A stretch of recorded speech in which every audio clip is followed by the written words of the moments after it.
this one turned on?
Joe Sleeter to the head table. Joe Sleeter.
Now we're going to jump ahead to 145 pounds due to some time restraints on matches. So at 145, be ready to go.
Hoyt Hutchinson, Goulet Amory, you are up on mat 3.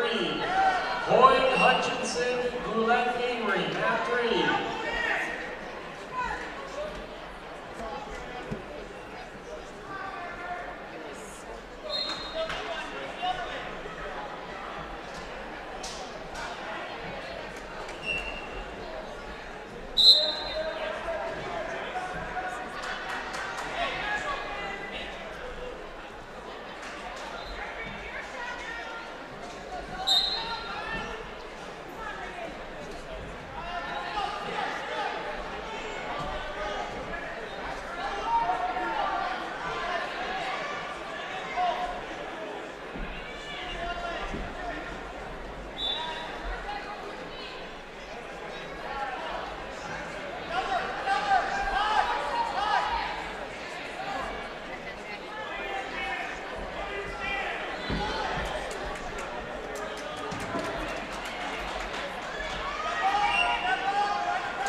Chavez Wilmer, Rose Mahaka to mat 3.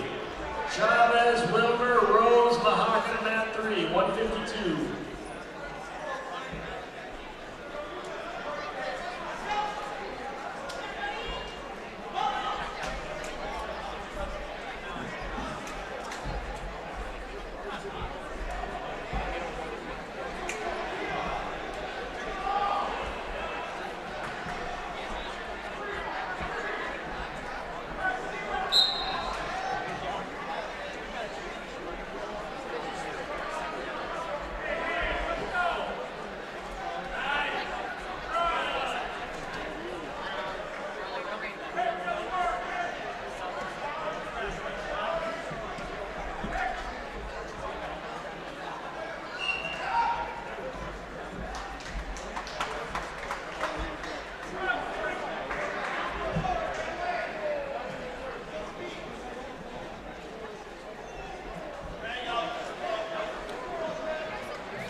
Cadenzo Marshall. Swanson Wilmer to mat 3. Cadenzo Marshall. Swanson Wilmer. You're up.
Wrestlers, if you are not wrestling or on deck, you need to be in the hallway warming up or in the stands. If you're not wrestling or on deck, please clear the floor. We need to keep the floor empty so spectators can see.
2 coaches and stats per mat. Please keep it to 2 coaches and stat girls per mat so visitors, so the audience can see. Thank you.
2.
When this round of wrestling is over, we will be taking a short 5-minute break. We will then be starting the next round of wrestlebacks and semifinals. So when this round is over, we will be taking 5 minutes and we'll get right back at it.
watching them.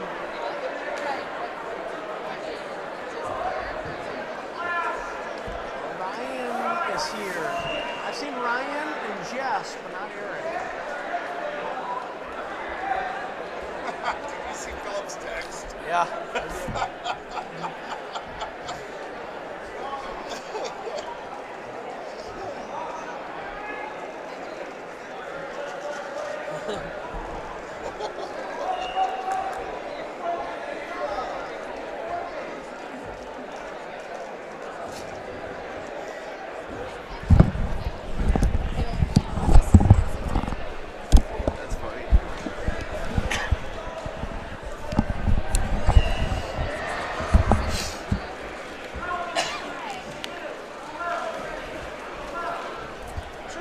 I should go down there and find out if they're going to do like semis on a couple mats so we can set our cameras up.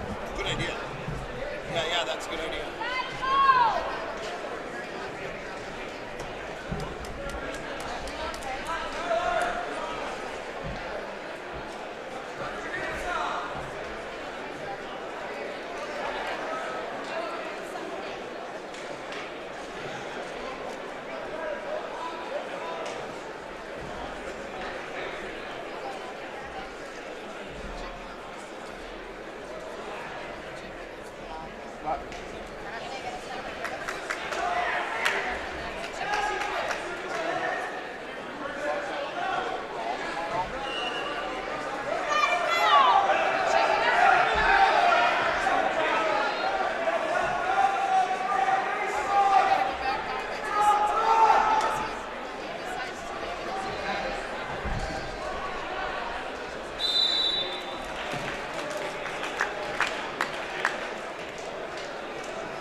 So you know, this one's unplugged. Nuts. So what you're gonna have to do, Rachel, pull the HDMI cord out, close the lid, and then reopen it. And then put it back in. Is that good?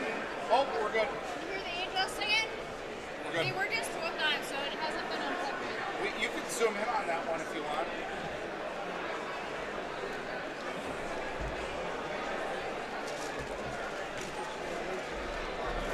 Alright, so hey, no, they're not dedicated to mats. It's going to be first available. Boy, then you kicked it. There's going to be 3 semis on at the same time. 106, 106, 113. How do you want to do it? So, you guys want to man the cameras? In case we got us. So, that one will be 3 and 2. This one will be 1 and 2. So, You got that, Andy, or what? You want me to Or do you want one just always set? You want this one just come up? that one, we could do that. You just want this one over there, and I can pee on that one. Well, let's Let's do that one on mat 3. yeah, well, here's what I would say. Is this a better one? That one's easier to pan with. Let's keep that one on 3. So get it where you want it on 3. And then this one will pan. And then we'll have to change, or if we do, then...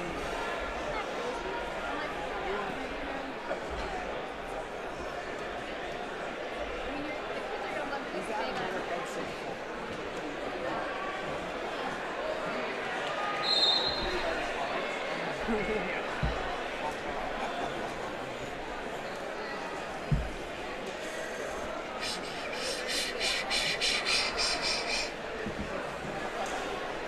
that zoomed in enough, Mr. Hoyt? Can we please have everybody clear off mats 2 and 3? We're going to get them washed here in between. So wrestlers, please clear off mats 2 and 3. You're going to be able to see the edges. You could probably go to the right a little bit and come in a little bit more. cut off about 2 feet of the edge of each edge of the mat. Yeah, like that looks good, Rachel.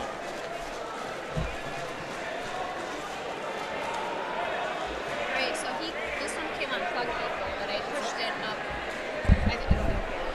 Don't get all wild under there, Derek. We're going to be able to listen. I'm gonna go down. I'll be down there.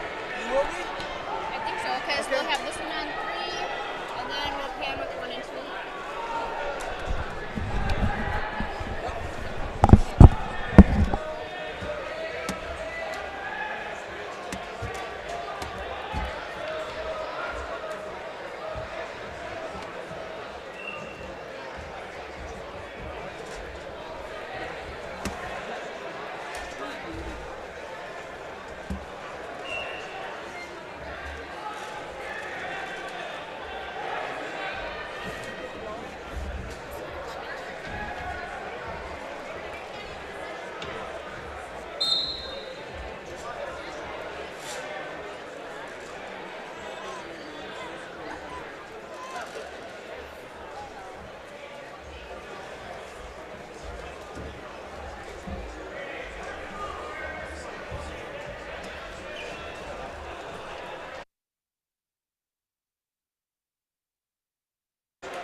Hey, good afternoon, wrestling fans, and welcome to today's broadcast here. We've been streaming here at Ryan Hoyt for a couple hours with some I guess, split screen. Yeah, it's fancy. Yeah, but now, hey, we're getting ready for semifinals, so let's do a little preview of what's to come here at the Hutchinson Gymnasium. Ryan, we have some tough teams. Now, some of the brackets are a little lean. I don't want to deny it. I've been a little bit hoping for a little more. 106, 113, a little bit lean. However, quality. The quality there, of the man. Tournament here is good. Unbelievable quality. And you're right, Derek. I mean, we saw 5-6 guys at 106. And I remember last year, the 106 bracket, I mean, that was a meat grinder, wasn't it? Like, ROW came out of 106 a year ago. From Hudson, Wisconsin, I think. Right. But you know what? You're right. The quality's there. We've got, Derek, there's over 35 ranked kids in Minnesota and Wisconsin at this tournament. So, you know what that adds up to. I'm not great at math, but that means we're going to have some dynamite semifinals matches. We're going to have matches in the semis, which will be ranked kids against ranked kids. So the quality is definitely there. You're spot on. Yeah, and right now, so they're finishing up this consolation round of wrestling, I think you've already changed our header on the top of the YouTube page to semifinals. So. We are in for a treat. Right now, I believe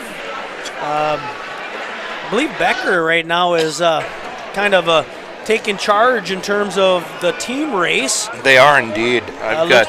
Looks like you got the scores there. Yeah, it looks like Becker right now is leading with 77. Wilmer in second with 60. Amory, Wisconsin, 58. Marshall in fourth with 55.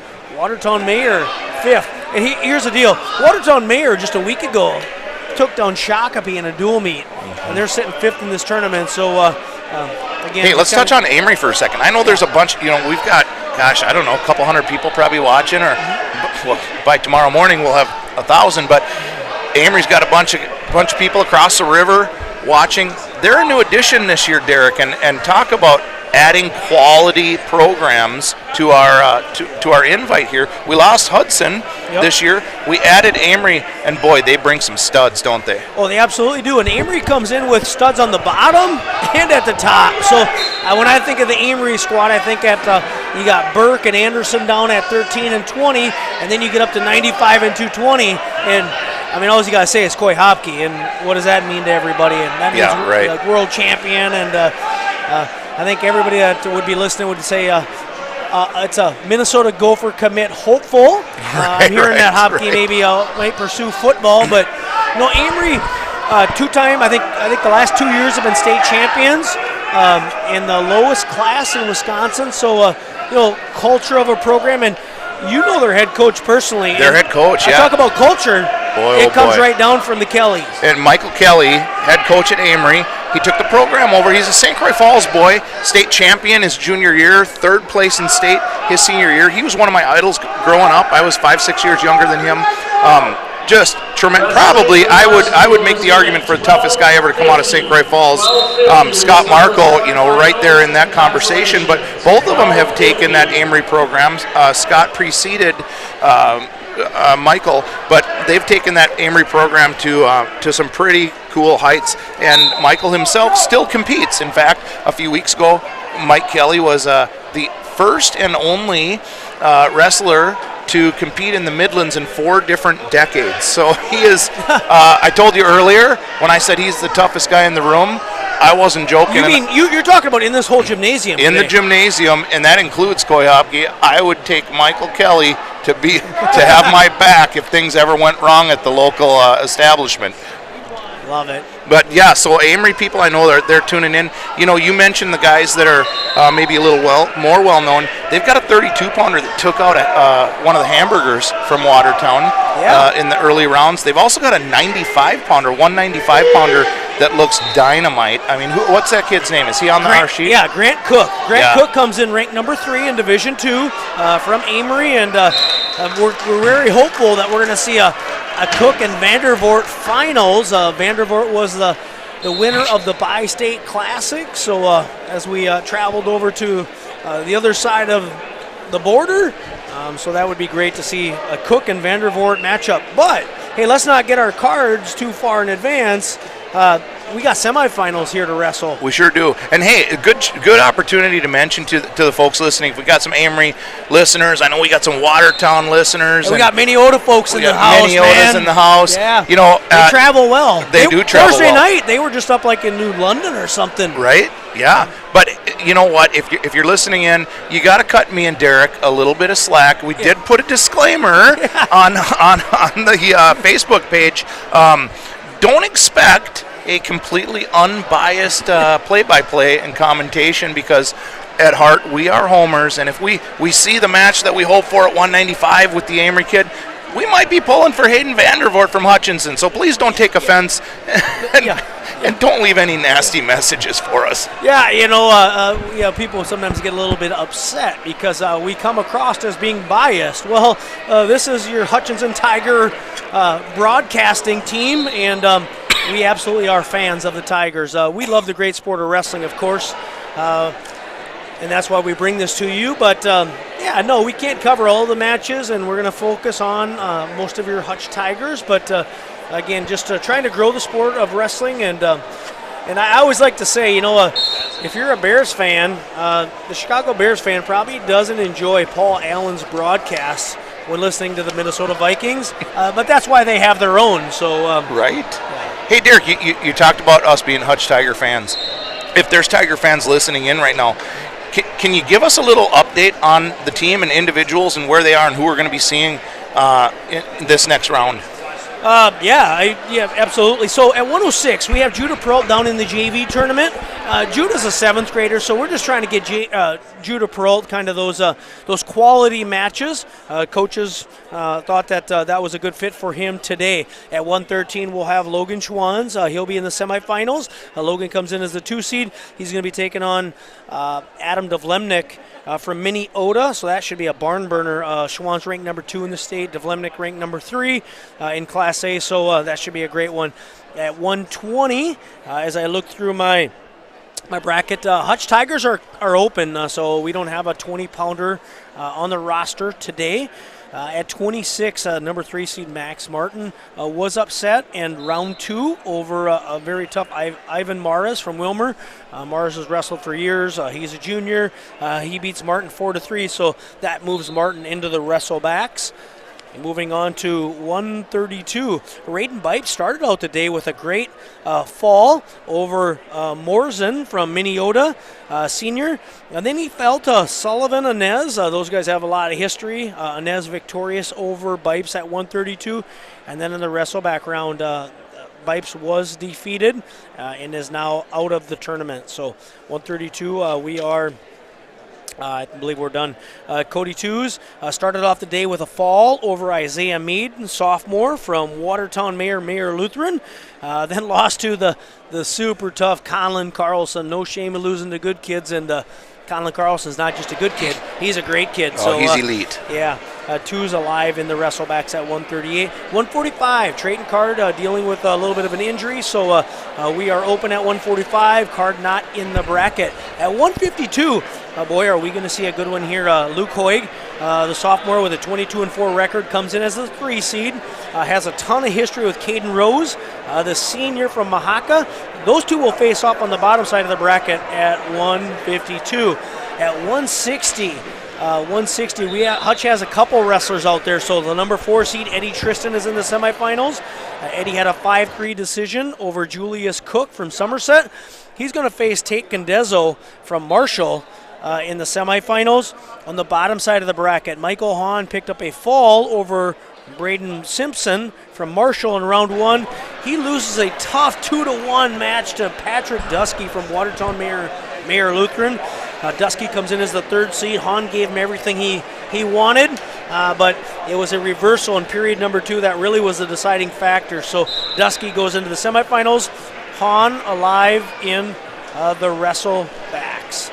That was a good match, and good on Michael Hahn to keep it close. That was a good match. Yep. It was. We lost the camera. We're all good. Rachel will go over and help us out. It's all good. We're moving on to 170. Jay Rickardson. Back-to-back Elk River champion. Jay's having a nice year. He's the 6th seed. Wow. Yeah. Jay Rickardson having a good year. Tough wrestler. Elk River champion. Seeded 6th in this tournament. I mean, that kind of speaks to the quality, right? Jay started off with a bye and then moved into wrestle Tucker Fiend from Marshall. Fiend, no, not right now in the rankings, but I know earlier in the year, Ryan. He was 10. He was in the rankings. Yep. He's a junior. Fiend does defeat Rickardson by a score of 11-8. Rickardson alive in the wrestlebacks, but actually, I think he's got an injury, and so I think there's some discussion that maybe.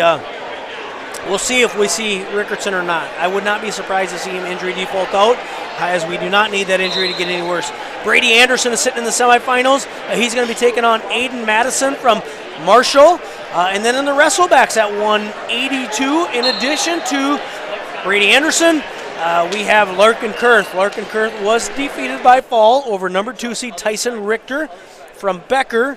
And Kurth is alive in the wrestlebacks, where he will face a Waseca wrestler by the name of Carter Ellis, a junior, in those wrestlebacks.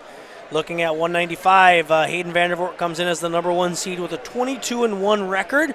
He's going to be facing Peyton Garza, 11-2 senior from Waseca, at 220 pounds. Evan Pierce had a bye round 1, was defeated by major decision from the Waseca wrestler. who was the 3 seed. A little history there. I believe Evan beat Matthew Vereven at the Jackson tournament, but Evan loses that match, so Evan is going to be into the wrestlebacks. And then going on to 285, Riley Kerrigan is in the semifinals. He has not wrestled yet today.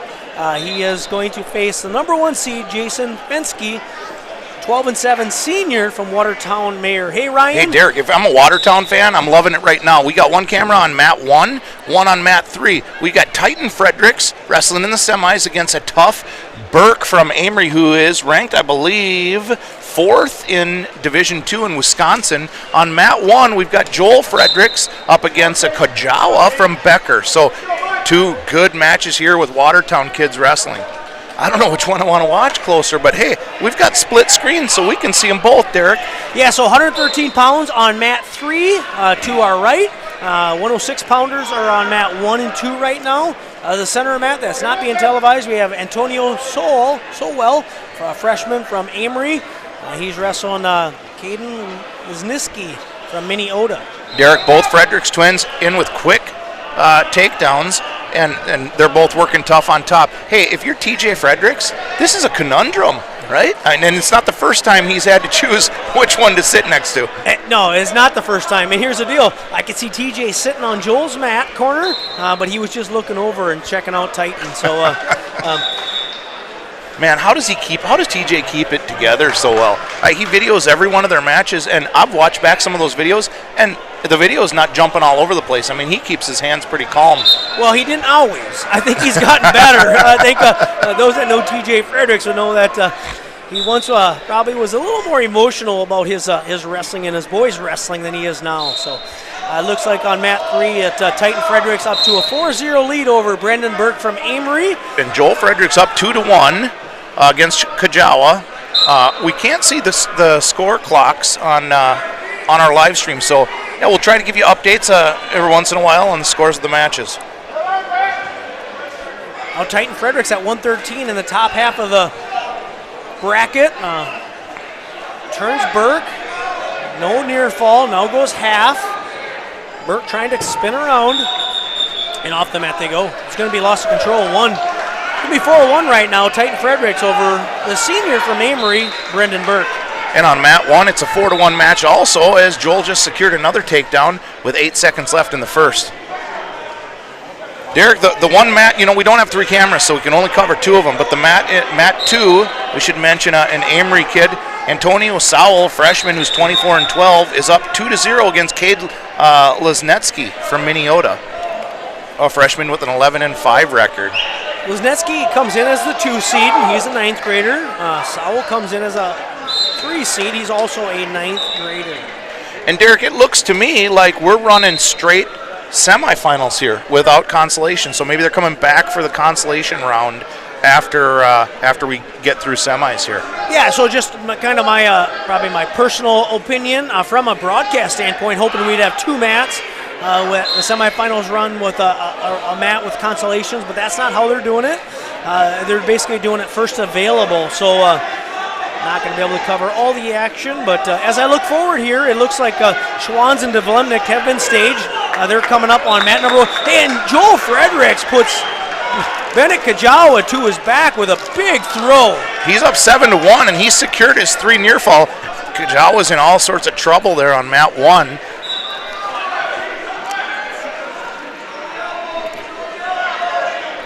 Both Fredericks boys are in total control. Titan also turns his wrestler to his back. He secured a takedown.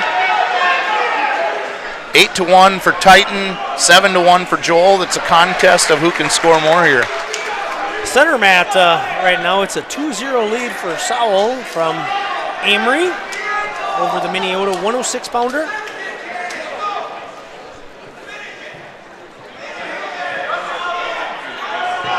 Thank you for everybody tuning into the Hutchinson Wrestling Club broadcast tonight.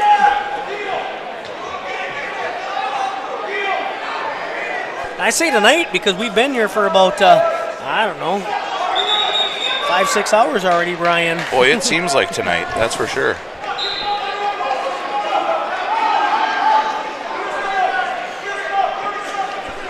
Also, as I look ahead to matches coming up on mat 3, semifinal bout, looks like Kevin Carlson will be taking on Caleb Mead. That's on the bottom side of the 120-pound bracket. That's on deck here at mat number 3 after the Fredericks and Burke match. Anderson from Amory versus Marthaler from Marshall. They're coming up on mat number 2. Hey, Marthaler with a nice quarterfinal win over Grayson Gibson at 120 pounds. Right.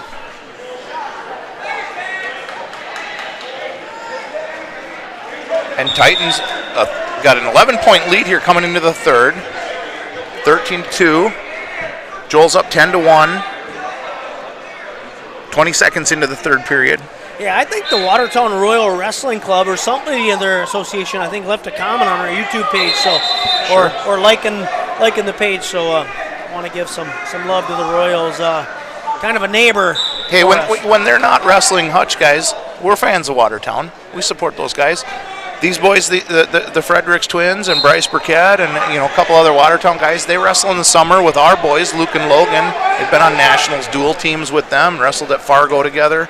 And train on occasion. Once in a while they go take a visit to Jake Soxer's No Nonsense Wrestling Club, and as well as many of our youth wrestlers. So I always love what Jake and the No Nonsense team do for helping kind of our outstate wrestlers. Yeah, big shout out to Jake Satzer. I mean, if you ask Bryce Burkett, to credit his success, he gives big props to Jake Satzer and No Nonsense. I see Logan Schwann's pacing back and forth like a tiger ready to pounce. Who's he got in this match, Derik? Well, he's going to face Adam Devlemnik. Adam Devlemnik, super tough wrestler. Just 2 losses on the year. Logan with 4 losses, so that should be a great match. I'm looking for Logan to get out to I'm looking for him to set an early pace that is get after it. Yep, absolutely. What's their history? So only wrestled once last year at this tournament in a wrestle back because 106 was just a God, 106 was the toughest bracket last year. Schwann's last year, after losing to Neitzel in the semifinals, did wrestle Devlemnik and did pin him in the first period. So I did watch Devlemnik wrestle in match number 1, and he's got a nice shot to the left. So I'm looking for a single on the left, and on top he likes far side cradle. That's my scouting report, I guess, for. Gotcha. All right, and Joel Fredericks finishes that match on mat 1 with a major decision. On mat 3, 11 seconds left. Titan Fredericks has also secured a tech fall, and here comes Logan Schwann's Adam Devlemnik in the semifinals on mat 1 at 113 pounds. On the main camera today, we've got senior producer Rachel Tews. She's being managed today by her husband, Andy Tews. He's in charge of Rachel's work today. So Schwann's was in on your side, unable to finish. He had to transition to a single. Gets those hips down. Devlemnik will wrestle through this. Can Schwann step over that leg? And Devlemnik kind of hooks his head with his right leg and gets a stalemate call there.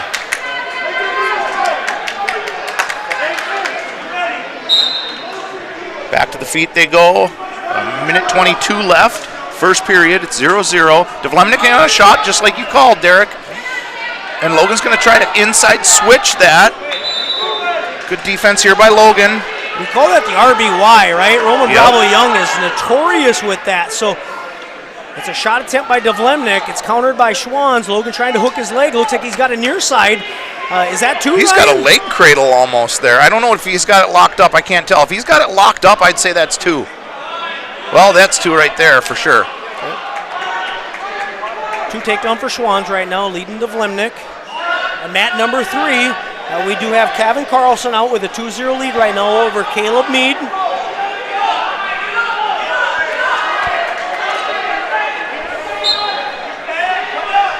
And mat 2, we've got, they haven't changed it on the board yet. I believe it's another Amory kid, Anderson versus Marthaler from Marshall. Hey, and Landon Marthaler comes out right away. No takedown, real close to putting Lane Anderson sophomore with a 39 record into danger, but they're still neutral and mat number 2. I like this. I like Logan's ride here. He's just grinding on top. 9 seconds left. Devlemnik tries to scramble. He's not. Oh, Logan's got him. Oh, boy. I wanted another minute in that period. Good first period for Logan, up 2-0. Coming into the second, it will be Devlemnik's choice. He defers to Schwann's. And Schwann's is going to go down. Carlson wins on mat 3. Well, he made quick work of Caleb Mead, the number 2 seed. Caleb, kind of an up-and-comer, really an 8th grader, so not really an upset loss, I would say, based off of just my own knowledge of wrestling. But sure. Now we're going to see Caden Nicholas from Becker versus Parker Jackson, another no-nonsense product. Oh, a nice escape coming to his feet as Devlemnik wants to go cross-face cradle. Schwanz comes to his feet, fights that off now with a 3-0 lead. Devlemnik tries to go slide by Merkel. Oh, I don't like it. Logan's going to get his head out. Off the mat they go. Okay. No change. And Logan now has to know. I've watched Devlemnik try to hit that twice. Yep, and you know what happened there, Derik? Devlemnik came underhook on with his left hand, and Logan's elbow stayed up high there. That's what allowed him to kind of work into that situation. Now Devlemnik in on a deep shot. Logan's fighting it off, heavy hips. Logan puts him to his hip. Now he's got to break the lock and come behind. Get that takedown, Logan. I like what he's doing here. Hook the ankle, keep him flat, keep his hips flat.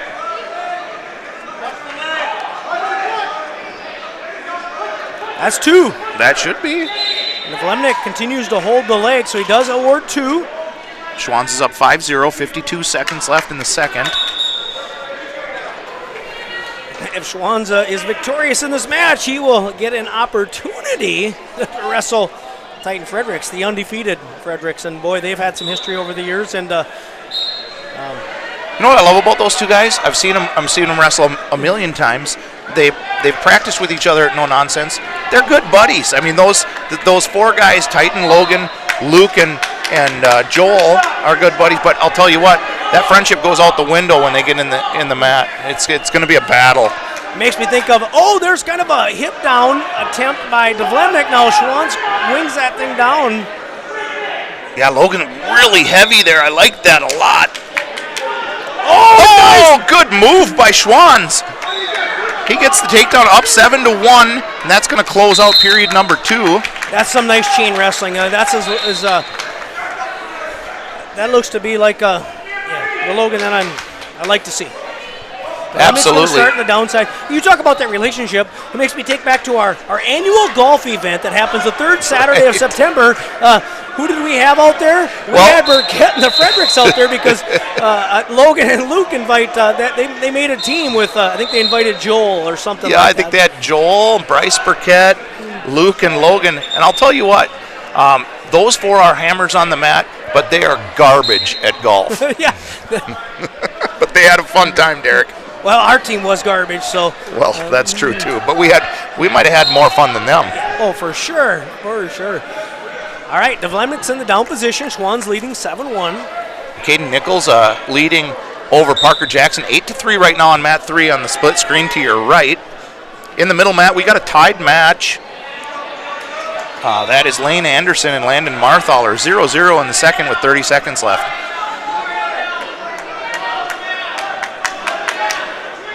You know what, Logan's never not been in control, double negative there, but he has stayed in control this whole match, Derik, against a tough kid.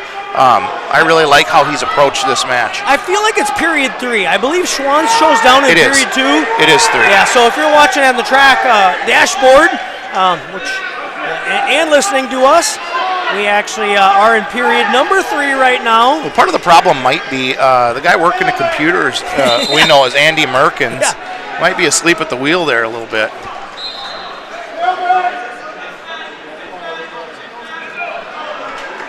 Logan's in a good place here with 45 seconds left, leading 7-1. Looking over to mat 3, we got Caden Nichols right now leading Parker Jackson by a score of 10-3. Of course, Caden Nichols, a sophomore from Becker, 26-3 record, state finalist a year ago.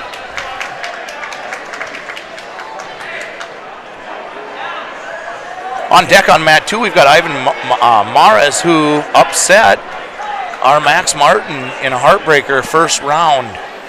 Now, I see him at 3. There's a consolation match getting staged. So now I'm on mat 1 and 3. They're starting to stage consolation matches. So I think we are going to be seeing both. Vlemnik to his feet with a restart in the down position. Schwann's looking for a mat return. Grabs that wrist. 25 seconds left in period number 3. Schwann's leading to Vlemnik in the semifinals at 113 by a score of 7-1. The Vlemnik comes in with a 17-2 record. Currently ranked number 3 in the state. All right, 10 seconds left. Logan's in control. Good, solid win for Logan. We're going to see a Schwann's Titan Fredericks match in the finals, and I like it. There's going to be fireworks there.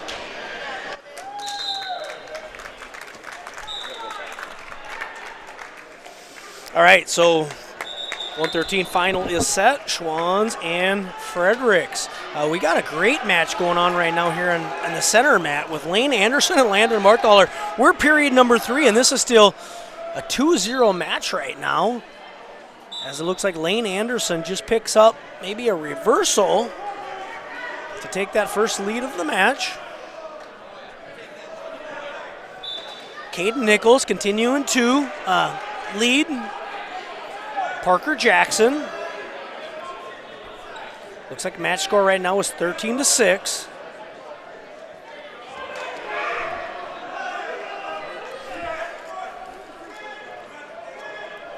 Taking the mat right now, mat number 1. This is a consolation consolation round. We got Grayson Gibson and Nolan Jurek.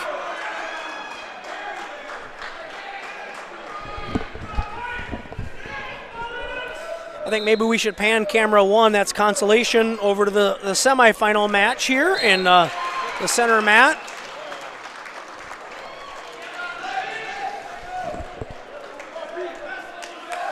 It looks like Lane Anderson from Amory has punched his ticket to the Hutch Invite finals with a victory over Landon Marthaler. So semifinals going on right now on mat number 2 and mat number 3. Now taking the mat here on mat number 2, we're going to have Ivan Mares at 126 pounds. He's going to be taking on the Minnesota wrestler, which is Peyton Gillen. Gillen from Minnesota, a senior with a 14-6 record. He's ranked number 5 in the state. He had a fall over Carson Tufty to punch his ticket to the semifinals. So Ivan Mares, the junior from Wilmer, wrestling Peyton Gillen from Minnesota. And as the match closes out on mat number 3, it was Caden Nichols victorious over Parker Jackson. Looks like now taking the mat here on mat number 3 in a consolation round, it's going to be Carson Tufty from Watertown Mayor Lutheran versus Max Martin from Hutchinson. So they did sprinkle in a few of the wrestleback consolation rounds, so it's great to keep the tournament moving.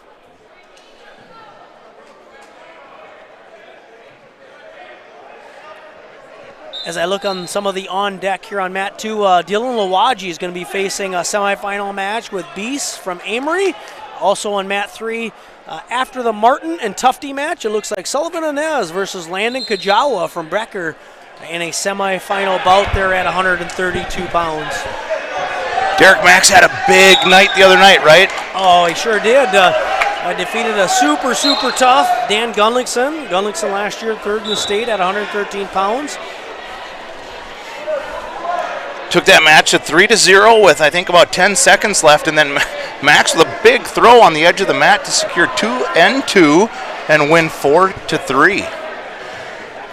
Now he finds himself in consolation consolation round 3 against Tufty from Watertown, who's no slouch. Tufty's tough. Yeah, he absolutely is. His dad, Tufty's dad, does some of the broadcasting with the Watertown Mayor Lutheran Wrestling broadcast. So I think we tried to get Josh Mead on the call earlier today. He didn't think he was up for it, but he thought maybe Tufty would join us if we... It's probably better. I mean, Josh Mead doesn't have put too many sentences together without an expletive. We don't have a dump button. Over on mat 1, Grayson Gibson leading the match, but Nolan Jurek has got him cradled up. Now Jurek getting way too high. Looks like Gibson has got him stacked. Jurek is a 5-9 sophomore. Gibson, a freshman with a solid 15-7 record. He's got Jurek in some trouble over there on mat 1 right now.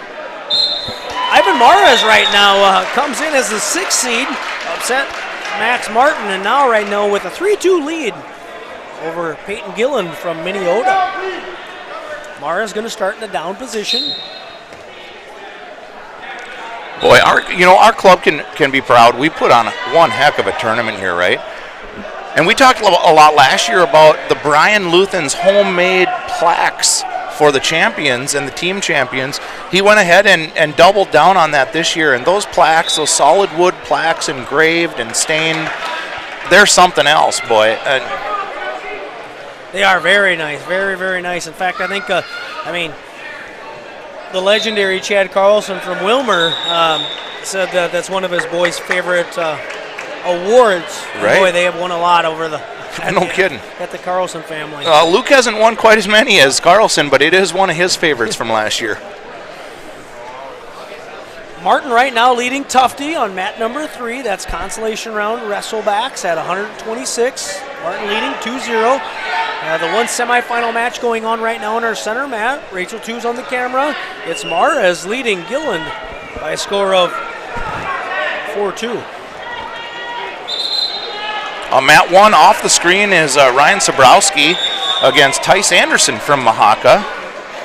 Tice Anderson, normally we see at 113 pounds, bumped all the way up to 126 today. And that is a consolation round match as both Tufty and Martin fell in the first round. I feel like Mars is leading this match by a score of 4-2. I see that on our mat side scoreboard. It says 3-2. I'm thinking the hospitality coordinator of Craig Gill might be distracting our... Yeah. Craig Gill's whispering sweet nothings into Tom Gifferson's ear there. You got confirmation. It is 4-2, so... Martin now leading Tufty by a score of 4-0. Martin with a period number 2 takedown.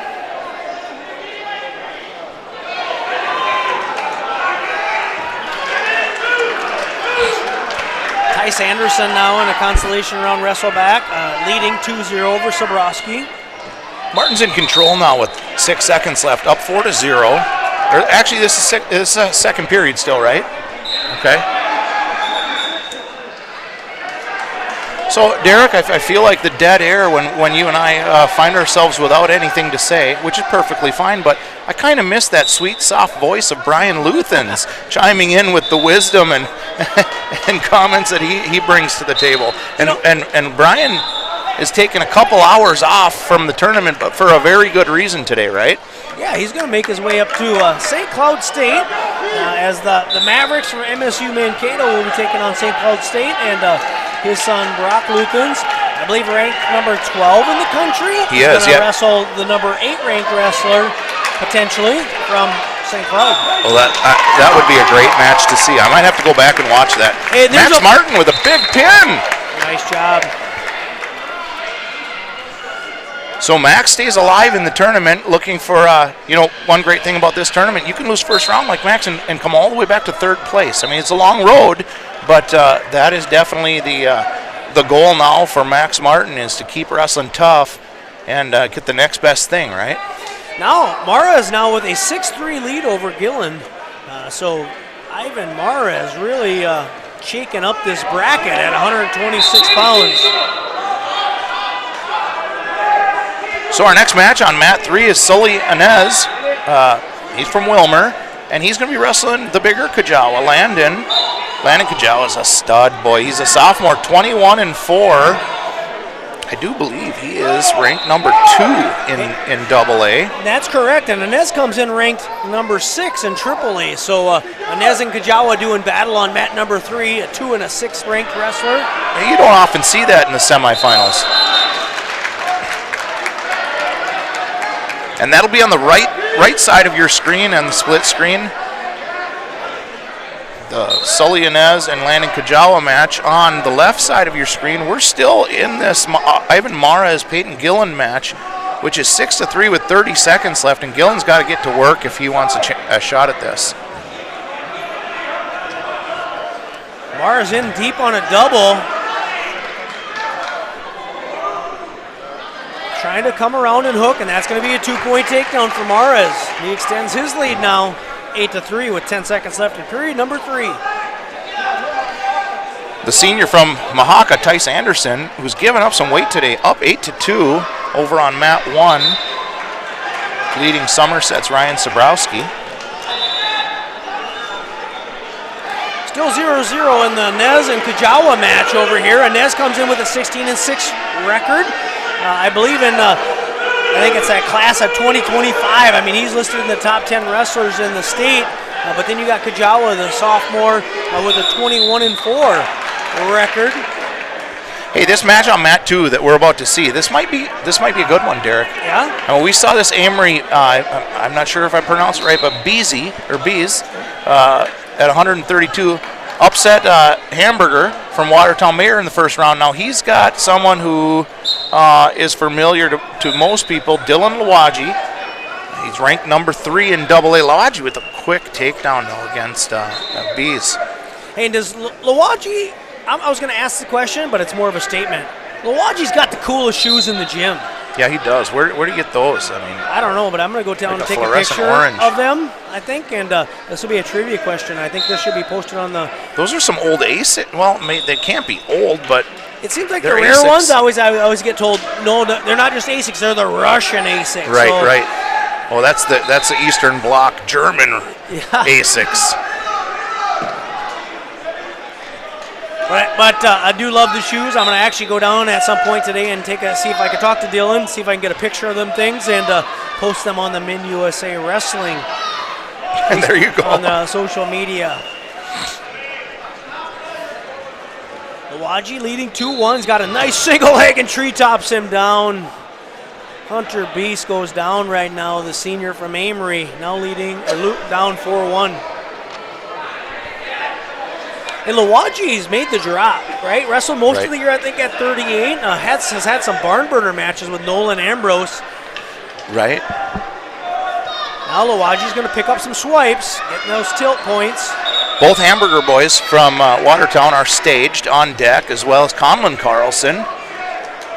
Conlon makes the drop. I've been watching him at 45 all year, and today he shows up in my bracket at 138. I talked to him a little earlier. I asked him how that cut was. He said, it was tough at times, but then earlier in the week we heard we got an extra 2 pounds, so I was happy and eating. Then they told us we don't get an extra 2 pounds, so then I went running, and then they told us we do get an extra 2 pounds, so I ate more. The frustrations of a wrestler, man, I get it. Just tell us what it is. Are we still 0-0 on mat 3 over there? We are, yeah. Wow. It's a little bit of blood time there. A little cut, I think, on Kajawa's left elbow. They attend to that. So Inez is going to start in the down position. Period number 2. These are 132-pounders out there on the mat to the right, or on your screen.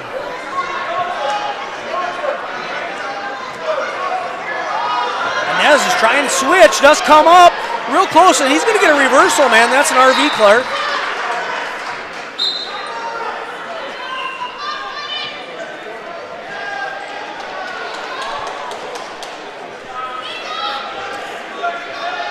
Fans continuing to fill in here, and boy, got a nice crowd here on the grounds of the Hutchinson High School.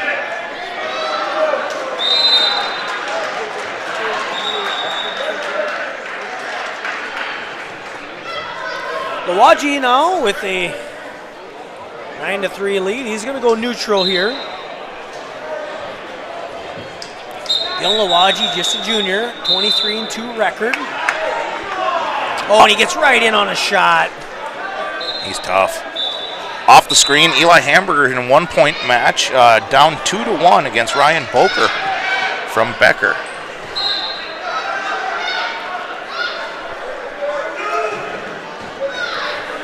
Kind of something interesting as I was looking through some results here, Ryan. I see that Tyler Wells, who's ranked #1 in the state at 138, looks like in their recent match against North Branch, earlier in the week, or their previous duel, he wrestled 38 and beat Tyson Charmoli in sudden victory, now down to 132. Down to 132 for Tyler Wells. That's unexpected. He's been ranked at 38 most of the year. Looking to do some damage at 132. It'll be interesting to see what some of these hammers around 32, 38, 45, how they react to that. I know there's a Davin Rose at 145. That might make him think twice about heading down to 32. We do see Lawaji, or 38. We see Lawaji today at 32. That Tyler Wells-Lawaji match would be a good one. I'm sure Matt Randolph from Scott West has something to say about that. Right, absolutely. He is no stranger to the finals match at the Xcel Energy Center. So Matt, to the right, or on your screen, I'm not looking at it, but to the right, the Matt with the red circle, right now it's still Sullivan Inez leading Landon Kajawa by a score of 2-0. Kajawa's in the down position. Hey, we're period number 3.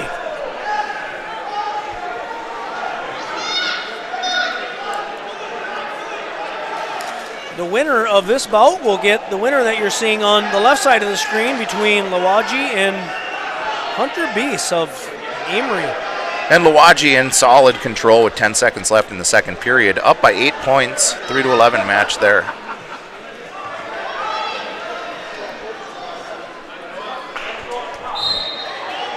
Lawaji's one of those year-round wrestlers that does a lot with the national duels. On the schoolboy duels teams and the cadet duels teams, also takes part in Fargo, so that boy loves to wrestle.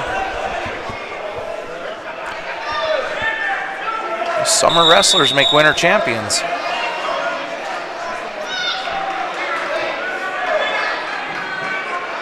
So we're down to 33 seconds left in this Kajawa and Nez match. Kajawa in the down position. He's going to have to get out here in order to give himself a chance. And I don't think I would have I wouldn't have thought it would go this way. And just based purely off rankings, it's different classes, but Kajawa ranked #2 in state in AA. I would consider this, on my papers at least, to be an upset. Oh, the Wilmer folks might debate that one with you, but sure. No, I get it, what you're saying here, right? Landon Kajawa does come to his feet, and Nez has got a tight hold on there. We're down to 10 seconds left in the third period here. Good-looking tapper out there. Yeah, Aaron Hoig out there, the young 6th grader, brother to Luke Hoig. Boy, he had a nice day at the middle school tournament, picking up He did. He 3 picked or 4 up falls. 3 pins. Yeah, I think he was on the mat for about 2 minutes. So Sullivan Inez, your wrestler that is victorious at 132 pounds. He's the first one to make his way into the finals at that weight.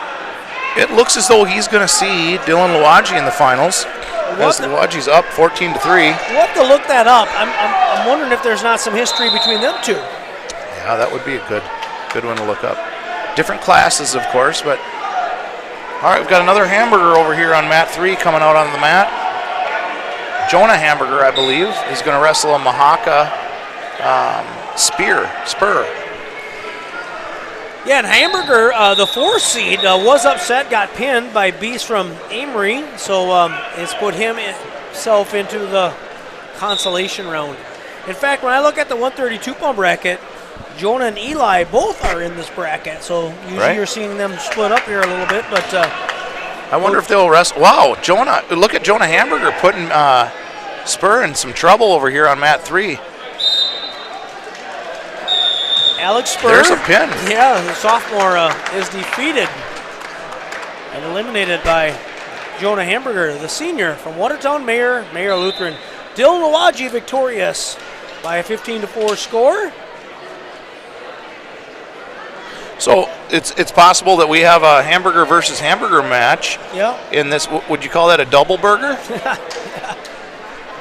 I think we could come up with a few interesting takes on that.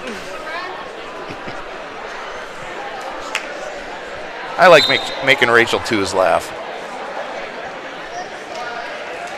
Boy, now in the center mat here, Matt to your left for our viewers, Colin Carlson now on the mat. He's taking on Nolan Mueller. Mueller from Becker is a senior. Mueller into the semifinals with a 2-4 record. And Colin Carlson's 19-4 sophomore, and those 4 losses I can almost guarantee you are to some really, really tough cookies. Oh, absolutely. They wrestled down at the Christmas tournament. Conlin's ranked number 3 in AAA. Lost in the finals of the state tournament to Landon Robidoux, who we watched last night take a number 6 ranked in state Simley wrestler and tech fall him in, I think, the second period, right? Oh, yeah. Boy, he's dynamite. That was some great wrestling. So thank you to Rockfin and MN Wrestling for bringing that action to us for those that could not make the trip to Jackson last night. And our buddy Josh Raymond with Al Venz on the call, and nothing makes me feel like B Squad or junior varsity like Josh Raymond and Al Venz, right? Boy, they know how to do it. I just, I'm used to listening to their podcast where I actually hear a few cracks of cans while they're at Studio B. Last night I didn't hear that, so I do believe they go through some Dr. Pepper and Diet Coke in Studio B. So hey, if you're watching at home, watch Colin Carlson out here. If you have a child that's involved with wrestling, I mean, you're going to see some awesome technique. Right now you're seeing a cradle, but boy, I like the way Colin moves his feet and on their feet. He's almost mistake-free, right? Like he's just. It's not even that his offense is so amazing. It's his defense. He's got the well-rounded everything. Every part of his game is just top-notch. Carlson now makes his way into the finals. The sophomore from Wilmer. Looking good at 138 pounds.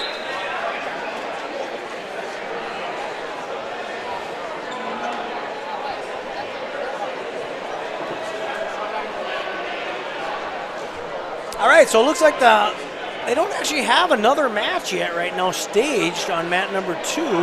So on mat number 3, though, after the Pennard and Fear match in the consolation round at 138, looks like we're going to have Cody Tews up in the wrestlebacks.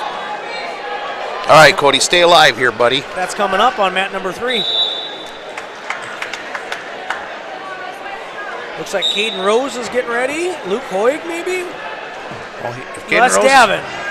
Hey, look at that. Davin Rose has a tattoo on his shoulder of Minnesota wrestling. I love it. That's awesome.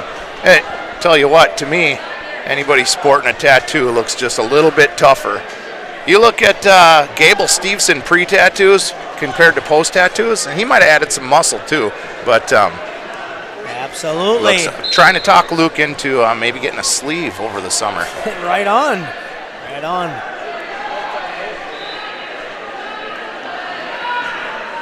So Davin Rose, the 22-1 senior from Mahaka, he's going to be taking on Cameron Champagne from Wilmer. He's the freshman with a 16-7 record. That is a jacked ninth grader. No kidding. That's Cameron Champagne. I've watched a few videos on him. He is a dandy, Derik, and hasn't bumped into the rankings yet, but very, very strong, very tough. Looks like he's got about a 17-pound knee brace on his left leg. So I wrestled with something similar. I'm sure back in the day mine was probably even bigger and heavier than that thing, but you don't see. I think they've improved themselves a little bit since then, but right now Champagne with a high C shot, gets on an outside head single. Rose trying to counter. You know, I would compare, we were just talking about Colin Carlson and how well-rounded his game is. Oh, yeah. I would compare Davin Rose to that. I mean, all aspects of Davin's match are top-notch. He is, Davin comes in ranked number 4 in AA.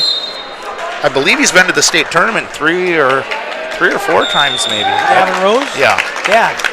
Last year, I believe, placed 4th. I think Lawaji beat him in a placement match, but was a state finalist in that COVID year. I believe he beat Cash Raymond maybe in a semifinal match, and then... And Davin Rose, I think, fairly recent news, I believe, is committed to Augustana to wrestle next year. Yep. Cody Tews at the head table on your far right mat, mat 3. This is a big match for Cody.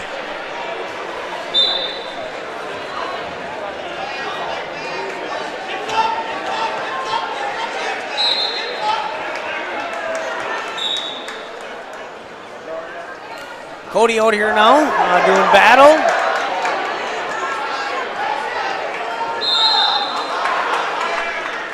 Cody had a nice win in New Ulm. Very, very nice win. 2 wins. Yeah, beat Spencer Drill, and that was a nice match. I seen him go feet to back with a lateral drop, so love seeing the great technique and see what he can do here in this match. Davin Rose leading 2-0 as period number 1 comes to a close. So Rose over Champaign, 2-0. Cody's wrestling a sophomore from Wilmer. Eli Heinen, he's 9-3 coming into this tournament.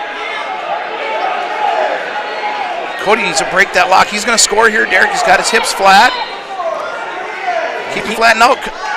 Keep working. Come on, Cody. Oh, he was right there. He needed to hook that ankle and just spin behind.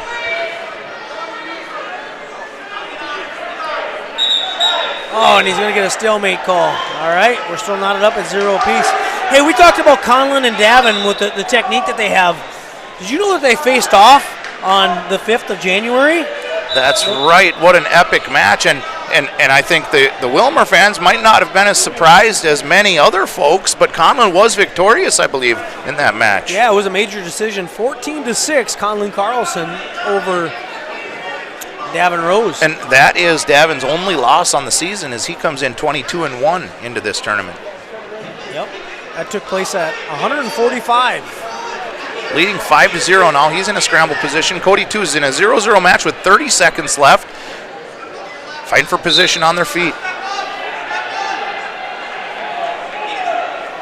On mat number 1 right now, it's Boker from Becker, 5-4 senior. He's leading Eli Hamburger by a score of 9-4. Oh, and Heinen trying to step over Tews. We're getting real close. Tews is trying to come out the back door. No points yet. Come on, Cody, hurry. 2 seconds. Oh, no. Oh, no. Oh, no change. No control there. Cody keeps it locked. 0-0. Second period. Going to be Heinen's choice. He's going to pick down.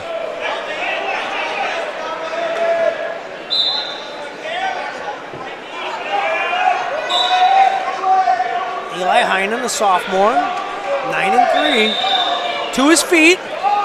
He's going to score first. He's going to take the 1-0 lead over Tews. In the match off of the board here that you can't see, Eli Hamburger's losing 6-9 against Boker from Becker, and that's going to put Eli Hamburger out of the tournament in 10 seconds if he doesn't score 3 points.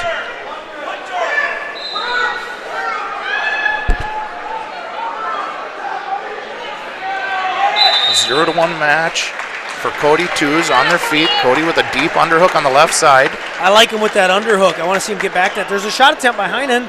No, re-attack by Tews.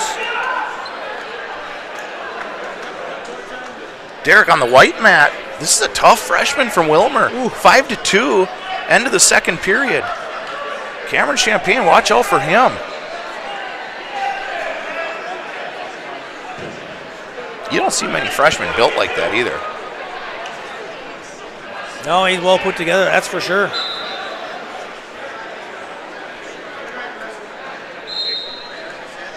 All right, Cody, get to work here, buddy.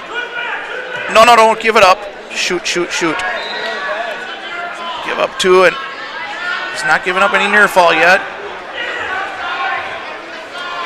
Lost that takedown, down 3-0 with 31 seconds left in the second period. Good job of not exposing there. Luke Hoyt's going to be on deck on mat 1, so we'll switch the left side camera when Luke comes up here. Yeah, that'll be a semifinal match, rematch with Caden Rose. Last year they met 3 times. Luke was victorious here at this tournament, beat him in a dual meet, and then it was Rose victorious in a true second match last year in Section 3 AA. Yeah, that's the one that mattered too. Another semifinal match coming up is Stephen Dusky, Watertown Mayor Lutheran, against Fisher from Somerset. All right, so now Two's down 3-0 after 2 periods of wrestling. He's going to go neutral. I like it. Yep. Shot attempt by Heinen. Gets in on Two's leg. Two's is sprawling. Heinen tries to wrap arm. He lifts Cody off the mat.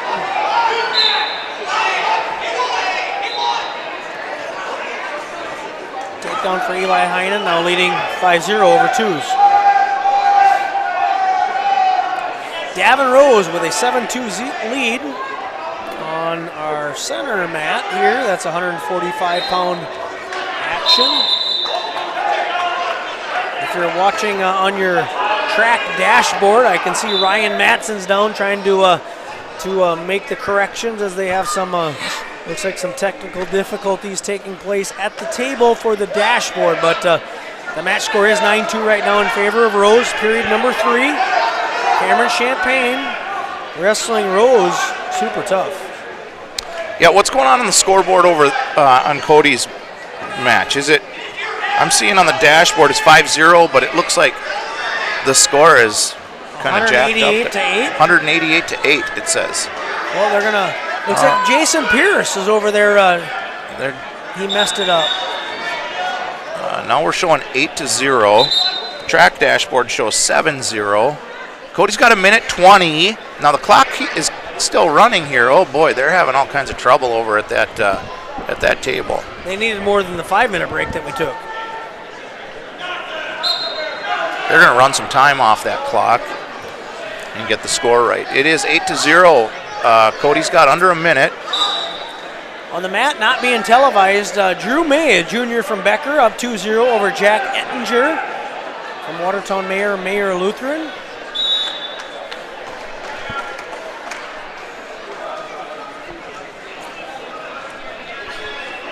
Down to about 20 seconds left in the Two's Heinen match at 138 pounds in consolations.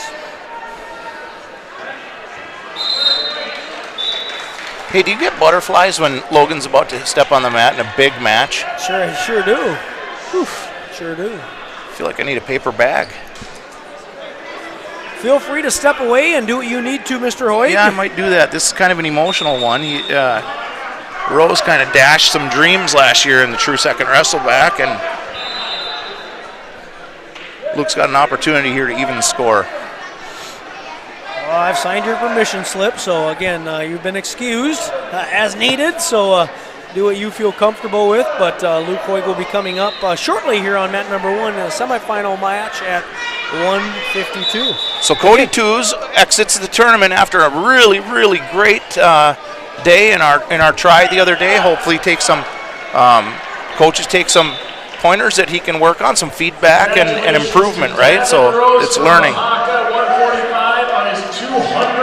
Wow, what a milestone. 200. If you didn't hear that, if you're listening in, you couldn't hear it. Davin Rose just got his 200th win. He's probably got, 15, 18, 20 matches left in the season. Boy, that's quite a milestone. All right, hey, we're making some adjustments to the camera. Camera number 1 on the left as Luke Hoyt is now taking his way to the head table. And he's the first one out on the mat as he's ready to do battle at 152-pound semifinals. Here comes Caden Rose coming across the mat. That ought to be a good one. Zach Fear and Ethan Duncombe on the mat to my right. 152-pound semifinal. That's the top side of the bracket. Zach Fear, an 18-1 senior. He is your number 1 seed. Duncombe, though, tough opponent from Becker. All right, action underway in the Hoyt Rose match. These two met here a year ago in the finals for the 145-pound title where Hoig was victorious, but boy, it was a barn burner of a match. Hoig with a shot attempt, countered by Rose, and off the mat they go. Minute 41 left, period number 1. Nice tap ahead and shot by Hoig. Real close to scoring on Rose. I want to see him get this first takedown. Come on, Luker. Hooks his leg. Not quite. Rose still fighting that off. No. Of course, Caden Rose, the senior, 14-3 senior, and Luke Hoig just a sophomore. Luke takes the early 2-0 lead. Rose comes to his feet. Now bails out on the mat. Hoig now with a 2-0 lead. Let's keep it up, Luke.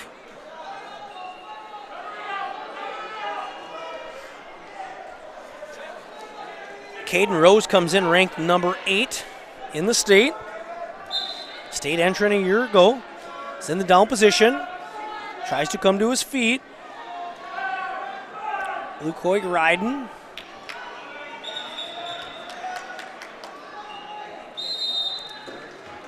Rose tries suicide. Granby does get out, so it's now 2-1. Luke's doing a nice job with those clubs, kind of moving his head. Now Hoig with an underhook on the left side. Luke's got to jack that up. Luke's got to get that higher. Rose down on one knee. Wrestlers separate.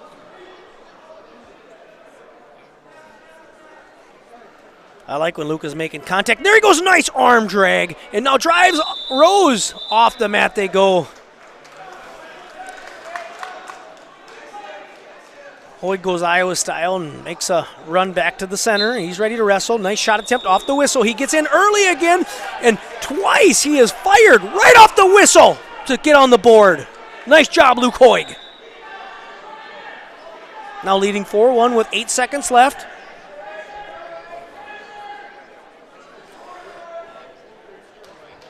Zach Fear with a 1-0 lead right now over Ethan Duncombe. Duncombe in on a shot on Fear. Gets on a single. Hoig going to start period number 2 in the down position, leading 4-1. Coaches in the corner telling Luke to keep his elbows in. Good position.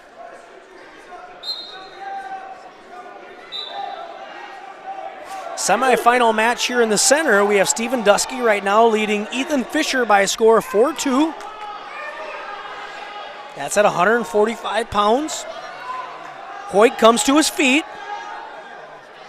He's quad potted up right now. Looking for Rose to... Hoig does get the escape. Nice job, Luke. 23 seconds into period number 3, and now Luke tries to go fireman's. He's got an underhook on the left, but Rose has really kind of made that his overhook. So Luke's got to be careful here. Luke's got his head buried in the shoulder. And off the mat they go. We're going to restart with a minute 21 left here in the 152-pound semifinal match between your 2 and your 3 seed. Caden Rose from Oaxaca, the 2 seed. Shot attempt by Hoig. Oh, and now Rose tries to go through. And he's going to get a Merkel position with a quick escape by Hoig. So kind of just some cheap points there by Rose. He does try to go big. He was countered by Hoig. Rose did a nice job wrestling through that position.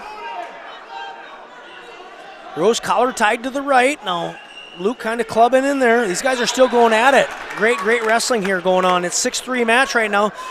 Rose driving in. Hoig trying to stay in the circle. Luke's got to circle back. I want to see Luke circle back. Okay, off the mat they go. Restart here with 35 seconds left. Hoig did have choice in period number 2 and went down, so Rose will have his choice in period number 3.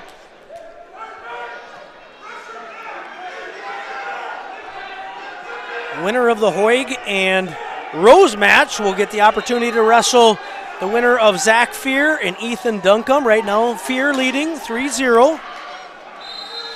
Oh, flurry of action, and off the mat they go. 14 seconds left. Hoig tried to go with a fireman's. They give you a couple free cautions. I don't mind that one by Hoig. Hoig goes with a heavy club and goes underhook on the left.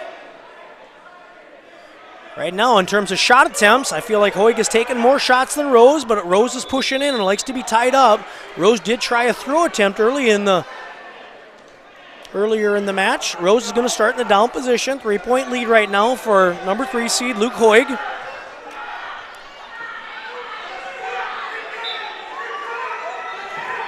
Three to 1 match score right now as Duncombe picks up an escape. Now Duncombe goes in on a shot attempt on Fear.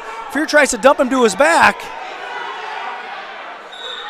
They're going to stop the Fear Duncombe match for potentially dangerous. 40 seconds left in period number 3.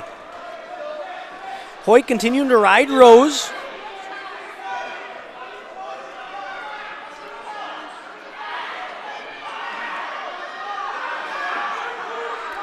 Luke Hoig, one of my favorite wrestlers in terms of continuing to get better, progressing. So continues to always improve his game and continues to put together solid wins and wrestles really tough opponents, super tough. There's going to get a stalling call right now on Hoig as Rose came to his feet. Ref thought that maybe either Hoig should have either cut him or given him the escape, so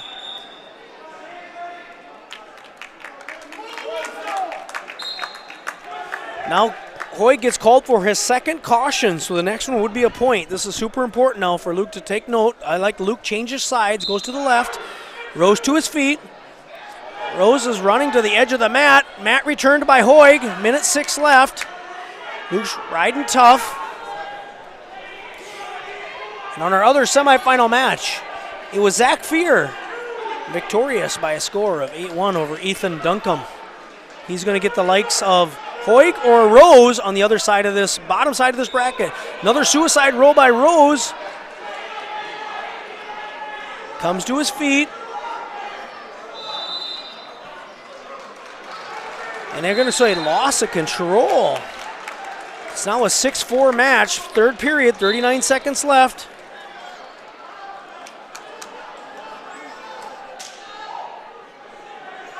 Rose has kind of got a rush and tie, a 2-on-1. Now Luke comes to a single leg. They're knotted up on the edge of the mat. And Rose is good. Don't let Rose back off. Rose on the center of the mat. Luke is fine there. Luke is wrestling in there. Luke should...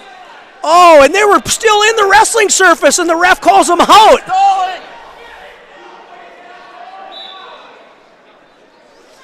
Luke goes to heavy club again. And now they go off the mat with 13 seconds left.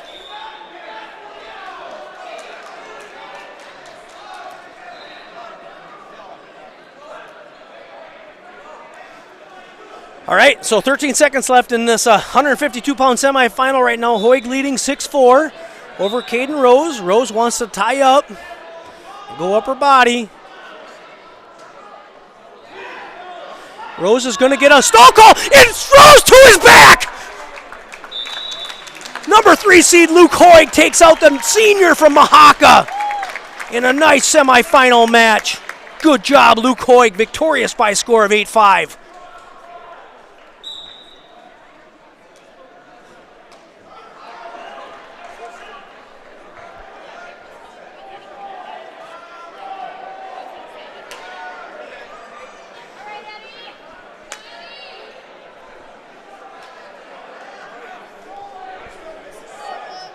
Consolation round wrestle back as Will Chavez is facing Golette from Amory on our screen on the right. But semifinal match coming up here on the left as we're going to have the number 1 seed Tate Condezzo from Marshall, 23-5 junior, and he's going to be taking on Eddie Tristan from your Hutchinson BLHS Tigers. Tristan with a 13-9 record.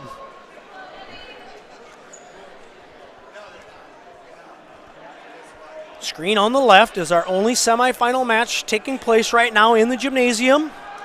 Condezzo and Tristan.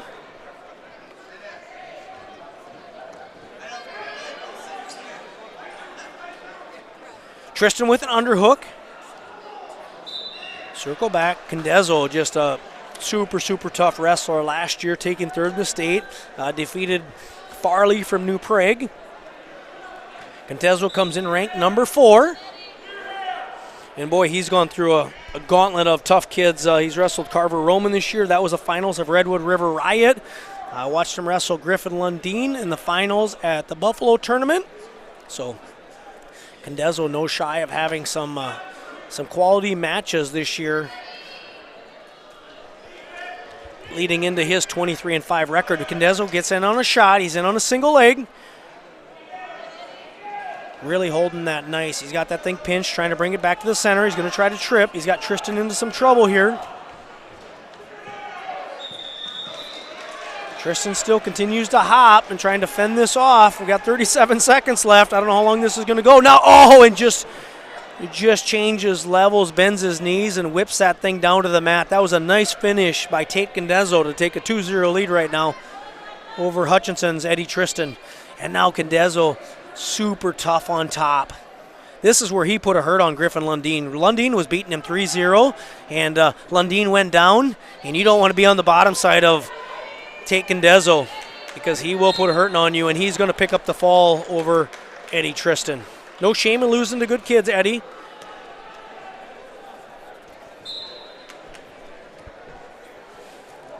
To our right now, it looks like a semifinal match. Watertown Mayor Lutheran's Patrick Dusky. He's going to be taking on Adam Jurek. That's a 160-pound semifinal match. Adam Jurek, a senior, 23-5. Super tough kid.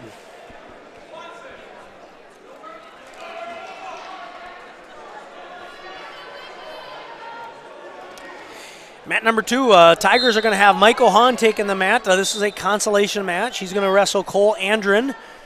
Andren's from Amory, 6-4 senior. Michael Hahn is the alternate in the bracket behind Eddie Tristan. Michael gets on a single. And Andren's going to be the one to score first. 2-0 lead right now for Cole Andren over Michael Hahn.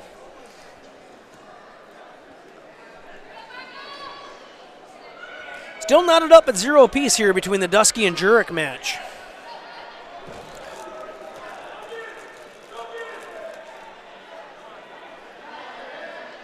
At this time, the Tigers have punched their ticket to the finals with 2 wrestlers. At 113, Logan Schwanz. At 152, Luke Hoig.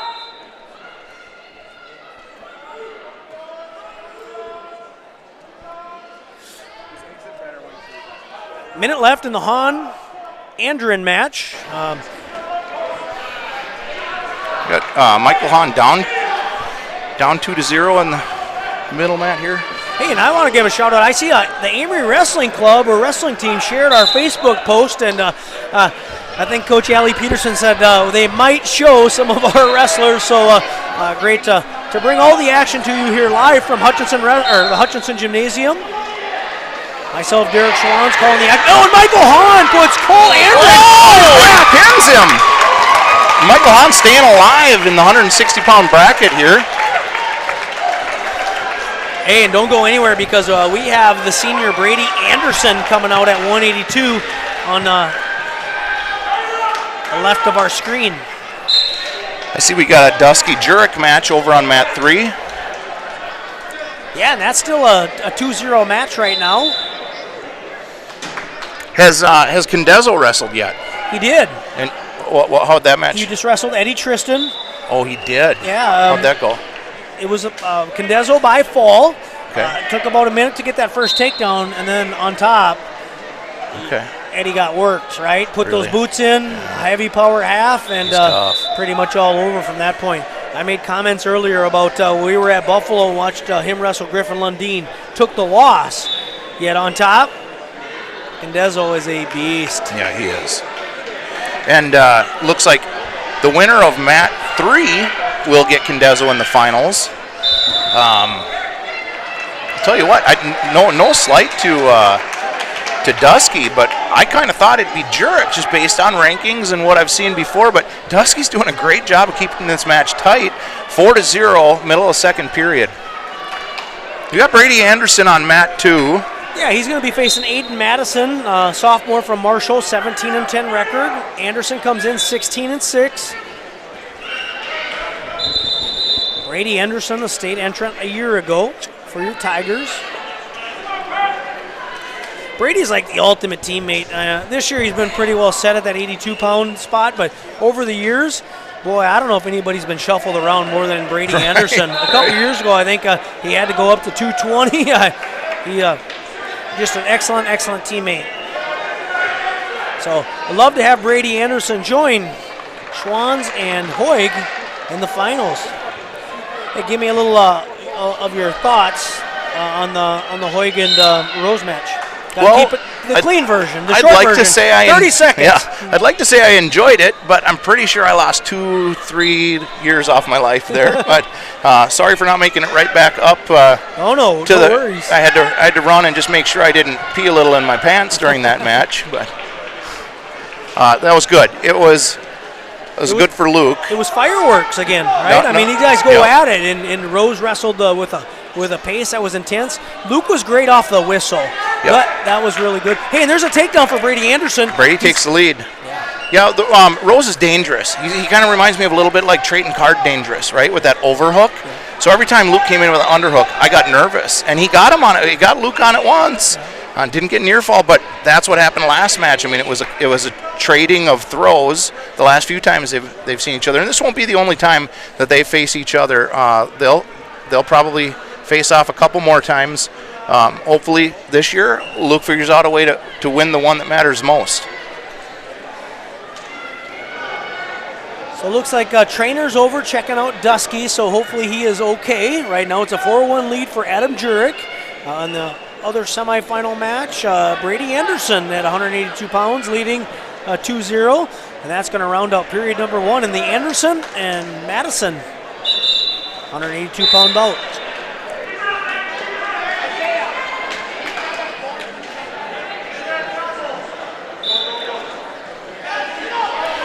Boy, the trainer's been busy here today. Been called all over the gym, and thankful to have her and appreciate her services. For sure.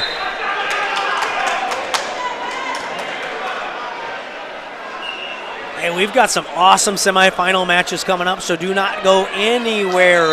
We're going to have Bryce Burkett wrestling Erickson from Wilmer at 170 pounds. Hey, don't sleep on Erickson. That's a tough kid. Right on. That Braden Erickson, he will not back down to Bryce Burkett. That's going to happen on mat 1. They're on deck, and then it's Grunes from Minneota. He's going to have Tyson Richter from Becker at 182 pounds. They're coming up on mat 2. And then Tucker Fiend against Christian Rodriguez from Waseca coming up on mat number 3. So keep her locked right here. There's no reason to go anywhere. If you're tuning into this on a Saturday at 2 o'clock, your day's shot. So just stay right here because Ryan Hoig, we're going to have some final matches that are going to be. Boy, that's going to be fun. And we're going to have before the finals, we're going to have one more round of consolation after this. Yep. I think you and I are probably going to get our ducks in a row, and we'll go quiet for the consolation round, yep. And then back on the call for the first, third, and fifth place matches. Are you and I able to get our ducks in a row, or does somebody else have to do it for us? Because we've got Andy Twos here. That we're safe. Well, here's the deal: is after the semifinal round, I'm gonna have to go and I gotta evaluate these final matches. I mean, in order for me to be on the call, I need to break this down and do a little research. I know you do. So I call it a strategy session. Yep. My intention is to take this. I know those strategy sessions are very meaningful to you, and you need them. I do. You're that strategic kind of strength finder quadrant, and the quality from you is just so much better if you can strategize first. Hey, and Brady Anderson has punched his ticket. That makes 3 Tigers at this point. Moving on to the finals as he wins by fall over Aiden Madison. So congratulations, Brady Anderson. I like it. Do you remember offhand how many we had in the finals last year? I don't.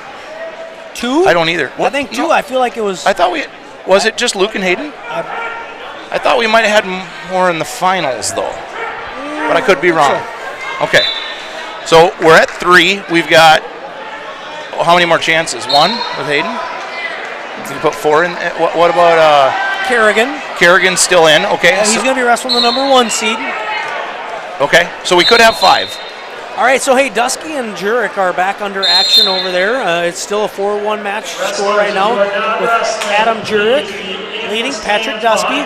Semifinal action here at 182. The winner gets Brady Anderson here on the left of your screen. Got Eli Grunis from Minnesota, 15-4 sophomore, wrestling the 24-1 Tyson Richter.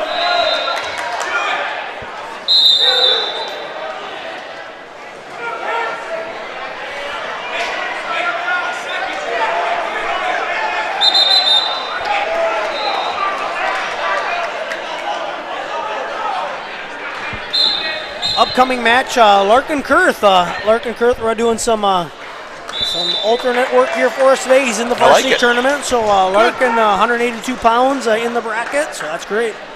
So I see Tom Gifferson's come up and kind of sat close to us. I wonder if they might have kicked him off of his table. Well, he was doing fine until I see Craig Gill come over and start talking to him. Craig Gill whispering sweet nothings in his ear, and then all hell broke loose on track wrestling. Well, the score was 4-2, but I think it stayed 3-2 on that scoreboard for a while. But we might have to get the true report from Mr. Gifferson a little later. Maybe over a few fish later on this evening at the fish fry. Fish fry? What are you talking about? Well, I think it's an open invitation, right, to a fish fry this evening, hosted by one of our favorite super fans. I don't know. Should I give out the address yet, or should I check with him first? No, we better check. Okay. He asked somebody that is near and dear to us was talking to me yesterday and said, "Hey, the person hosting this asked how many people to expect. I mean, do you expect 60 or 120 or what?" Gosh, I would expect most of McLeod County to show up. Hey, maybe we should turn our camera on the left side of the screen over to mat number 1, where we have Burkett and Erickson out there doing battle. We'll keep you up to tune with the Richter and Grunis match, semifinal at 182. But checking out our 170-pound mat over there. Burkett with a quick 2-1 lead, or 4-1, I'm sorry. 2 quick takedowns, and he's going to work. Derik, interesting. I've seen Bryce Burkett wrestle a few matches recently at 182 pounds. And he did take on the number 1 ranked O'Malley from TCU and was victorious, I believe, by a score of like 12-10 or something like that. So I was talking to a Watertown person, actually it was his stepdad, earlier, and said, boy, that match, that must have been one heck of a match. And he said, well, yeah, if we wouldn't have got thrown for 5, it would have been a lot different. So sounds like Caden O'Malley might have took Bryce Burkett for a little ride. And this is going up memory, so I very well could be wrong, but I believe a year ago it was Burkett and Erickson wrestling for 3rd place in their bracket, because I believe Jurek was in the finals, where Jurek and Burkett had a barn burner of a semifinal match. So I think you are correct. Hey, passing below us right here, I see a guy by the name of Coy Hopke. Oh boy. We haven't seen him on the live stream yet, but if you pay attention to wrestling across the border into Wisconsin, you know the name Coy Hopke. I think he's ranked number 2 in the nation right now, and he is a world champion. On the right-hand screen, we now have the 170-pound semifinal of Tucker Fiend and Christian Rodriguez. The Waseca Blue Jay team is down a little bit, but Rodriguez, they don't have a lot of entrants in this varsity tournament, but he's one of them, and he's trying to make his way into the Hutch Invite 2023 championship round finals. Tucker Fiend was victorious by an 11-8 score over Jay Rickardson in the quarterfinals. So when you got Fiend and Rickardson wrestling in the quarterfinals, it kind of shows some of the depth in this tournament. Center mat, right now it's Tyson Richter with a 1-0 lead over Eli Grunis from Minnesota. So some tight matches on there. Looks like Burkett's in on a single on Erickson, leading 5-1. We're period number 2. Burkett currently ranked number 2, I believe, in the state.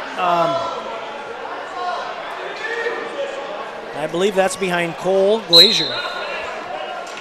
Boy, what a year Cole Glazier's having. Yeah, he's a hammer, right? And I also inquired this morning, have Burkett and Glazier ever faced off head-to-head? And I got a negative response on that. So no history between number 1 and previously number 2 ranked Bryce Burkett. Now the rankings has switched him to number 1 spot at 182, but for quite a long time it was Glazier and Burkett in the number 1 and 2 spots at 170. Burkett leading 7-2. We got a 1-0 match with the Richter and Grunis match. What do you think, Ryan? Which one do we want? We want the Burkett match on being featured, or should we go to the Grunis-Richter match? Any suggestions there? Or do we have to run that by our senior? I've got a gut feeling that we probably are pulling more Watertown people into the live stream. I could be wrong about that. No offense to anyone from Becker or Minneota. Christian Rodriguez leading 2-0 over Tucker Fiend right now with that first period takedown. The screen on the right is basically staying static because that camera don't move quite as well. So trying to make some adjustments with that one is a challenge in itself. It went tumbling once arguably. Somebody did indeed. Somebody hooked the tripod leg. So that was what I was worried about. I need more painter's tape to mark off our area here as unsittable. Rodriguez leading Fiend 2-0 at 170-pound semifinals at 182 semi-final match. Richter still leading 1-0. And on the left, Matt, Burkett coming into the third period in control by 5 over Braden Erickson. 7-2 match. Grunis is getting ridden out right now, down by 1. He's got to get away in order to give himself a chance, but boy, Tyson Richter now is going to get some near fall. He's going to get swipes on Eli Grunis. Oh boy. And Richter's got Grunis in all kinds of trouble out here. They're in the center of the mat, and he is very, very close to the fall. So the winner of this will have Brady in the finals, correct? That's right, and that's going to be a fall for Tyson Richter. It'll be Brady Anderson from Hutchinson BLHS Tigers against Tyson Richter. Richter comes in with a 24-1 record into the tournament. Right. Super solid. That will be a great finals match at 182. Of course, we'll be calling the action with a little tilt to the Hutch Tiger, Brady Anderson. Hey, Larkin Kurtz taking the mat here at mat 2, so we're going to switch off of Burkett now and head over to mat 2 and feature Larkin Kurtz. Burkett's in the lead 7-3 with 1:20 left in the third. We'll give you updates on that match. But as our disclaimer states, we are going to feature our Hutch Tigers. Who's Larkin got here? Yeah, he's got the junior from Waseca, Carter Ellis. He's 7-12. So this will be a great opportunity for Larkin to face a varsity wrestler with a losing record. Larkin doesn't have a lot of varsity experience, just a sophomore. Larkin gets in on the leg, takes a shot, now comes up, underhook. Shot attempt by Larkin.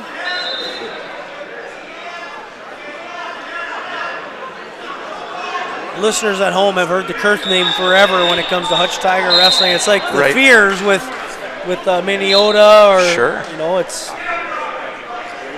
Don't ask me how they're all connected because I don't even know. There's just too many Kurths. Yeah, there's a lot.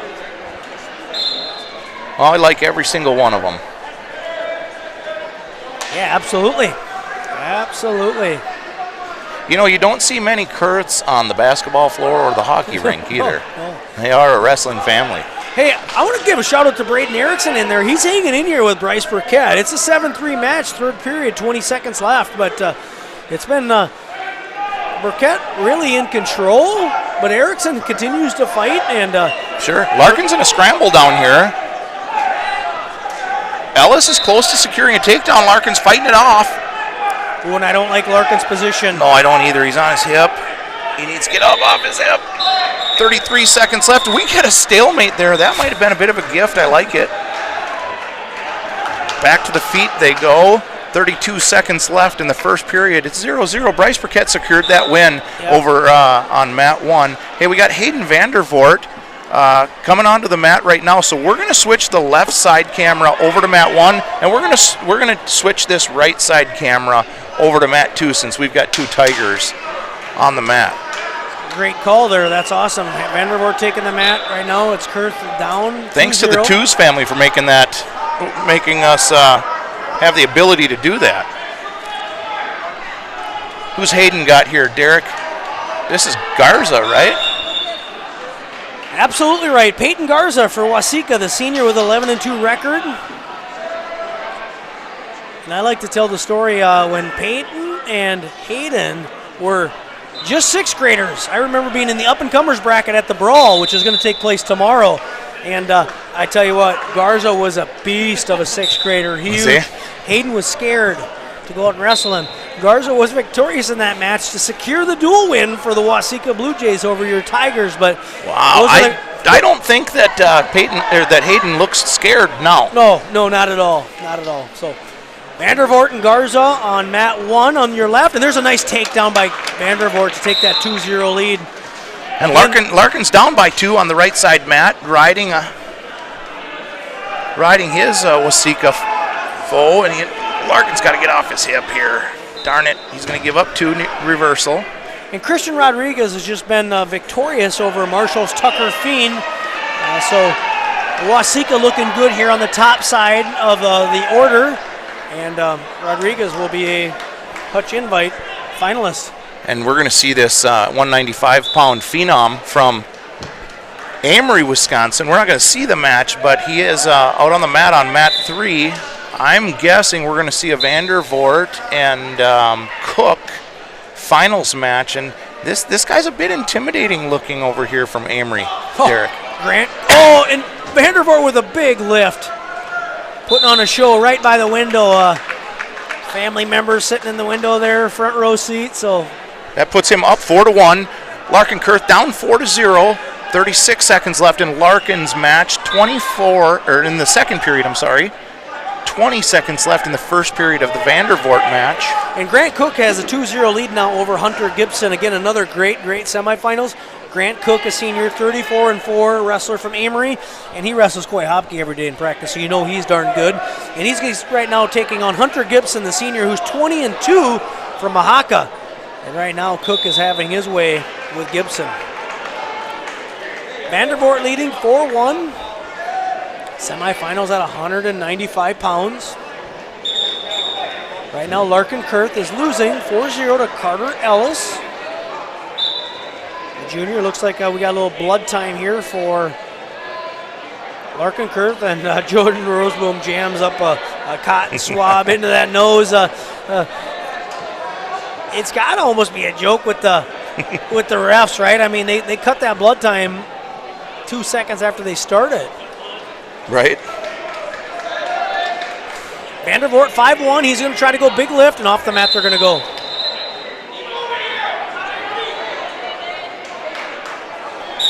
Ellis and Kurth are going to start period number 3 neutral. So it's an escape for Kurth, 4-1.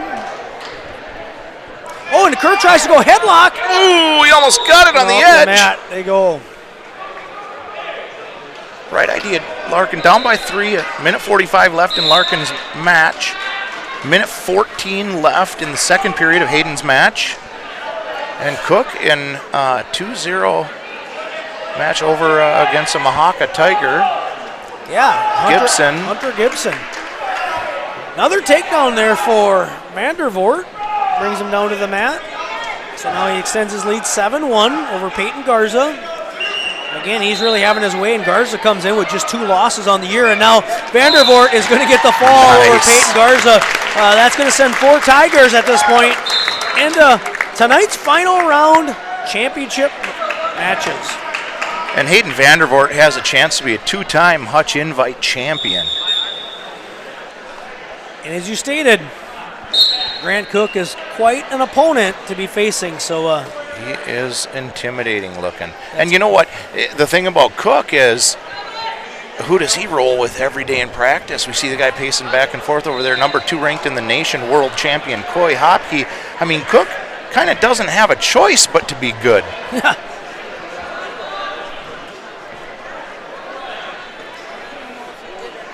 So Kurth now down 6-1 after a takedown by Ellis.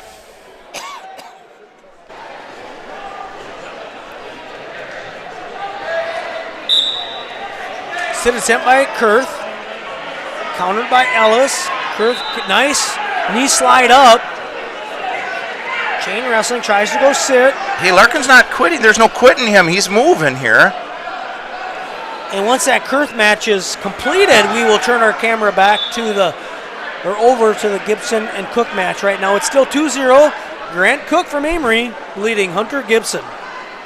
On the left side of your screen, you are seeing Somerset wrestler Cariso against Marshall's Haas.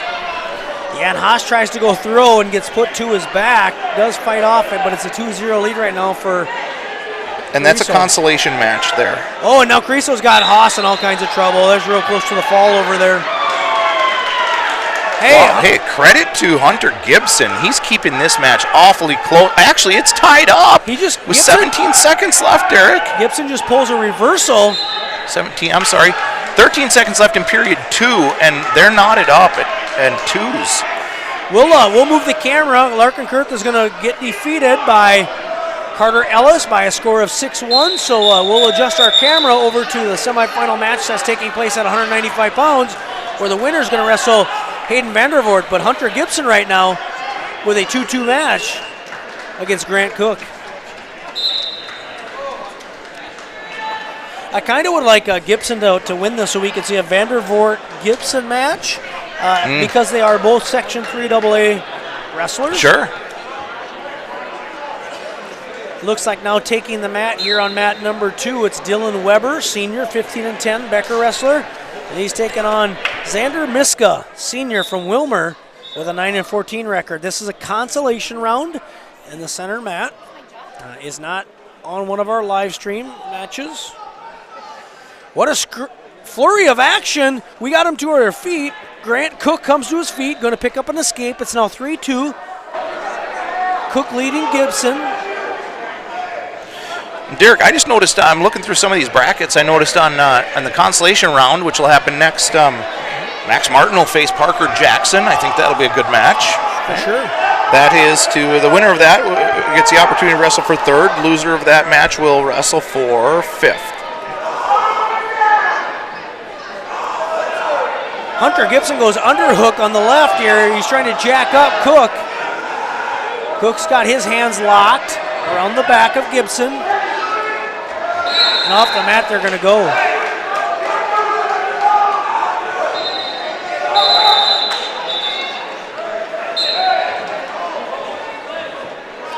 Still 3-2 in favor of Cook. And now Gibson goes double unders. He's got Cook jacked up. You can tell Gibson is far more comfortable with there. And Cook gets called for stalling as he literally backs off of the mat. Shot attempt by Cook. He gets it on a single leg. Got Gibson single up. Gibson tried to go gator bacon Dylan Ness style. Did not work out in his favor, though. Unsuccessful, and now Grant Cook in the period number 3 going to extend his lead. 8-2. Ref is still holding the 3 near fall, so it's 5-2 officially, but he'll be picking up 3 near fall. 220 pounders on the left side of your screen. Veroven from Waseca versus Schaefer from Marshall. Hey, when I made a comment that I hadn't seen any Waseca Blue Jays, I guess I just was looking in the lightweights. Well, there's a lot of them in here. Yeah, but here's the thing. They've been known for having great football teams under Coach Brad Wendland, so I got to believe, and I don't know this, but I got to believe that this is a run of a bunch of their football players. Sure. And the one we're missing is Oliver O'Brien. Right, yep. And I believe out with an injury, so...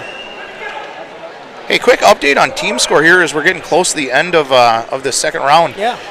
Becker still with a pretty commanding lead at 131. Watertown Mayor in second with 118.5. Wilmer in third with 115, and right behind them with 111 points in 4th place is our Hutch Tigers. Nice.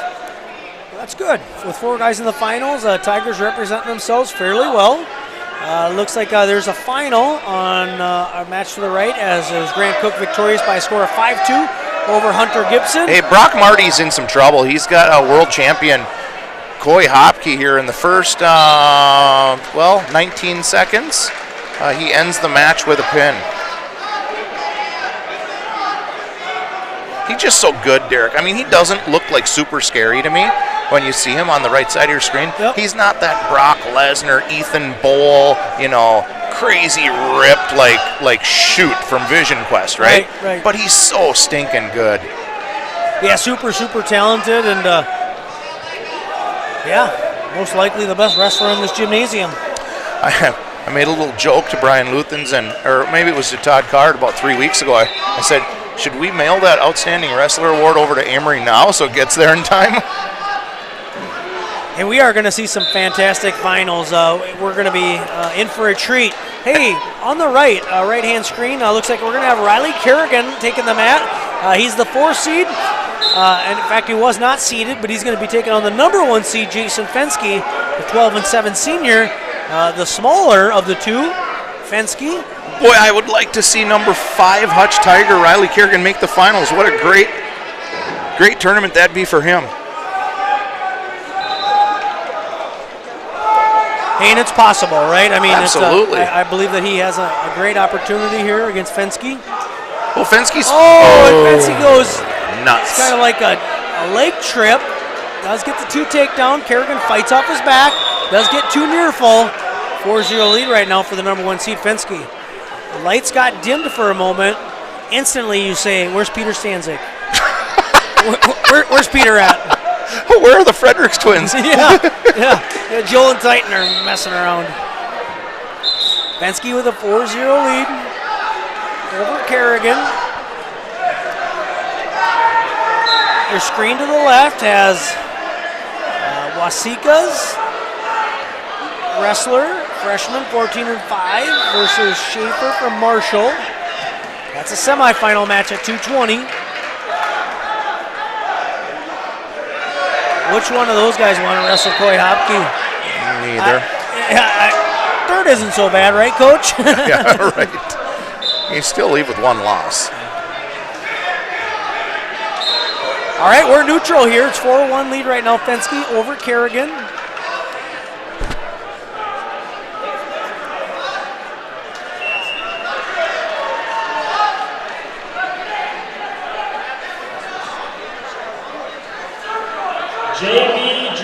Fensky's got double overs. Is he going to try to throw? Boy, yes he is. Put him in his... Oh, God, I thought Riley might be able to put the screws to him right there. That was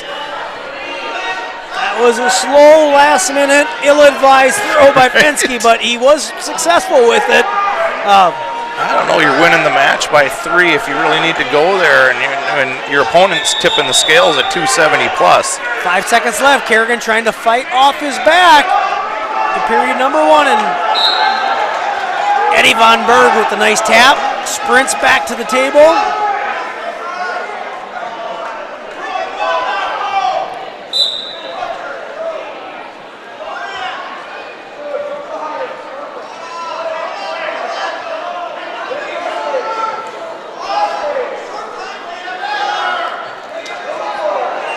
Gravin with a 3-0 lead over Schaefer. From Marshall in the 220-pound semifinal match that you're seeing on the left. Consolation wrestling taking place in the middle mat that you're not seeing. And that's Dylan Weber leading 6-2 over Xander Miska. Fensky now with a 11-1 lead over Kerrigan.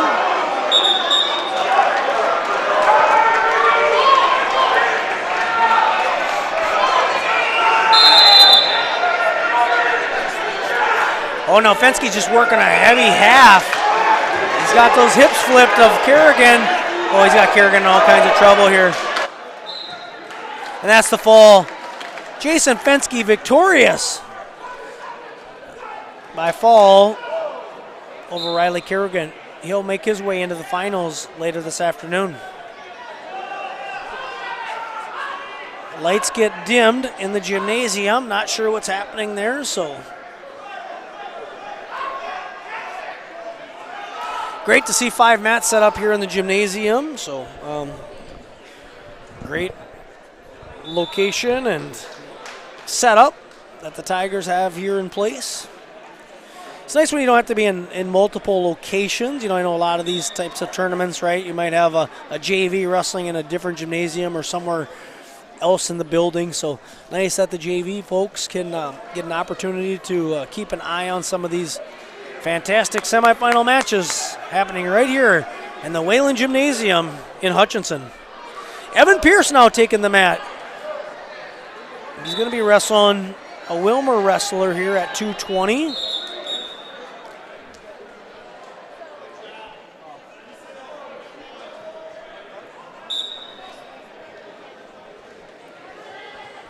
So Finley Donnellan, sophomore, wrestling Evan Pierce from Hutchinson. A couple of 220-pounders here. And Evan Pierce trying to get him down with a front headlock.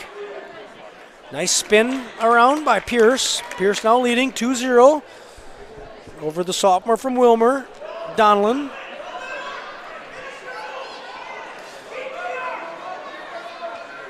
The match on the right hand of your screen, looks like we got Delgado, a senior from Waseca, 5-2. He's going to be wrestling Schulten from Minneota, senior, 9-1. That is a semifinal match.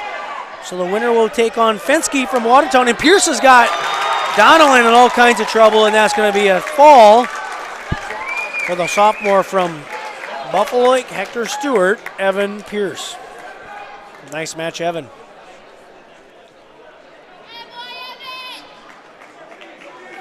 So it looks like we have some consolation semifinal matches already being staged. We are going to go off the call once our semifinal matches here are done, but try to get a time for when the finals will kick off. I don't think they actually have a scheduled time. I think they'll just continue to run, for the most part, straight through, maybe with a short break for table workers and such, but otherwise making, I think, good time here with a 10 o'clock start time now at 2:30 and semifinals underway. We'll have one round of consolation semifinals. What we'll do is we'll sign off and let you just kind of watch as you did in the early rounds of the tournament. But we will be back to call all the final wrestling action for you right here from the Wayland Gymnasium. Delgado and Schulten right now still knotted up at zeros.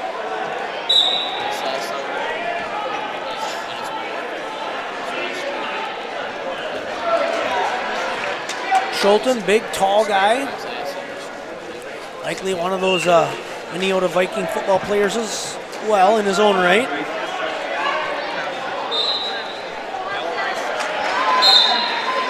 All right, there's going to be a 2 reversal now for Schulten, 1 escape. Delgado, we're 2-1. Just like that, a flurry of action. Looking good. And they're going right into the consolation round, aren't they, Derik? Yeah. Ryan Hoyg, I'm going to step away. Yep, we're going to sign off, I think. Okay. But again, stay tuned for more final wrestling action here. We'll keep the video going, but we're going to sign off from the audio. Thank you, everybody, for tuning in.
place matches.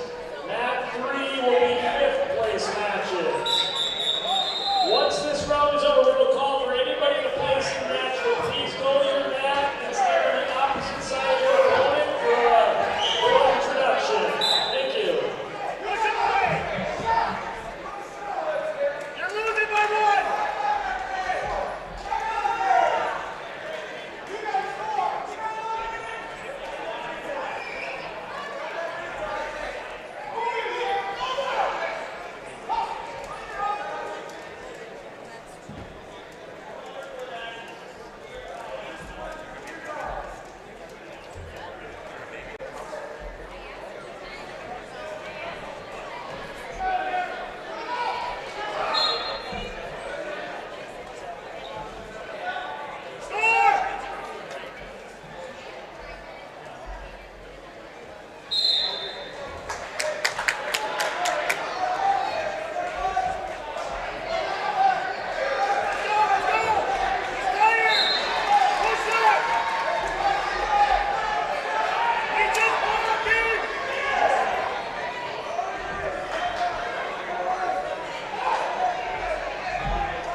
And I know where they want me to be.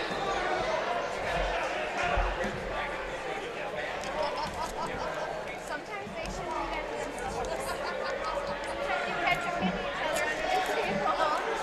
I'm like, you guys can't.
When this round of matches is over, we will not be taking a break. We're going to go right into the championship round.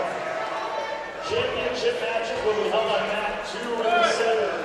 Third place matches will be on mat 1. Fifth place matches will be on mat 3. If you are wrestling in one of these, as soon as this round is over, you're going to need to report to your mat for a short parade of champions. So be ready to report to your mat when this round is over.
All wrestlers, when this match is over, we're going to roll right into the championship bouts.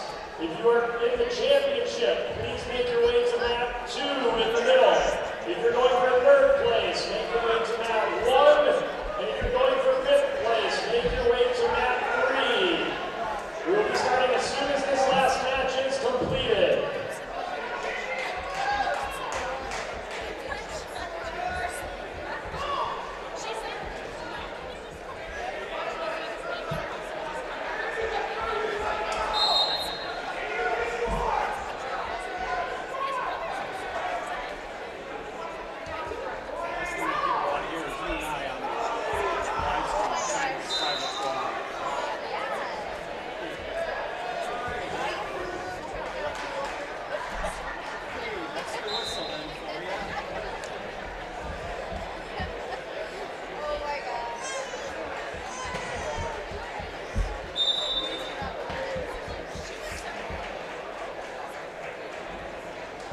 questions are important.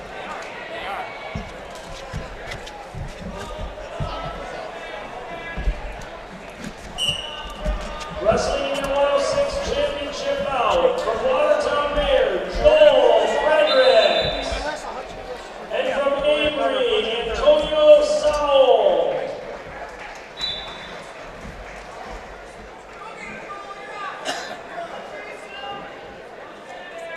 Both wrestlers are currently ranked number 6 in their respective state. All right, Ryan Hoig, here we go for the finals here in the Hutchinson Gymnasium, the Wayland Gymnasium, I should say.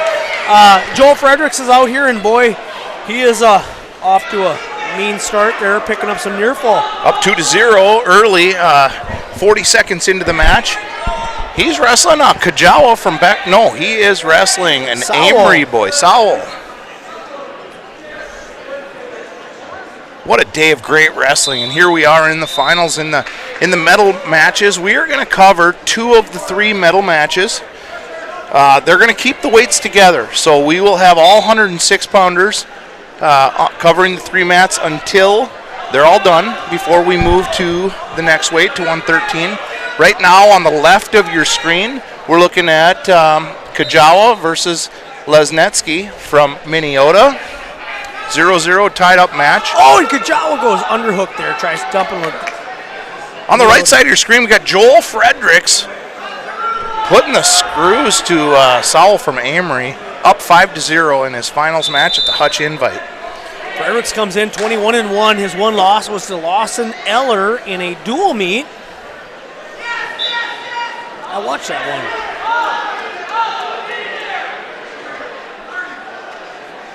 Should give a shout out. I watch a ton of wrestling because I'm able to tune into the New Prague wrestling team, right, as they do their broadcast. And Waconia wrestling, the other night I got to watch McAnally and Novak go at it.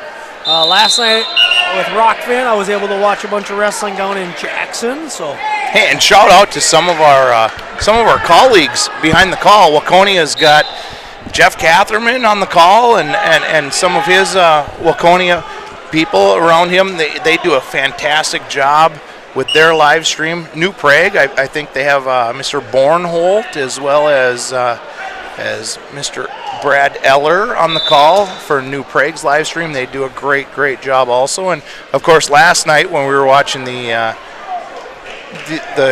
Night of Champions, we had the A-Team, the Josh Raymond and Al Venz show, which they set the standard, I do believe. hey, I got to give a shout out. Well, we were having a strategy session. Hey, thank you to Tom. Tom helped Rachel get kind of things set up and put together here. So we got, what a team here, effort. So thanks to Tom. I was the security. Make sure That'd be Tom Gifferson, head of security for Hutch Wrestling. He's got a couple other important jobs, but I think the most important is head of security for our wrestling team.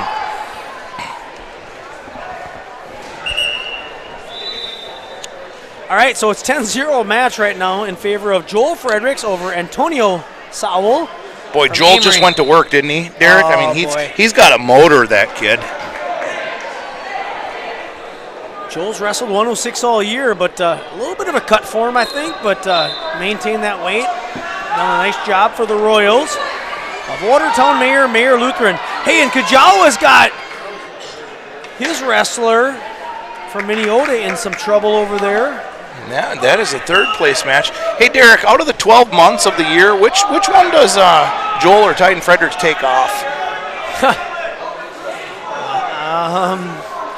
I'm going to say August. If there is an answer that's correct, I'm going to say August because that's after Fargo and before they get into getting ready for preseason nationals. Well, I would say maybe. I would agree partially with you. Maybe they take part of August off. Yeah, right. It's okay to take two weeks off, couple right? weeks, yeah, maybe. I don't know. You and I don't take 2 weeks off of wrestling. Absolutely not. Oh, and look at Joel just run that bar, just vicious. Joel looking super tough. Joel comes in ranked number 6 in AA. Well, we've got Rachel Tews, our senior producer, on the camera on that Joel Fredericks match, doing a great job of zooming in and panning the camera and Andy 2 is on the left-hand side of your screen running the camera for us. Logan Schwanz, as he is wont to do, is bouncing up and down, pacing back and forth, getting himself ready to go for his finals match at 113 coming up shortly. And he's going to face the other Fredericks twin in Titan. We like to call those opportunities when you get the opportunity to wrestle some good opponents. So Joel Fredericks currently ranked 6th in Double A in Minnesota. His opponent from Amory is ranked 5th in Division II in Wisconsin, which would actually be kind of like our Double A. Yep. And Joel's going to be one of those kids where, I love looking at rankings because it's fun, it's entertaining, it's whatever, right? But Joel's going to be in the conversation come that last week in February and March at the state tournament, right? For sure. That's a tough draw for anyone. For sure. And Joel now has a cradle locked up, looking to put Saul in all kinds of trouble. This is going to end the match one way or another, probably. Did he get near fall? He should have got 2 swipes there, I would imagine. How about a tech fall in the finals of that super tough Hutch Invite? There is no near fall, so the match will continue on. I'm good with that. Sure. I like to see the action. We love elite level wrestling, and that's what's happening on the white mat in front of us. So I said this earlier tonight, but I don't love how they put every bracket as a 16-person bracket because this makes the tournament look lean. However, the quality, so not quantity. 11 teams here, maybe more like 10. I think got like New Century Academy who's got a wrestler or 2, but the quality, when you're looking at the likes of Becker, Watertown, Wilmer, 2-time state champion, returning last 2 times, Amory, Wisconsin, Hutchinson, Marshall, Minneota, Mahaka. Boy, we got some great kids here in the gymnasium that are doing battle. So you are in for a treat here this afternoon. Hey, Kajawa's, oh boy. He had the Minneota wrestler in some trouble with a near side cradle, and they went off the mat. Kajawa leading 9-0 over there in the 3rd place match. Kajawa was the 4th seed coming into this tournament, and that's going to be a tech fall victory for Joel Fredericks, your 106-pound Hutchinson Invite champion. Congratulations, Joel Fredericks.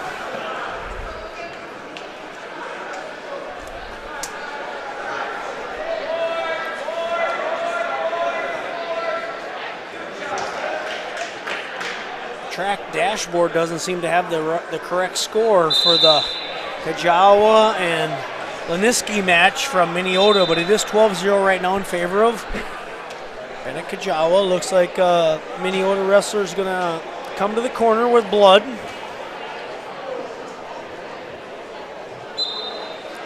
$113-pounders about to make their way to the center of the mat. You're going to have Logan Schwanz, Hutchinson BLH versus Titan Fredericks.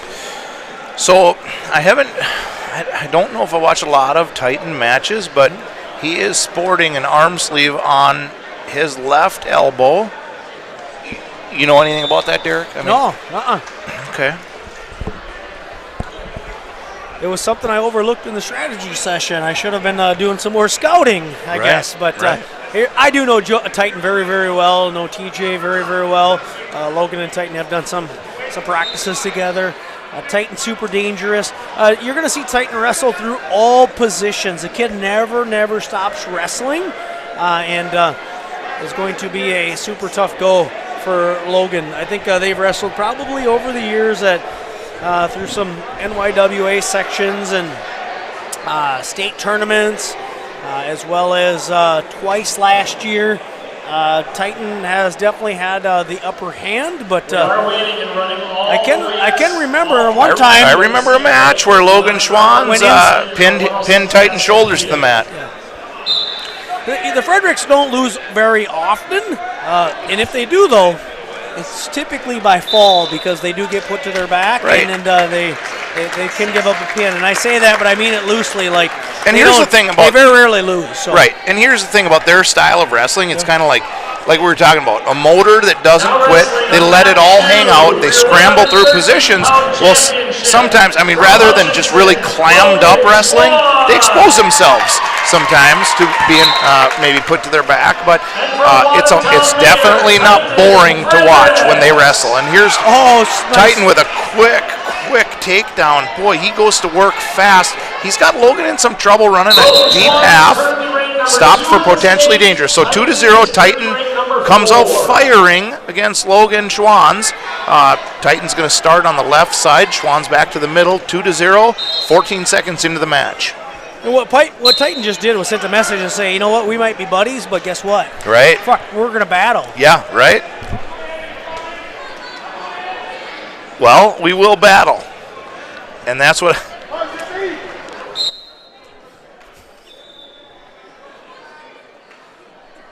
All right, on our third place match, looks like we got Brendan Berg and Adam Devlemnik over here doing battle. We got Schwanz and Fredericks out here on the finals match, and Lawson Anez and Boston Cushel doing battle in the fifth place match here at 113. So we're bringing you the first and third place matches here. We will try to update you on the fifth place match and score in time as it happens, but right now we are definitely focused on our Hutch Tiger, Logan Schwanz, ranked number 2 in state. Hey, real close to reversal, right? Get it, Logan. He was kind of in Fredericks that comes out on Merkel top. position. Logan currently ranked 2 AA. He's got to get away. He's got to get separation, right? Yeah, right. Fredericks is continuing to drop in on those legs, which is good technique on his part. But Logan, when you have that opportunity, you have to get separation. Right. It's still 2-0 here against number 4 ranked Titan Fredericks.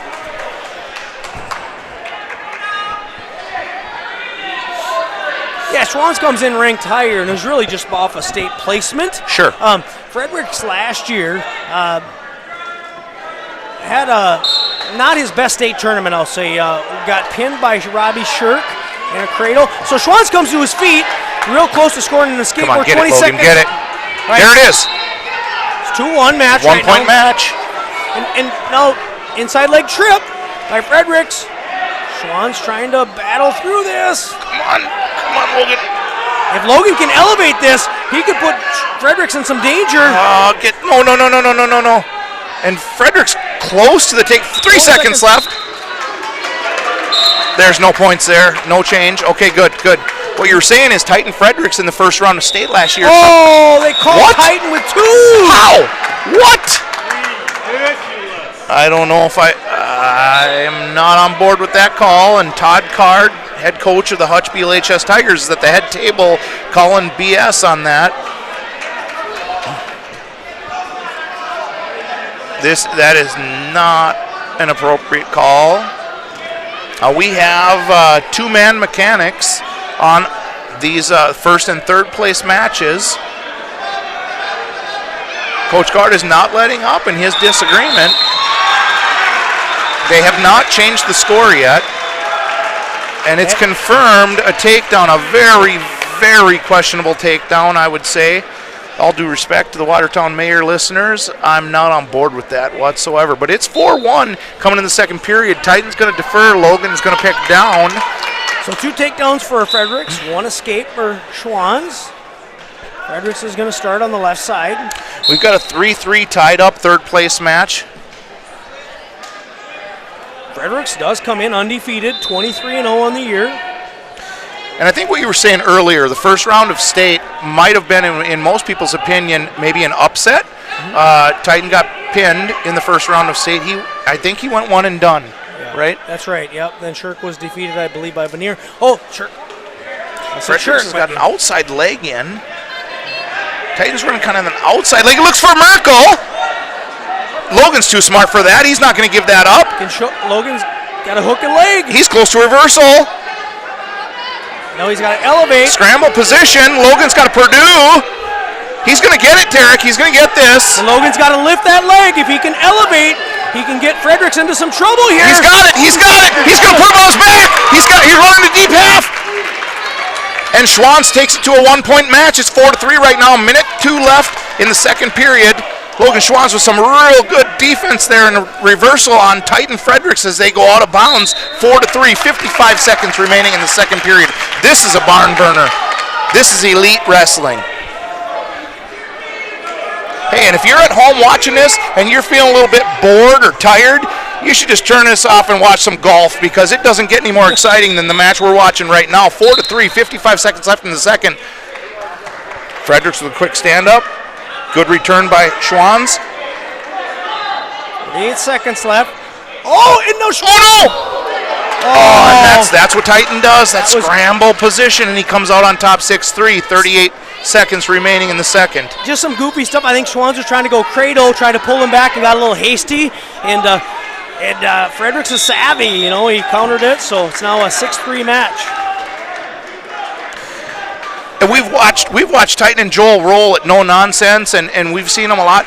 And these guys just there isn't a position in wrestling that they haven't practiced, that they haven't rolled through, that they haven't done play wrestling in, and then the scramble positions. They're going to win them more oftentimes than not. And there's not a national tournament that these kids haven't competed in, right? I mean, they face the best in the country, and Schwanz to his feet. He's going to get halted there, so it's now 6-3 still. Second period, it's Frederick's choice. This is a great match. Coach is telling him to go down. Titan's going to go down, up by 3 in the third period. In the corner for Watertown, you got Troy Peterson, and you got TJ Fredericks in the corner. Hutchinson's corner, you got Coach Todd Cart and Jordan Roseboom. I'd say Titan has Logan has an advantage against winter wrestlers in his Greco. The Fredericks boys, they wrestle year-round, and they're familiar with freestyle and Greco, but I trust Logan's Greco, and if it comes down to it, I don't mind seeing them on their feet and Logan going big. Yep. Fredericks come to his feet. Schwanz has got a single leg. He's trying to get to that head. He's got to run that pipe. Spiral down. Oh, this Schwanz is weird. Gets to a near side. Get it, Logan, get it, get it. He's got to crunch that together. He's got to come back to that single leg. In their third place match is Brendan Burke right now down 5-6 by Devlimnik, so good match going over there.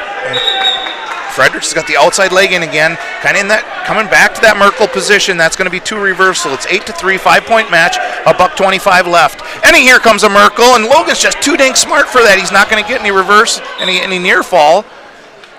And it's a 5-point match, but I feel like the action has been, fantastic throughout the match. So, oh my gosh, yeah.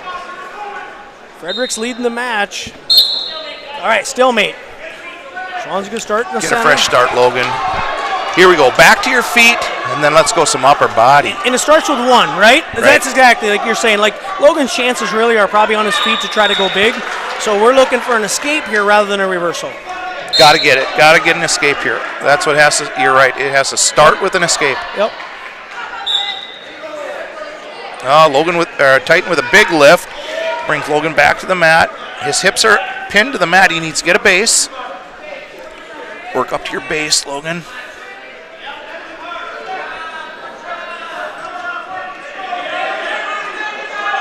Fredericks is working into a bar here on the right side. Bar near wrist. He's not going to tilt him, and I don't think he'll get a turn here. We're going to end up with potentially dangerous, if anything, but he's got the pinned in the back. Oh, he's looking key lock. If he gets this lock, that is a tough one to get out of. Really tough. Oh, he's got a key lock locked up, and he's looking to turn Schwanz, and he's going to get near fall. That is a super tough move to get out of. He's going to pick up, I think, all 5 swipes, maybe. Oh, you got to stop that. Oh, my God. Fredericks gets 3 near fall, and then we're going to stop it for potentially dangerous. So now it's a major. It's 11-3 match, 8 seconds left. At this point, Logan's got to just get a point. Bring it back to a minor decision. And the clock's going to tick away. This one's going to go in the favor of Titan Fredericks.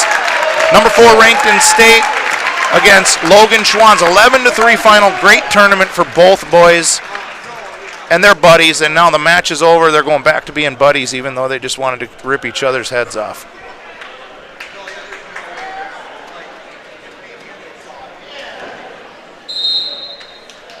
Now wrestling on mat number 2 in your 120-pound championship bout from Amory, Wisconsin.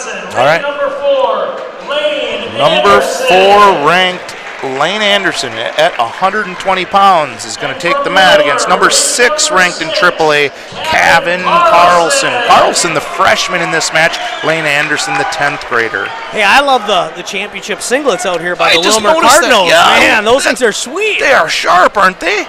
I wonder if any of our 4 finals entrants will be sporting a white singlet. We got one of those for finals too. Carlson out with a quick takedown. Hey, Carlson comes in as the 3 seed. I don't know how that happens, but Right. I wasn't in the coaches meeting but Gavin Carlson has been on a tear this year, and he was the 3 seed. So he's now got Anderson with a near side cradle. Hey, and we got Marthaler and Gibson, which was our first round match in this bracket, now wrestling back for 3rd. How did that one end up first time around? Marthaler won, I think, 5-6-0. All right, he finds himself behind 2-1 right now. No. Oh. Marthaler trailing Gibson in the 3rd place match. Nope, there was a reversal there. It's 3-2 now. Marthaler in the lead. Carlson's up 4-2 against the Amory wrestler, Lane Anderson. Carlson with another takedown. It's going to be 6-2 with a minute remaining in the first period. In our 5th place match, we have Hall from Becker and Mead from Watertown Mayor. 120-pound 5th place action. Mead came in as the 2nd seed, wrestling for 5th. 22-5 is Mead's record on the year.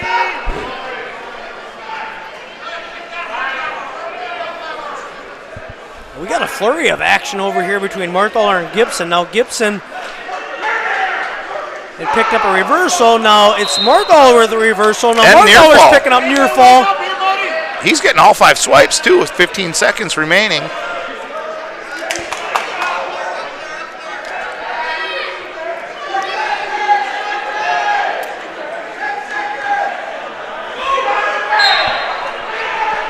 Marthaler making the drop to 120, as well as Gibson. Both of those guys have spent most of their season at 126.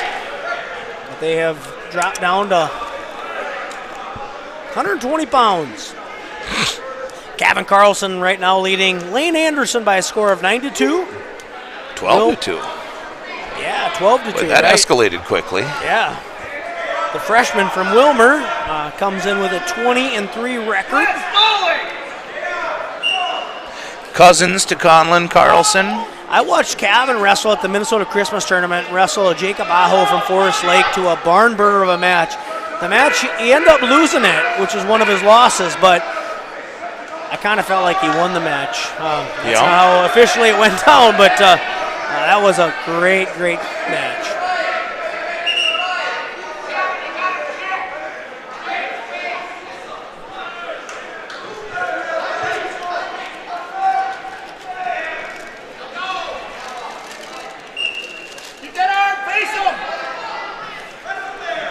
See Jenny Luthans walking by just beneath us with some really super sharp looking plaques. Yeah, there they go. The brainchild of Brian Luthans. What a great job Brian's done creating super unique and just amazing plaques for our champions and team place winners here at this tournament. In our 5th place match, it's Caleb Mead right now leading Tyler Hall by a score of 4-1. Championship match is Kevin Carlson leading Lane Anderson by a score of 12-2. In the 3rd place match, it's Landon Marthaler leading Grayson Gibson by a score of 8-4.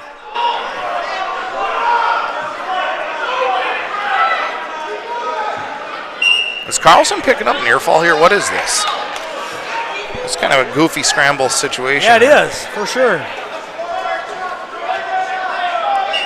So what Tiger are we going to see next? Is Max Martin wrestling for 3rd, right? He is, yeah. Max Martin is going to take on Gilland from Minneota in the 3rd place match. So Minneota, Class A team, there's no section implications here, but do you know if they have any history? I don't. No, I don't. I do not know. I know maybe in years past when both Max and Devlemnik were 106-pounders. I was kind of hoping he'd wrestle Tice Anderson just because more than likely Anderson will be down at 13 at section time, but it's section opponent, right? Yep, right. It'd be nice to just put a nail in the section coffin of Mahaka. Yeah, Tice Anderson is going to wrestle for 5th against Parker Jackson from Watertown Mayor Lutheran. So that'll be where the Mahaka wrestler, senior, will take the mat.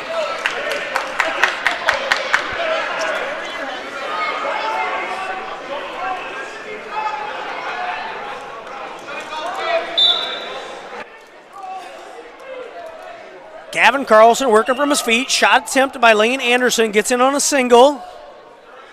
Oh, Carlson does a nice job trying to get those hips down. Gavin Carlson really close to picking up his tech fall in the finals. Re-attack by Carlson. Now he goes into the single. Lane Anderson, sophomore from Amory, comes in 31-9, so super stud wrestler. Carlson right now kind of taking it to him. Lane Anderson comes in ranked number 3 in Division II in Wisconsin. Carlson ranked number 6 in AAA in Minnesota. Landon Marthaler now with a 11-5 lead over Grayson Gibson from Mahaka. And that's going to do it here in our championship match. It's Gavin Carlson, your champion at 120 pounds from Wilmer.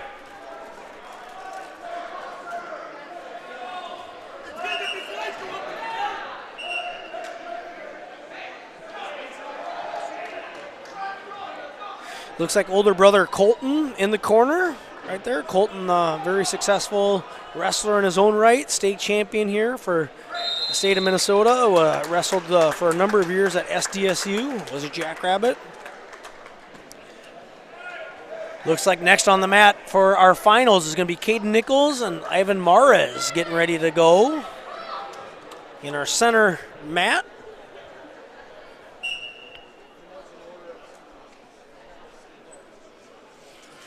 Minute 6 left in period number 3 of our third place match. Landon Marthaler right now leading Grayson Gibson.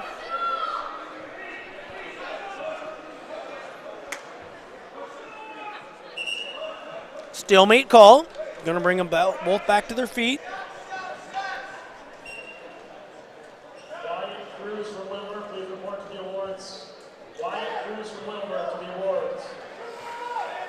Calling the 106-pounders to the award stand.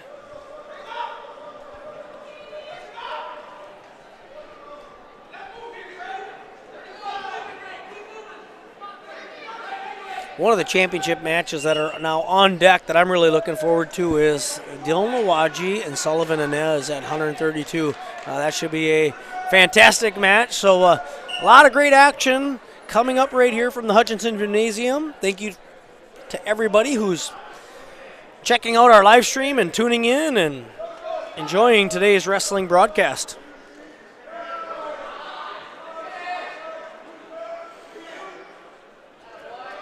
Another takedown by Marthaler. He's going to push that lead now 13-7 over Grayson Gibson. His time's going to run out, and it's going to be Marthaler, your third place finisher at 120 pounds here in the Hutchinson Invite.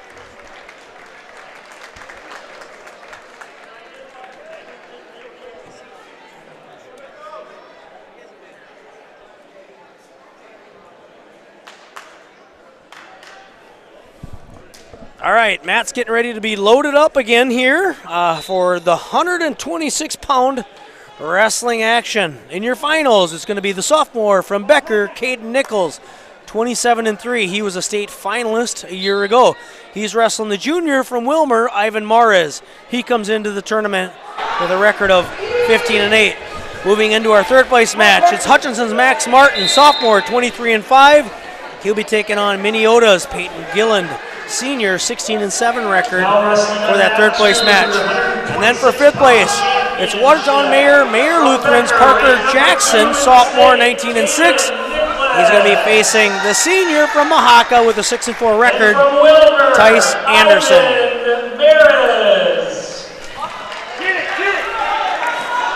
Shot attempt by Gilland. He gets it on a single leg on Martin for He's the gonna third lift him place up. match. He's going to get his 2 there on the edge. In the championship match, it's Caden Nichols coming out with that early takedown, now leading Morris 2-0. So as far as ranked wrestlers in these medal matches, Derik, we did see Peyton Gillen come down from 132. He's ranked at 132 in Class A. He's ranked number 5. Caden Nichols ranked number 2 in Double A. And it's a tied match in our finals match here with Nichols and Mares. This Mares is he's trying to wreck this tournament, isn't he? Wow, Mares with a nice reversal now to knock this match up 2-2. Boy, Gillen's working for that far side cradle there, and Max has just got to get hand control. He's down 2-0, 40 seconds left in the first period. Oh, don't give that lock up, and Max is going to go over in a cradle and give up some near fall here in the third place match. Oh, and Max Martin down by a fall in the third place match. Number 5 ranked Peyton Gillen. A minute 30 into the match. That's going to end the tournament with Max with a 4th place finish at the Hutch Invite. Back to our championship match now. It's Caden Nichols expending his lead. It was 2-2 when we went over to the third place match. Now 5-2. He's such an interesting wrestler, isn't he, Derik? Oh, he sure how is. would you explain his style? He looks like so Caden Nichols, this is not a rip on him whatsoever, but he does not look like he has spent years and years in a weight room bulking up, right? Nope. But boy, is he tough. Yeah, style-wise, I don't know. I mean, he just, again, kind of one of those guys that wrestles through all positions, super tough, technically sound. And when I think of Caden, I think of him being kind of a folk style being his bread and butter. Sure. I have seen him definitely at some of the freestyle and Greco events. I know one year he was on the national team. Didn't Raiden wrestle him at last year to a close? Max did. Max, okay. yeah, in state freestyle tournament, it was a barn burner. Right, it was super close. Yeah, it was a nail biter. In fact, is that the one that we asked Queasley to review, and we thought that Correct. There was an incorrect call, that Max Martin actually should have won that match? Yeah, I remember that. We challenged it. Mm-hmm. We lost the challenge, but we didn't have an impartial third party challenge it. We had the ref on the mat look at his own challenge, which, whatever. That's in the past. But Caden Nichols, an absolute stud when it comes to folk style wrestling, and he's leading Ivan Mares 5-2 right here in your Hutch Invite. 126-pound championship match. And now Nichols. Oh, Nichols sends himself to his back. Sits back on his butt. Tries to go power half, and he's free, though. That's going to be an escape. It's a 4-point match. A minute 32 left in the second period.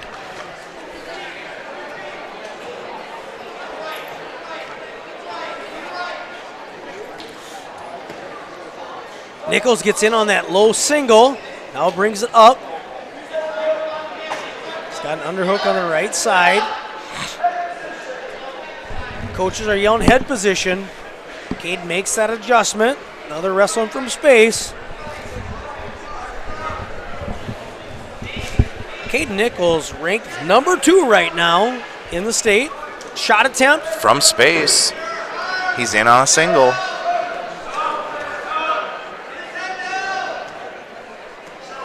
He's trying to turn the corner. Now he goes over He's the looking head. cradle. Oh, and he's got Morris in the near side cradle. Lots of time left. Morris is in trouble here, Derik, and that's it. That's going to end it with a fall. 38 seconds left in the second period. Caden Nichols is your Hutch Invite champion at 126 pounds.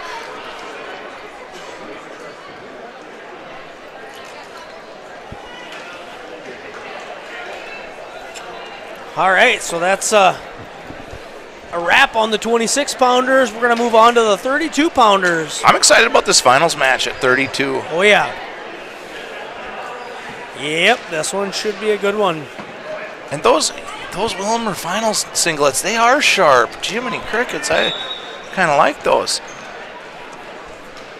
Now taking the mat on the finals, we're going to have Dylan Lawaji from Marshall wrestling Sullivan Inez from Wilmer. Lawaji's ranked number 3 in AA right now. Sully at 138. Sully Anez is ranked number 6 in AAA at 132. So another finals match with a couple ranked wrestlers here. Our third place match features Hunter Bees from Amory and Landon Kujawa from Becker. Kujawa up to an early lead, 2-0 in the third place match. Hey, there's not many tournaments you're going to find Landon Kujawa not in a championship match. So. Right, Landon Kujawa ranked number 2 in AA. Hey, Lawaji's not wasting any time. It's been a takedown and a let-up already. So it's 2-1 right now, Lawaji, before the announcers in the gymnasium have even announced our finalists. Well, I don't even need to ask. I know whose shoes you like better out here on the championship mat, Derik. Yeah, Lawaji's are pretty sharp. I said I was going to get a picture. I haven't yet, so probably need to do that. It's 4-1 on the third place match. We're going to get a stalemate call. It was Inez in on that single. Hard whizzer by Lawaji. We're neutral with a minute left in period number 1 at 132 pounds. 120-pound place winners. Please report to the award stand. Kujawa now with a 4-1 lead in the third place match, and it's Jonah Hamburger right now leading Boker from Becker 2-0 in the fifth place match.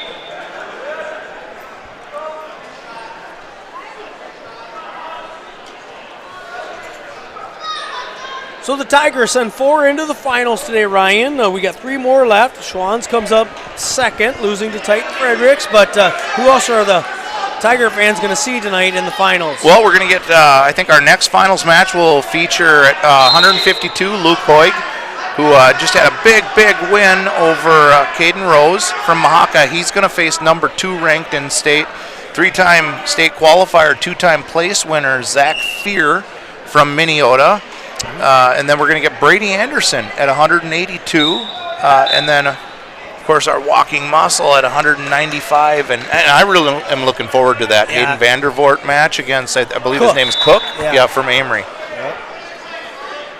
That'll be a great, almost nightcap. A nightcap for us, for the Hutch Tigers. Inez comes to his feet, countered nice by Lawaji. Lawaji trying to, pin those hips back down to the mat. Lawaji leading 2-1 right now. He stays in such good position here, Derik. It's a close match over here on the third place mat, 5-6. And I know this is killing Mr. Lee Lawaji, but unable to make it here today because younger son is wrestling in the 9th grade league state tournament up in Mora. So hopefully Lee Lawaji is able to tune in. I know Dylan. I think he is. I saw a comment on the YouTube page. Really? I do believe that that Mr. Lawaji is tuning in. 2-2 now.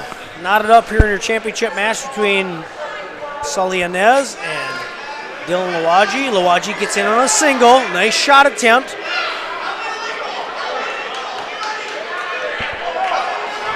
Oh, and he comes around nice. Good technique. That's going to be Great a takedown for Dylan Lawaji. He's going to extend his lead to 2. It's 4-2 with 50 seconds left in the second period here. Number 6 ranked. Number 6. Where am I at? I lost my place. Number 3 ranked Lawaji against number 6 ranked Inez. That is correct. So it looks like we have a final over on our 5th place match as I think Jonah Hamburger there was victorious over the Becker wrestler at 132. Ryan Boker.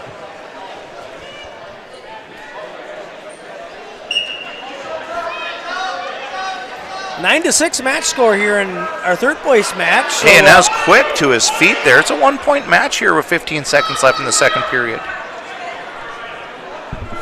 The senior from Amory, Hunter Beese, is really wrestling Landon Kujawa. Super tough. Kujawa isn't close to a takedown.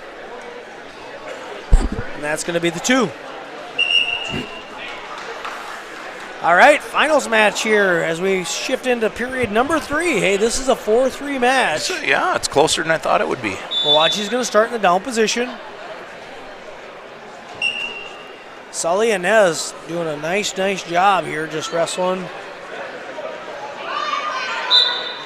highly ranked Milwaukee. Oh, and Milwaukee does a nice job coming to his feet and quickly spins around, drops in on a leg. Did not get separation, so we haven't had an escape called yet. No, they've been in this position a few times, and it's favored Milwaukee.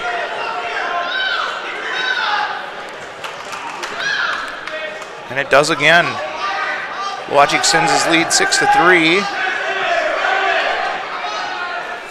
Oh, now Kajawa had Beast on his back, but Beast does fight off, comes to his feet.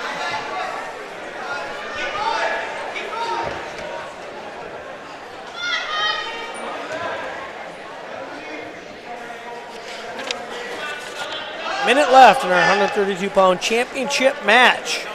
Right now it's Lawaji leading Inez 6-3.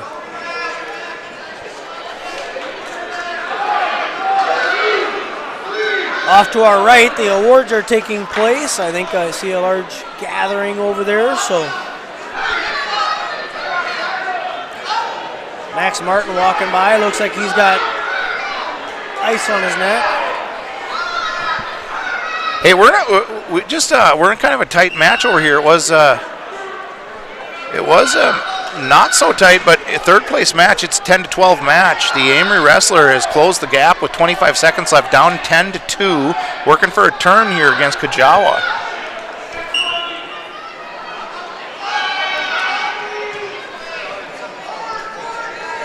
Boy, this Hutch Invite's a class act production, right?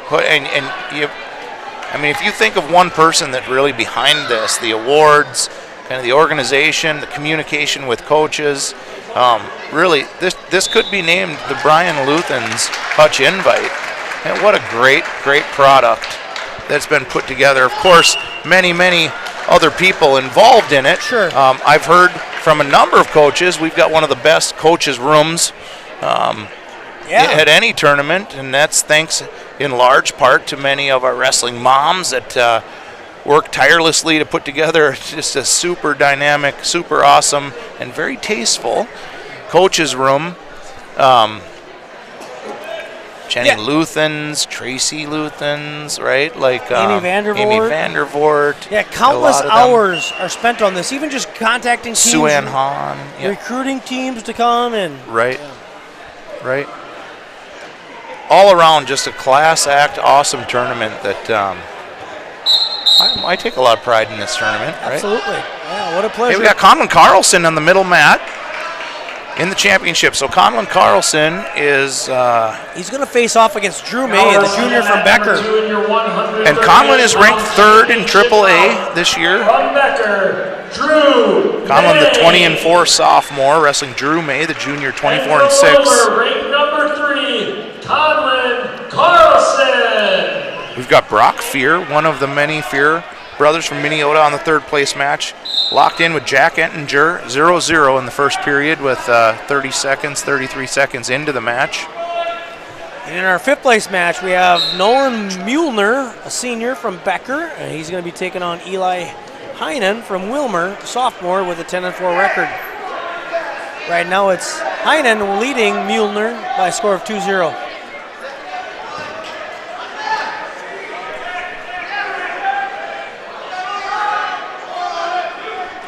Conlon out to a quick 4-1 start, 1 minute into the match. Hamburger from Watertown Mayor on his 100th career win. Who was that, Derek? Hamburger from Watertown Mayor. That's a great milestone. Congratulations to Mr. Hamburger on his 100th win. Yep, that's the senior from Watertown, Jonah. Come in with a 22-6 record. He finished 5th at 132 by fall, so congratulations, Jonah Hamburger, on your 100th win.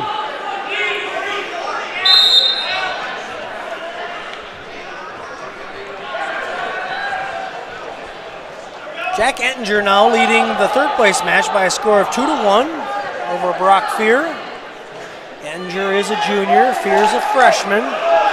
As you stated, one of many Fears on their roster. And now Fear's got Ettinger in some trouble. He's picking up some near fall. Gets a takedown. He's getting 5 swipes. He's going to get 3 near fall. They're down to 15 seconds left, but Brock Fear not done yet. Now he's going to run a bar. And Carlson picking up some near fall also with 17 seconds left in the first. He's going to be up 10-3. Kind of a commanding lead for first period, up by 6 points.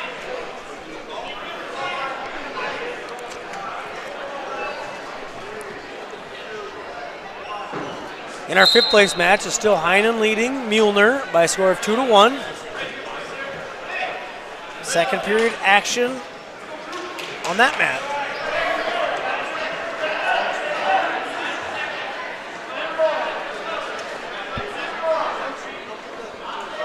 So we got blood cleanup on the 3rd place match. Ettinger's got some blood time. As I compare the blood cleanup techniques to our blood cleanup, boy, there's just no comparison. You've got somebody with blood cleaning prowess like Garrett Roseboom on your staff. Boy, it's hard for any other team to compete. Colin Carlson still staying hard at work here in the championship match. It looks like he was looking for a far side cradle there. He's up 12-3, 9-point lead. A minute 22 left in the second period. On our 3rd place match, Ettinger's going to start on top, down by 4. Fear comes to his feet, heavy whizzer. And he's going to turn that into something over here on our 3rd place match. There's scramble position, but Fear's going to come out on top with a reversal and some more near fall. He's up 8-2 with full 5 swipes for 3 points. Is going to make it 11-2 if Ettinger can wiggle his way out of this. Carlson's now up 14-4 on the championship match. 1 minute remaining in the second period. Our 5th place match, we're locked up at 2-2.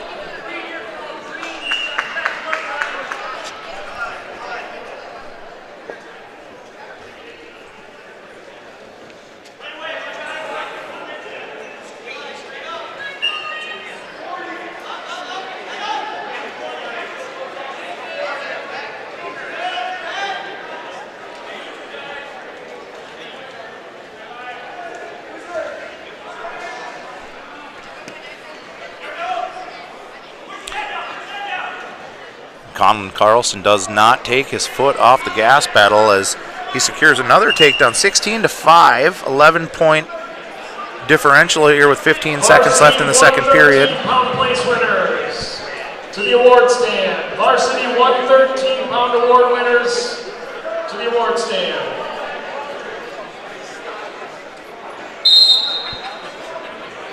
All right, coming into the 3rd period in our finals match here at 138, Colin Carlson's up 16-5.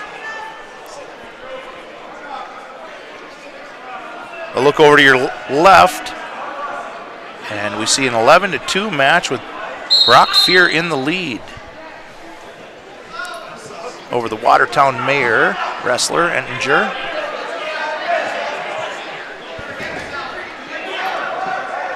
And we have a 1-point match in our 5th place bout. Heinen from Wilmer leading 3-2 over Muehlner from Becker. Carlson secures some more points here, take a 19-5 lead in the finals with $130 remaining in the match.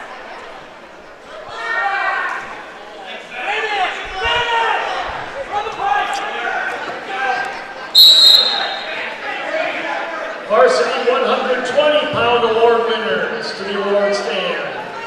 Varsity 120-pound award winners to the award stand. Calling the wrestlers to the awards, so moving right along here pretty good. Josh Mead making his way down the steps as he makes his way to the award stand.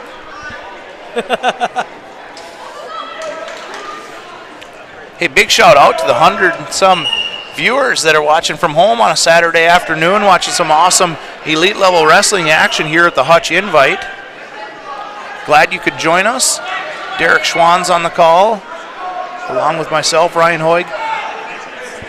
Hey, if you haven't had a chance to jump over to our main page and subscribe to our YouTube channel, we sure would appreciate it. Well, and Conlon is just going to nice Boy, drop that's in and gonna take be down, it. and He-Tech falls. Drew May, the junior. May's going to now move his record now to 26-7.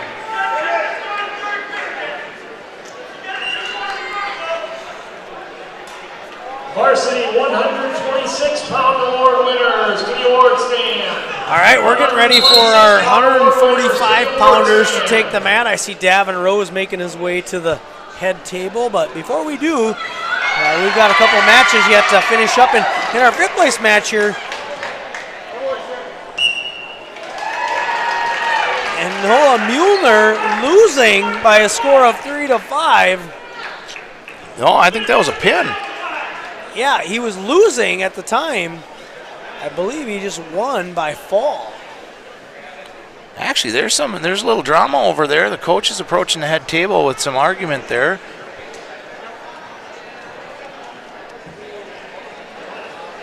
And Heinen from Wilmer did not agree with that pin call either. We got more blood cleanup here, still in the second period in our third place match with 14 seconds remaining in the second. Brock Fear with a pretty commanding lead, 11-3. We are waiting for all placement matches to complete before we start the next weights placement matches, so it might be a couple extra minutes here as we wait for the third place match to finish. 132-pound award winners to the award stand. All right, so 132-pounders making their way to the award stand. But he's actually good. On our third place mat, we do have some blood cleanup going on right now for the junior from Watertown, Jack Ettinger. Brock Fear's out there. He's trying to make sure that the mat is in good condition here so he can wrestle. It's not slippery from the cleanup from Coach Troy Peterson.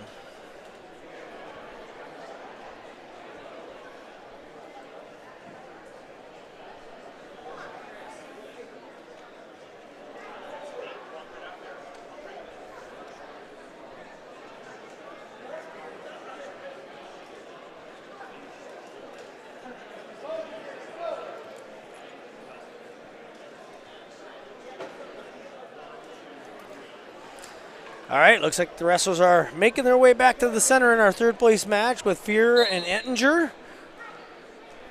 Action resumes in period number 2. We got down to 10 seconds left. It's Fear leading by a score of 11-3.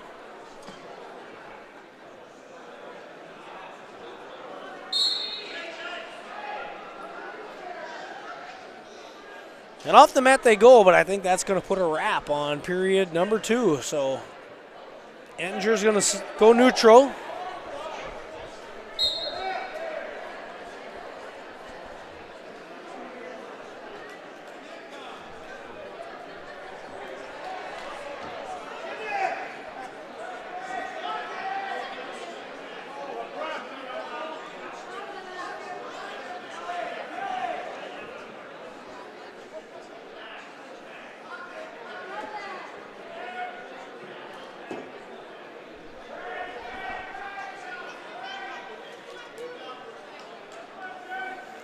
Wrestlers all tied up over there, but not a lot of action here in period number 3.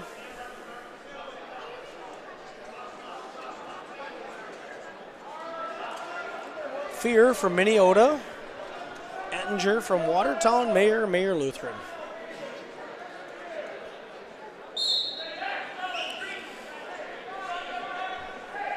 Because Fear took a step backwards out of bounds and took the wrestling off the surface, he does get warned for stalling.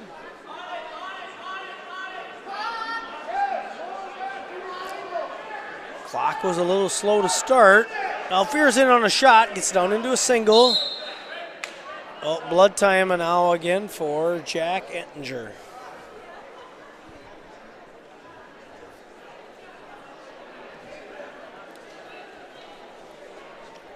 Thanks again to everybody tuning in to today's wrestling broadcast from the Wayland Gymnasium here in Hutchinson. It's been a great tournament, lots of good action, and no place I'd rather be.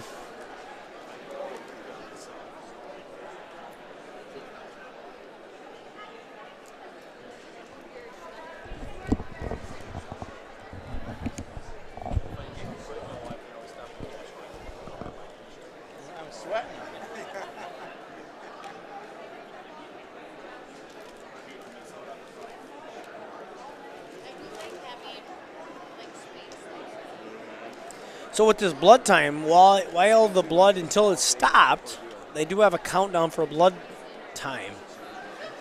But once it's deemed that the blood has been stopped by the coach, the cleanup does not count towards the countdown clock. So Jack Ettinger having his problems with blood.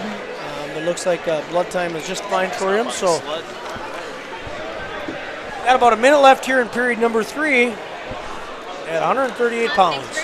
Yeah, we can harken back to, gosh, Derik, around when we were wrestling. I remember in Wisconsin, at least, across the river, there was no blood time until my senior year in high school. And part of the reason in Wisconsin why is because a good buddy of mine from St. Croix Central, Jeff Ross, 2-time state champ, was in a 47-minute finals match at the Kohl Center in Madison, Wisconsin, because there was no blood time, and he popped something open on his opponent's nose, and it just didn't stop bleeding. They ended up having to wrap his whole face like a mummy just to finish the match. At 47-minute blood time, and I think when they went over rules that year in the summer, they decided we got to put a limit on this somehow.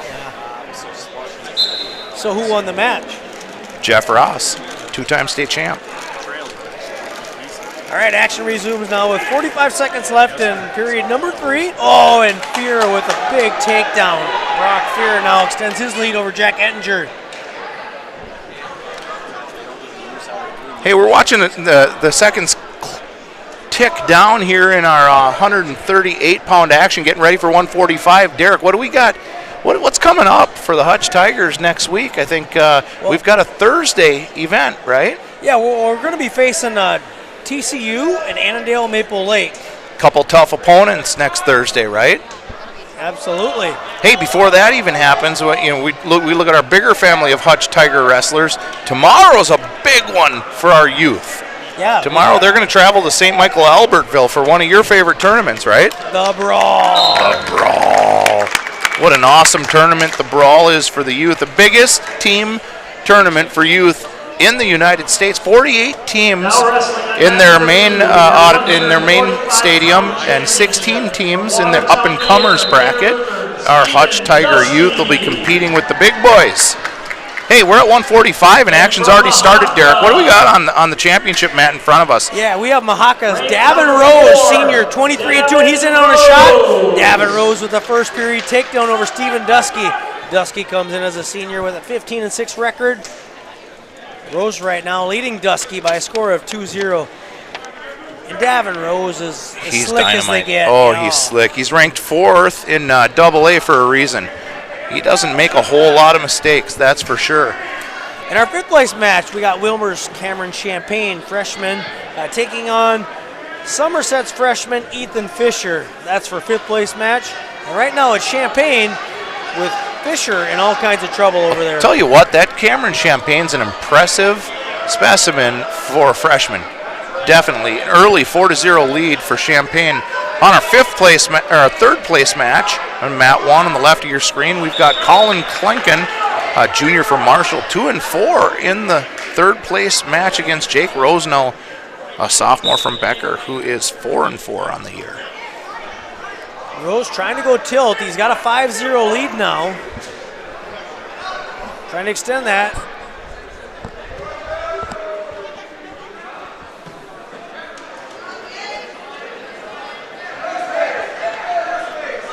He's smooth, Derik. He's just a smooth character, that Davin Rose. And he's super tough on top. I mean, you watch him when he starts running bars. I mean, it's vicious. And it doesn't now he goes to a bar. Right? Rolls that wrist. One half. But yeah, he feels comfortable. Look at him just kind of settle in. Down to 2 seconds left, and the period's going to come to a close with Davin Rose leading right now, Dusky, by a score of 5-0. We're in a 0-0 match in our third place bout. To your left and off the screen, it is 0-4 with the freshman Cameron Champagne in the lead over Somerset's Ethan Fisher. Both freshmen in that match. Yeah, it is, yeah. Rose started in the down position, picks up the escape in 3 seconds. Now leading Dusky by a score of 6-0.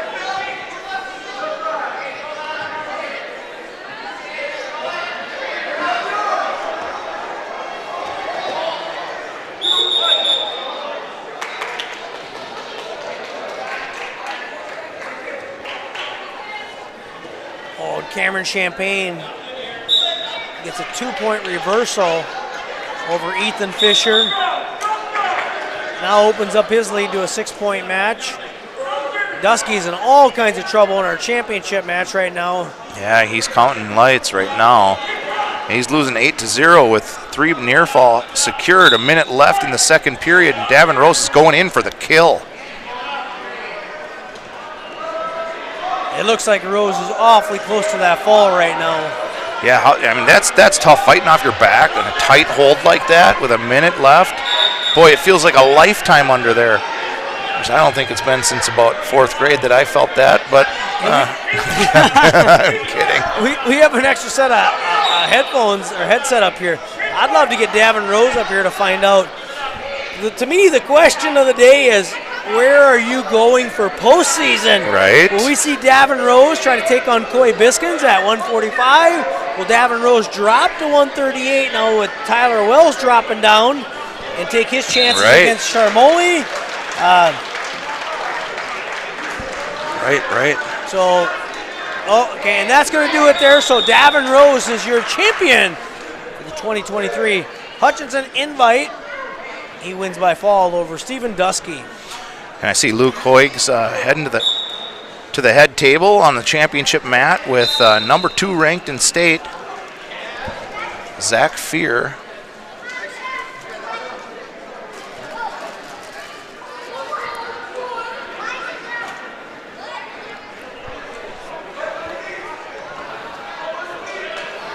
This is a big match for Luke, Derik. He's wrestled, he's got 4 losses on the season, right? 3 of them are the number 3 ranked guys. 2 Minnesota, 1 Wisconsin. Yep. Okay. Now he's got his number 2 ranked guy. This will be the 8th ranked wrestler he's wrestled this year. Wow. Okay. He has he's beaten 5 of them so far. Okay. This is the 9th ranked guy he's got. He has not wrestled someone above number 3 ranking in the state of Minnesota or Wisconsin. So he gets number 2 ranked Zach Fear here, and I don't know, I got a good feeling about this, but it's all feedback, right? Yep. Feedback and information. And feedback, right? I mean, that's certainly when you're talking about out of class, but his Fear, has he spent most of the year at 60? Did he recently drop down? I believe so, yeah. I think him and his brothers or cousins or whoever, they all 3 of them bumped down a weight. He's been at 160. Zach Fear's 19-1 on the year. I'm not sure who his loss is to, but he's a pretty doggone dynamic wrestler. 4th in state twice, 3 or 4-time state qualifier. Luke's going to have his hands full, that's for sure. Yeah, it should be a great match. Just a great opportunity for Luke to make his way back into the finals after last year winning the 145-pound title over Caden Rose. That was a semifinal match in this year's tournament, so happy to see Luke make his way back into the finals. What a great opportunity for him. All right, seconds are ticking away on our 5th place match. It's a 4-6 match with 28 seconds left in the 3rd period, and we're into the 3rd period with about 15 seconds into it, so a minute 45 left in the 3rd place match. 6-2 score right now. Actually, it's going to be 6-4 after that quick takedown. Hey, Ryan Hoy, I can fill in your question.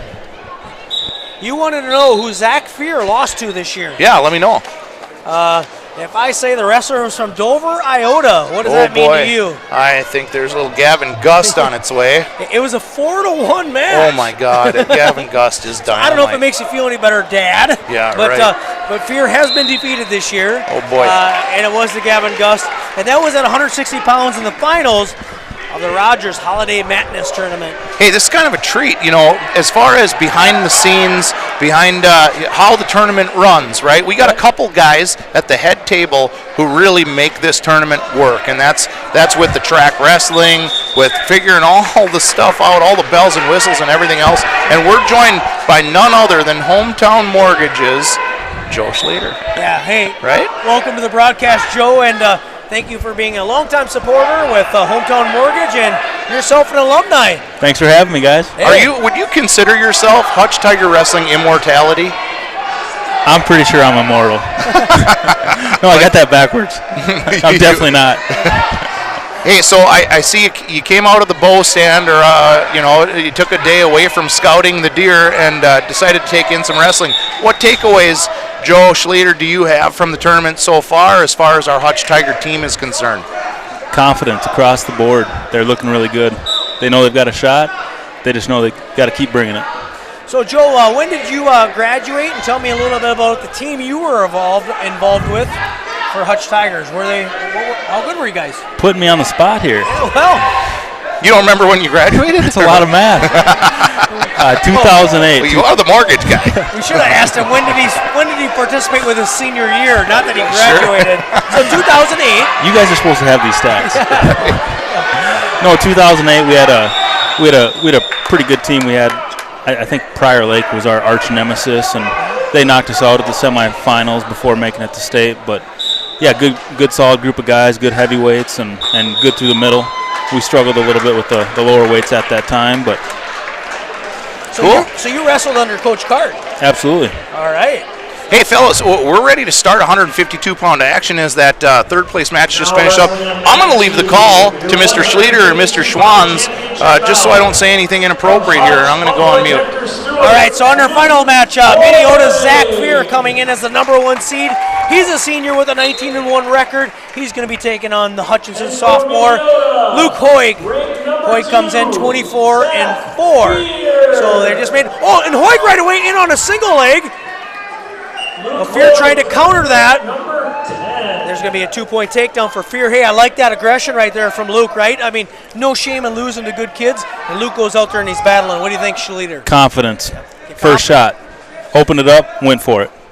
Right now it's Fear leading Hoig by a score of 2-0. Looking at our third place match right now, Ethan Duncombe with a 2-point lead over Caden Rose. So it's Duncombe, the senior, 18-8. And he's taking on the senior from Mahaka, Caden Rose. In our fifth place match, it's Maverick Goulette, senior from Amory, 11-13 wrestler. And he's wrestling Matthew Hare from Marshall. Still 2 points lead right now for Zach Fear over Hoig. Minute left in period #1 in our championship bout. These are 152-pounders out there. Joe, what'd you wrestle in high school? Well, wait. Everything above 152. Really? Yep. You were never a 52-pounder? No, that was the bottom. Okay. 52 and above. 52 and above. Yep. Hoig holding strong here on bottom. Fear goes to put the crossbody right in, feeds that leg. No, he pulls that arm out. Hoig does look at the clock and sees there's 30 seconds left, and we're going to get a stalemate call. So here's one thing I like about Luke. Luke moves right away off the whistle. I'm expecting to see him fire up. Quick one, looking for 2 after. 27 seconds to make it happen. He goes sit. Fear goes with a nice deep waist. A lot of times Luke likes to come to his feet. That time he decided to sit. We're down to 17 seconds left in period #1. Right now, Fear goes with a heavy power half. Boy, and he's got Hoig broken down. Now he's trying to go tilt. Don't go down. And that's going to put a wrap on the first 2 minutes of the match here at 152. Looking at our third place match right now, it's Duncombe leading Rose by a score of 2-1. They're neutral right now. We're going to start neutral here in period number 2 of our championship match.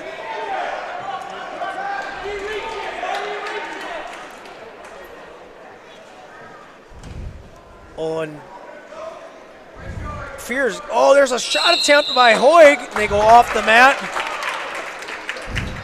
Fear does a nice job with a collar tie and a snap.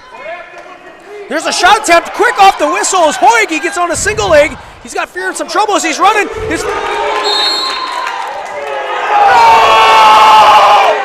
on! That was 2! And Hoig got in on the shot. And ref says, no, we don't like it. So there's a shot attempt by Fear. Fear now in on a single leg. He's got Hoig's leg jacked up. Oh, and he's going to convert. Now a 4-0 lead for Fear. Joe, that was a takedown that Luke Hoig needed. He got in on that shot. He just ran him across the mat and ran out of real estate. Drugged the toes, just not enough. Real tough call by the ref. Not everybody's like Chris Carter dragging the toes, right? I mean, modern day Jefferson is what we needed there. right. So in our third place match, it looks like they're kind of taking a look at Ethan Duncombe, maybe an elbow or shoulder injury. He's kind of shaking out that wrist. So action is paused right now. It looks like Duncombe's going to start in the down position in our third place match. He's still leading Caden Rose by a score of 2-1. We're under a minute here. In the second period action at 152-pound championship match, it's right now Zach Fear, the senior, ranked number 2 in the state, leading Luke Hoig by a score of 4-0. Hoig again with a quick move out of the start. Went for the reverse. Fear did a good job trapping that arm. He's got him pinned down, putting legs in. And Fear does a nice job of driving forward, right? I mean, he's making Luke, just to build the base. And now Fear's going to get called for stalling. But Fear's driving forward. I mean, it's taking a lot of energy right now out of Hoig from this bottom position. I want to see Luke knee slide up and come to his feet. He does. I think he heard you. He does. Okay, fighting hand position. Back up. Almost out. Oh, Fear drops in on the leg, and Luke does get away. There's an escape. I like it. Second period, 15 seconds, looking for 2. Quick takedown. 10 seconds up. There's another shot attempt by Hoig. He is able to get in. Fear not looking to take any chances there. No, he really hasn't. Working the edges. Very calculated, I would say, throughout this match. Lucas has taken some shots. Green given choice. Fear chooses down. Hoig's going to go optional start. Fear to his feet. There's a 1-point escape. It's now 5-1. Luke gets right in on a shot. Continuously can get it to that leg. Let's bring it back in, Luke. Luke's got to know where he is. Fear tries to sit. Is that not 2? You got to be kidding. Fear is using the edge to his advantage. That's twice. Hoig was in deep on that single. Had an arm around the waist. Here we got a caution on red. Hey, you know what? You get 2 freebies. Why not use them? I like it.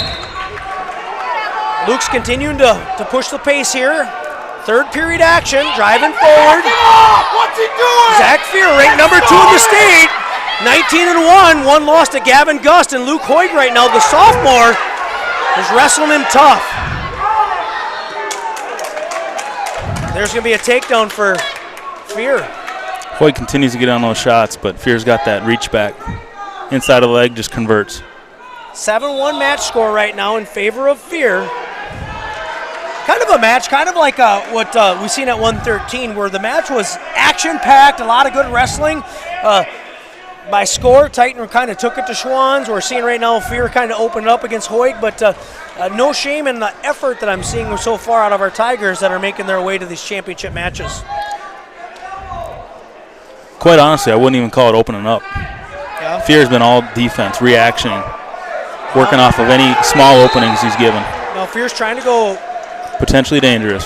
Yeah, he kind of goes in a grapevine where he pulls that arm over the head. 39 seconds left. Looking for that knee slide again. Quick stand up. And Luke does get to his feet. And Luke's a Greco guy, so you know what? I'm hearing his dad yell Greco. There's a shot attempt by Fear. He does drop in on the leg. I don't think it's probably a solid attempt. It's more of to kill a little time, and there's going to be a 2-point takedown for Fear. Now it's 9-2 with 20 seconds left.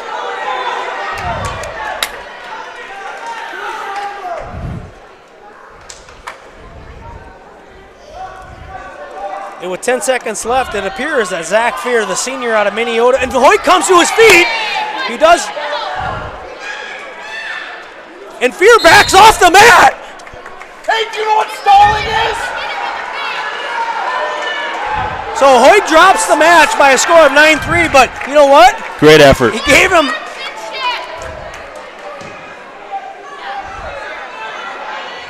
The senior out of Minneota is running out of the gymnasium because he was tested by the young sophomore from Hutchinson, Luke Hoig. 9-3 victory, Zach Fear over Luke Hoig. I don't think I've seen anybody finish such a hard match with such a full tank of gas left. He kept the pressure on. In our third place match, let's get us caught up here. We're 8-8 right now as Caden Rose and Ethan Duncombe are battling over there. It was Hoig over Rose in the semifinals. Looks like we're going to go neutral. 25 seconds left. It's now 9-8 as Rose is going to cut Duncombe. So Duncombe now leading this match, but Rose testing and pushing. Yeah, I'm excited about this finals match at 160.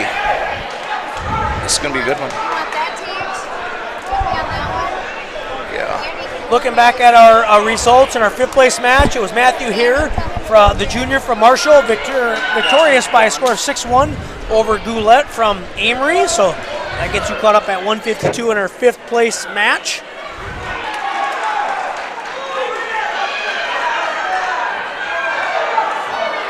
Oh, and Caden Rose is really close. He's down by 2 right now. He's got Duncombe in all kinds of trouble. We're down to 7 seconds. Duncombe trying to face him. There's a spin attempt. And the time expires, and it's going to be Ethan Duncombe victorious over Caden Rose in your third place match at 152 pounds. Another high throttle finish over there. Again, I keep going back to it, so I hope our listeners at home understand what's the quality of this tournament. Caden Rose was a state entrant a year ago, takes fourth at this tournament, and no shame to losing to good kids. Ethan Duncombe, the senior, 18-8, good kid. Hey, now in the finals at 160, we got a couple of real hammers here. We got Taken Denzel, the junior from Marshall, 24-5, and he's going to take on Adam Jurek. Condenzo comes in ranked number 4 in AA, and Jurek is ranked number 6. Joe Schleter, they're locked up here. It was Condenzo in on a shot, defended by Jurek, but we're going upper body. Minute 30 left. Good push and pull, double underhooks. And Condenzo now is ranked 4. He has been number 1. Early in the year, he dropped a match to Carver Roman at the Redwood River Riot. Also lost to Griffin Lundeen from Thief River Falls, but he's faced a bunch of tough competition. Condenzo a year ago getting 3rd in the state. The shot attempt by Condenzo gets in on a single. How do we want to finish this, Schleter? I think you take that high. You got to get your arm back, though. Bring that up. Jurek is fighting that hand control, so he's one-armed with that leg in the air right now. Not much to do. When I look over at our third place match, hey, shout out to Michael Hahn. Michael Hahn, a senior, came in with a 6-4. Oh, Condenzo puts Jurek to his back. Michael Hahn over here wrestling Patrick Dusky. We're in a 2-1 match right now. Dusky leading that 2-1. And then for fifth place, we got Eddie Tristan, another one of our Hutch Tiger BLHS seniors. He's wrestling Maddox Swanson from Wilmer. Looks like Tristan is leading right now, 2-0. Brian Luthens, you've been everywhere today. You've been here, and then you've been in St. Cloud, and now you're back. Yeah, back. We're back from St. Cloud. That didn't go so great today for the Mavericks, but there's a reason St. Cloud State's ranked number 1 in the nation. So Brock lost his match 6-0, and the team lost the duel 40-0. So that's a tough day for the Mavericks, but now they know what they got to work on. So it's a long bus ride home. Yeah. Just getting back here now. I see we got 2 Tigers from Hutch here wrestling in the placement rounds. So that's fantastic at 160. Yeah, Michael Hahn wrestling for 3rd and Eddie Tristan wrestling for 5th. In our finals match, Tate Condezzo and Adam Jurek taking the mat. Looks like Jurik's going to come over and check some blood time. Man, Jurek really got lucky on that single. Condezzo converted that to a takedown right to his back, and somehow he was able to get out of bounds on that. Yeah, not give up any near pull. That's crazy. Both highly ranked.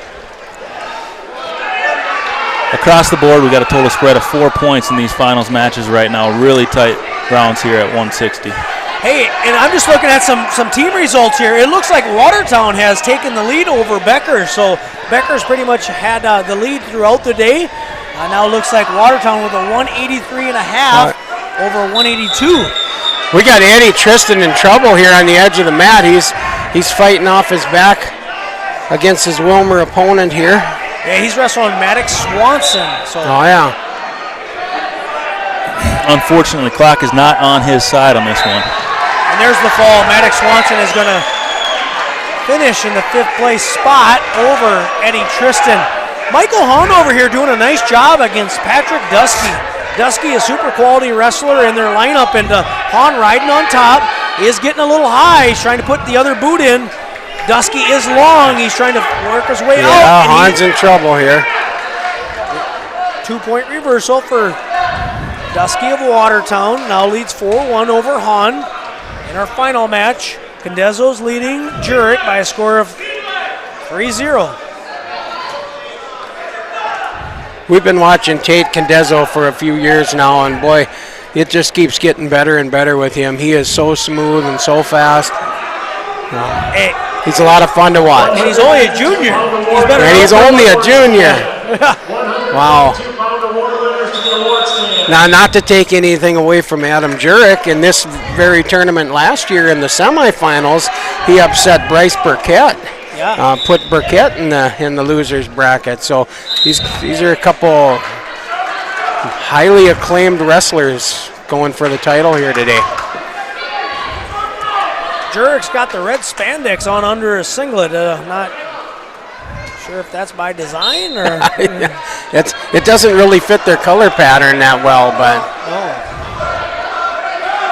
All right, so we're 4-2 now over in our 3rd place match as Hahn starts in the down position, comes to his feet, gets the escape.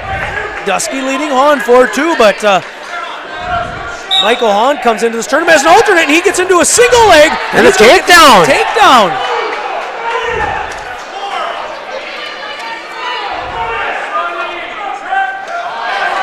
Oh, and Jurek now real close to taking Condezzo down, and he does. That's a takedown for Jurek in the last 10 or 12 seconds of the period. Those are stud points. I love my stud points. Hey, this is interesting. And barely able to hang on. Yep. This is interesting. When I look back in the bracket, so Hahn and Dusky wrestled in round 2. It was Dusky victorious 2-1, but Dusky's the 3 seed in this tournament. Dusky trying to finish in 3rd. It's a 5-4 match right now. Michael Hahn doing a super nice job against the 3 seed from Watertown. And Hahn's got 45 seconds to turn the tides. One takedown will do it. Now, of course, I was watching and listening to you guys as we were traveling back and forth, and I did notice that there's a lot of fans watching today.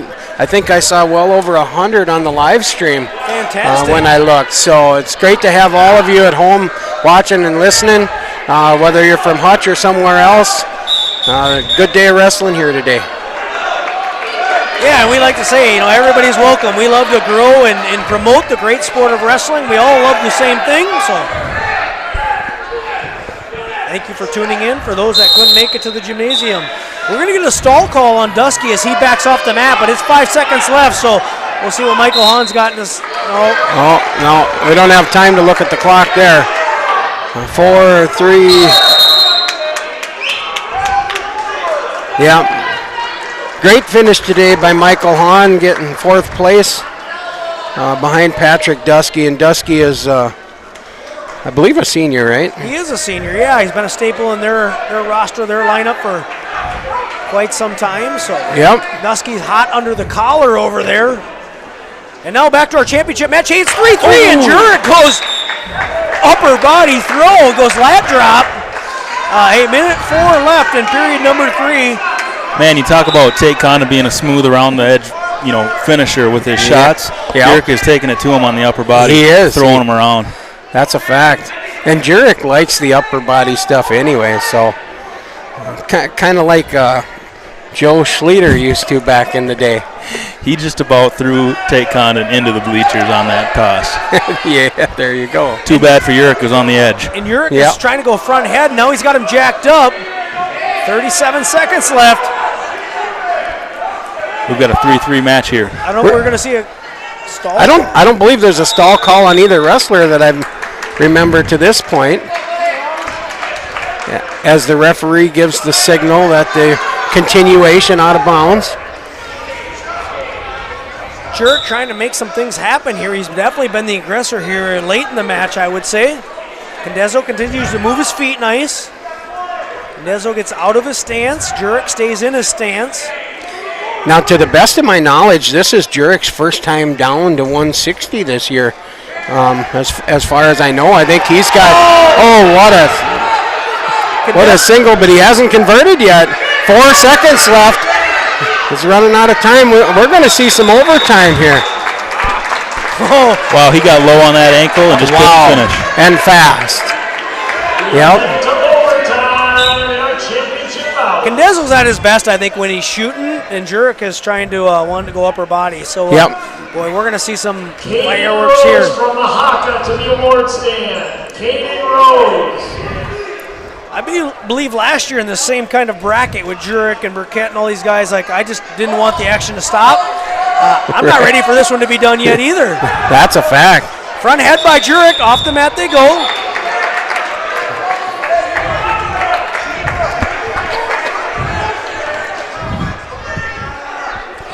Overtime here in our championship match at 160 pounds.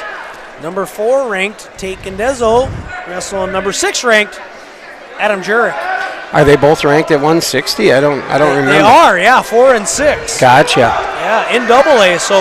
Yep, both AA. This could be a state placement or state podium match here down the road. No points yet. There it is. Well, congratulations to Adam Jurek from Becker on a great win over number 4 ranked Tate Condezo. Again, like I said, another great match that you just even hate to see it come to a close because it was so good. I mean, just a bunch of hammers out there. And great tempo all the way through that overtime. All right, so in our 3rd place match, they're not wasting any time here. They've already got things rolling at 170 pounds, and Braden Erickson's not wasting any time on his own as he now leads Owen Angel by a score of 2-1. Take down and let up. That to your 170-pound championship bout from Waseca, Christian Rodriguez, currently ranked number 10. I remember. Currently ranked number 2 from Watertown Mayor Lutheran, Bryce Burkett. I remember Christian Rodriguez from a couple years ago when we were in Section 2AA. He ended up coming out of that section and qualifying for the state tournament. So he's no stranger to highly competitive matches. Let's put it that way. Yeah, you're absolutely right. Rodriguez and Waseca, formerly of Section 2AA. Neither is Bryce Burkett. Bryce Burkett was a finalist in both Greco and freestyle at Fargo last year in the Cadet National Tournament. So should be a great one here. Bryce Burkett from Watertown, 24-0 sophomore, and he's wrestling the senior from Waseca, Christian Rodriguez. Sophomore. 24-0 as sophomore. That's incredible. Now you got to watch him wrestle some summer wrestling too, right? Oh yeah, I did. I absolutely did. Was he on the national duels team that Logan was on? He was. Yep. Don't know that he lost a match all in either style, but yeah, Bryce Burkett, super solid. So there he tries to go 2-on-1 down to a shovel. Rodriguez counters, so we're still 0-0 here in our championship match. In our third place match, Braden Erickson now leading Owen Angel by a score of 10-5. And in our fifth place match is over. Well, that escalated quickly. Looks like our fifth place match maybe did not take place. This is would that have been Jay Rickerson? Injury Probably was Jay. Medical default. Yep. Injury default. Yep. All right, so Burkett now leading Rodriguez by a score of 2-0 after 2 minutes of wrestling action at 170 pounds. On the third place match, we have Braden Erickson is leading Owen Angel 11-5.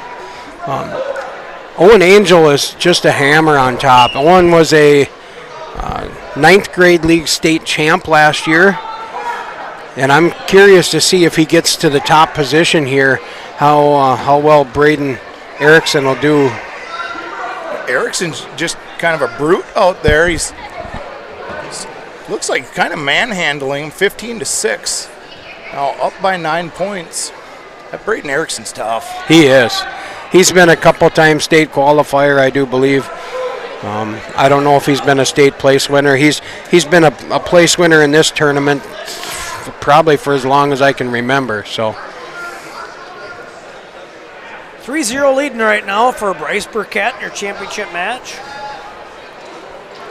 Oh, and he gets around behind. Real close to finishing, and that's going to be 2.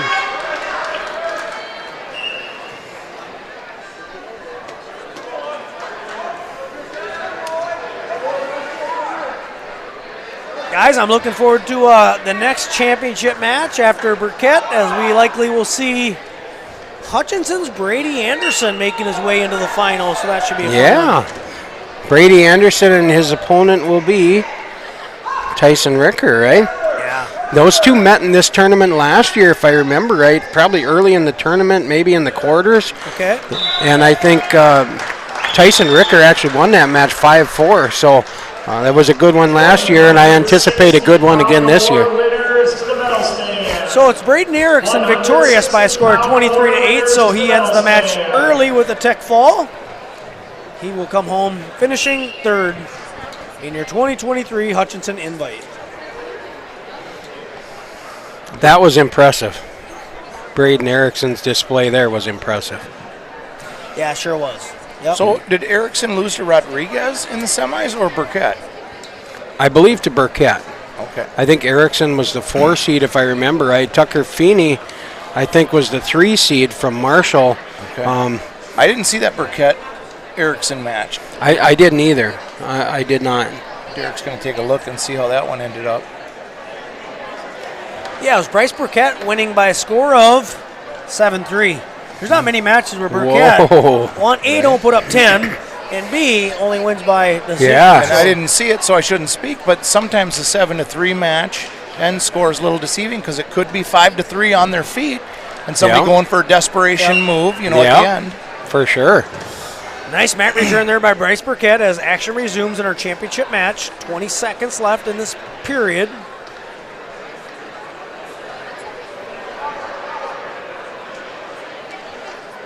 What a great day of wrestling, man. I've just had a blast. Hey, that 160-pound final was pretty intense. Oh, for sure. For sure. Boy, oh boy. That 152-pound final was intense, too. I said this, on the call, so I feel like it's kind of like that 13-pound match, and this is, sure it sounds like I'm being a homer, but, then the 113 with Logan as well as with Luke, the score got a little out of hand. But they wrestled hard, right? They kept going. Luke was pushing the pace, so I thought the effort by Hoig at 152 final, wrestling a very tough number 2 ranked wrestler in the state tournament. I agree. Was quality. It was good. Very tough. I do feel I am super biased. I haven't watched it back yet, so I very much could be wrong, but I feel like there might be a few refs out there that may have awarded a takedown or two to Luke and maybe some stalling calls, but that might have brought the match score closer. And Fear was able to kind of wrestle that edge as he needed to. And Luke was getting in on shots. So anyway, love that we got that diversity of Class A guys like Minneota making the trip up here. We love having the Minneota Vikings here in this tournament. Love it. Fantastic. Love it. Love it. Love it. Got AAA wrestlers like Wilmer Cardinals and do it. So that's awesome. Tate Condenzo, Marshall, to the award stand. I was taking a look at some of the results from the JV tournament. I didn't get to see any of the finals there, but I did notice that the Hutch BLHS JV team took second in the tournament today in team points. I was very happy with that. Yeah. That's fantastic. I love Bryce Burkett's inside trip. It's so slick. And he does it a lot, maybe too much, but it sure does look pretty when he hits it. 7-1 match score with 40 seconds left in period number 3. Burkett's leading Christian Rodriguez.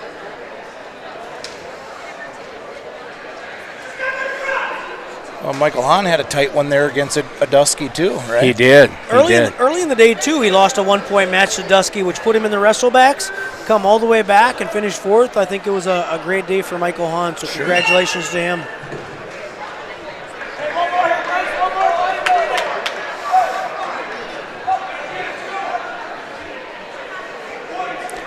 Kind of see the frustration on the face of Christian Rodriguez as he's down to 6 points, 10 seconds left in the third.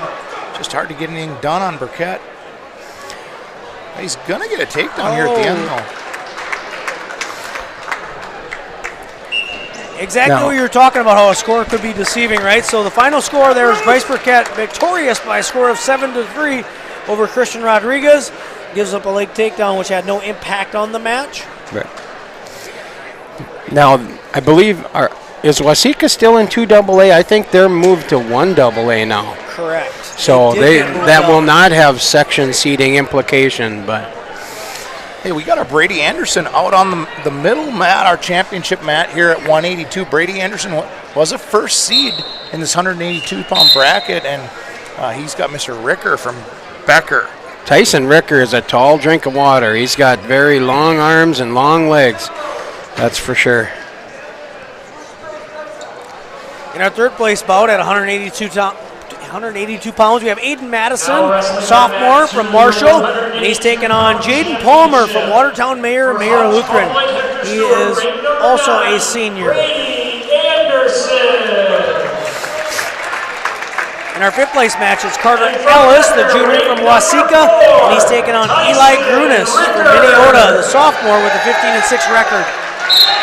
And of course, in our championship matches, you could just hear our gymnasium announcers. It's Brady Anderson, the senior, 17-6, and he'll be taking on the senior from Becker. Comes in with a 25-1 record, Tyson Ricker. Wow, 25-1. And he's ranked number 4 in AA. Brady Anderson ranked number 9 in AA. Oh, and Ricker gets around the backside of Anderson, and that's going to be 2. You know, we were looking forward to seeing the junior from Amory, Wisconsin, Wyatt Ingham, who's ranked number 1 in Division II in Wisconsin at 182. Did not make the trip today, but I was looking forward to seeing him wrestle too. Yeah, for sure. Not sure which bracket he'd have been in here, but he would have definitely made an impact in whichever bracket he was in. You're right. Yeah. I suppose he gets a little bit of sparring in with Coy Hopke and Cook, those guys. You better wear your big boy pants when you're going to spar with Coy Hopke. Got that right. I'm guessing just looking at Grant Cook's record and accomplishments at 195, that's probably been a good practice partner of Coy Hopke's probably for years and years. For sure. I'm not sure, but you see that so often where you have two extremely successful wrestlers in back-to-back weights that just push each other all the time. Right. Yeah, and of course we're talking about the back-to-back state champions from Wisconsin. And in that triple punch right there at 82.95 and 220, the bookends of that are both juniors. Cook at 95 is the only senior. Hopke and Ingham, both juniors. So oh, wow. we might see both of those guys back here next year. Oh, I'd love to see them back here next year. Still 2-1 right now. Right now it's Ricker over Anderson. We're neutral. Hey, we're talking about Amory. I know you guys know one of their graduates from a year ago.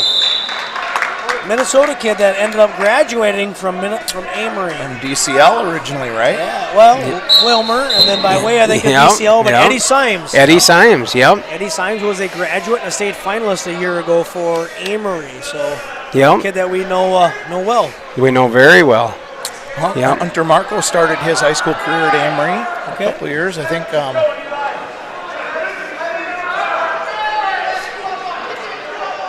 Yeah, Amory, they keep putting out extremely good athletes. One of Brock's teammates at MSU Mankato is from Amory, Mike Smith, and he's been a 2 or 3 year starter for the Mavericks, so that's also an Amory grad. So it's still 2-1 here in our championship match right now. There's a shot attempt by Ricker on Anderson. Anderson doing a nice job fighting it off. We're under a minute left in period number 2. Anderson now goes with a 2-on-1. I think Ricker's kind of got head position though, so gets out of that. There's a shot, it's kind of half-hearted shot attempt by Ricker. It only goes underhook. Aiden Madison is down 2-0 against Palmer and just secured a fall in the third place match. Aiden Madison with a pin, our third place winner at 182 pounds. In our fifth place match, it's Minneota's Grunas right now leading Ellis by a score of 5-0. 170-pound award winners to the medal stand.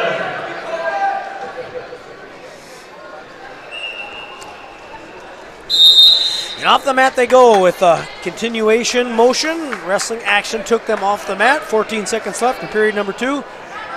It's Ricker right now over Anderson. Makes you wonder a little bit, Amory coming in here for the first time this year. They had to wonder coming in if they were going to find any competition. And I think going home they'll say we found plenty of competition here. And I was talking with their head coach, Mike Kelly, and that's what he wants. He looks for that tough. They wrestled at that Illinois, what is it, like Devlumnik Open or something like that. They wrestle the Christmas tournament. They wrestle a Freedom tournament that's tough. Those guys wrestle some. I mean, I would stack their Wisconsin schedule as far as Wisconsin toughness up against like a Simley or STMA or something like that schedule in Minnesota. Wow. And they chose to come to the Hutchinson Wayland Gymnasium for competition. Tyson Ricker started in the down position and made a quick reversal, and now he's got Anderson in some trouble. So looks like Tyson Ricker is a very good mat wrestler, which is probably why Brady decided to go both up. Some of those Becker guys can grind, man.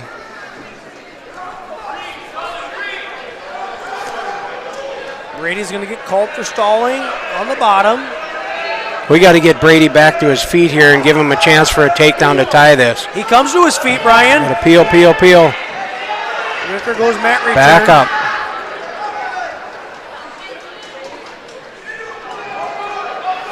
And Ricker gets that long body draped over the top.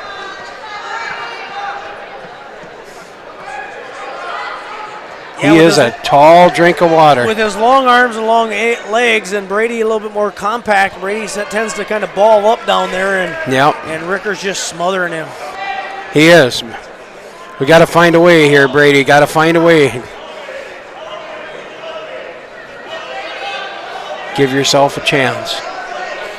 We're down to 35 seconds left here in the match. 182-pound action. Brady Anderson wrestling Tyson Ricker. Boy, he's quick throwing them legs in, too.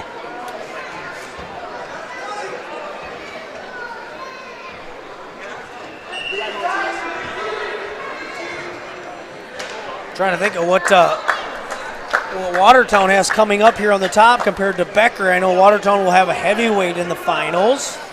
But, you know, some of these final placement matches are going to have a big impact on who the 2023 Hutch Invite champion is going to be. Yeah, team champion. That ends the match for Brady. That's a 4-1 loss to the guy ranked number 4 in state. Right there in the match. Yeah. Yep. Right there with them. So. All right, there's another Hutch Tiger taking the championship mat here, and Hayden Vandervoort. Guys, I think he might end up with his hands full here as Mr. Cook from Amory, like we were just talking about.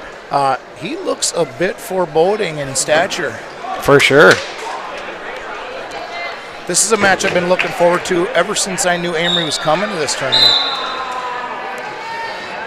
All right, so action underway here in our finals championship match at 195. Hayden Vandervoort from Hutchinson BLHS comes in with a 23-1 record.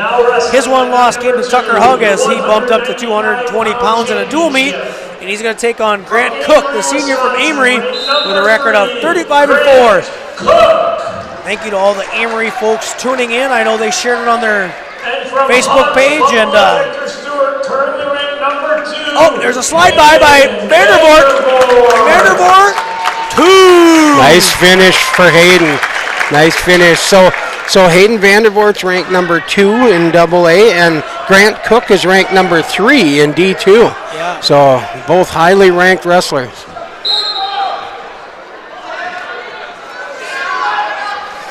Hunter Gibson, also ranked. He's ranked number 10.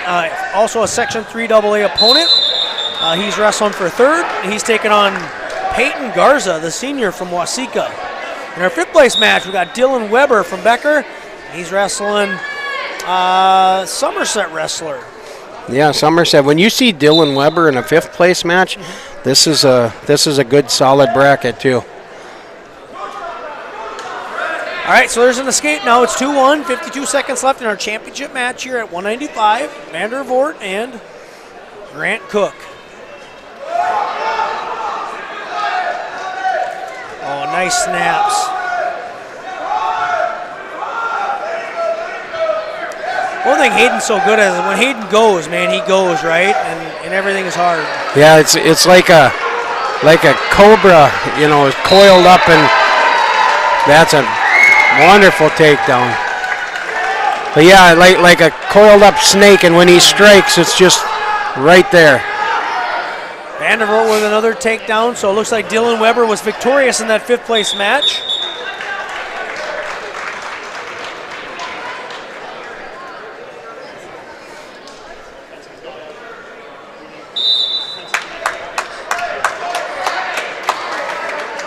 So I had a little chance to talk with Allie Peterson from Somerset earlier, and you know, he's got a better team here this year than he had last year.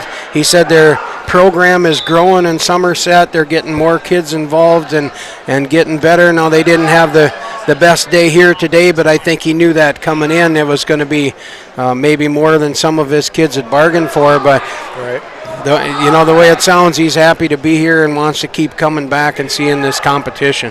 Fantastic. What any read on Amory in terms of what they're thinking? I don't know. I haven't had a chance to talk to Coach Mike yet. So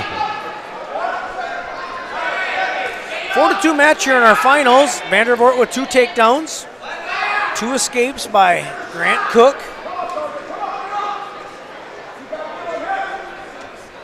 Hayden kind of feeling something where he keeps going with that slide, or he has gone with the slide by twice. See if Hayden can maybe get to his front head and snap. Shot attempt by Cook. Oh, and Hayden nice. That was nice wrestling. Yep. Hayden sensed that shot coming. He was heavy on the head, and that spin around behind. Before Cook even knew what happened to him, he was already taken down. Cook comes to his feet. It's going to be another escape, so it's now 6-3. Second period action. On the 3rd place match, we have a 2-0 match going halfway through the 2nd period with Gibson leading over Garza 2-0. Oh, and Hayden. 182 pound award winner. Boy, I don't know if he's been doing spin drills or what, but Hayden's looking good out there. He is Just looking continue good. to move his feet. Yeah. Yeah, Hayden's wrestling good right now. Coaches, just a reminder, if you have not picked up your ballot for Outstanding Wrestler, make sure you pick up your ballots.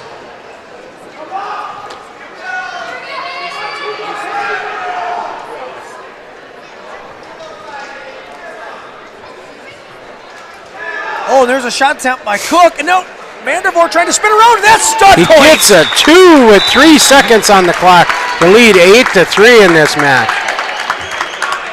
Hayden's just catching Grant Cook out of position here on some of these shots and taking advantage of every opportunity. You're going to see Hayden come to his feet.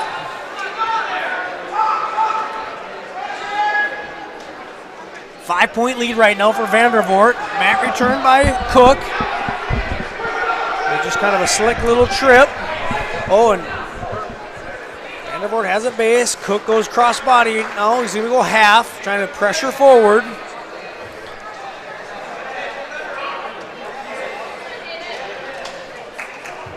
Oh. Thought better of it. He was on the edge of the mat. Yeah, that was a good decision. He's wrestling smart. Know where you're at. That tells me he makes decisions like his mother. And then not his father. Good decision by Vandervoort. It's 8-3 here in period number 3. Minute 30 left in the match. Grant Cook comes in with a 35-4 record from Amory. Oh, and there's a 5-point suplex. That was a 5, but not here. Not here. 9-3. Just over a minute left in the third period.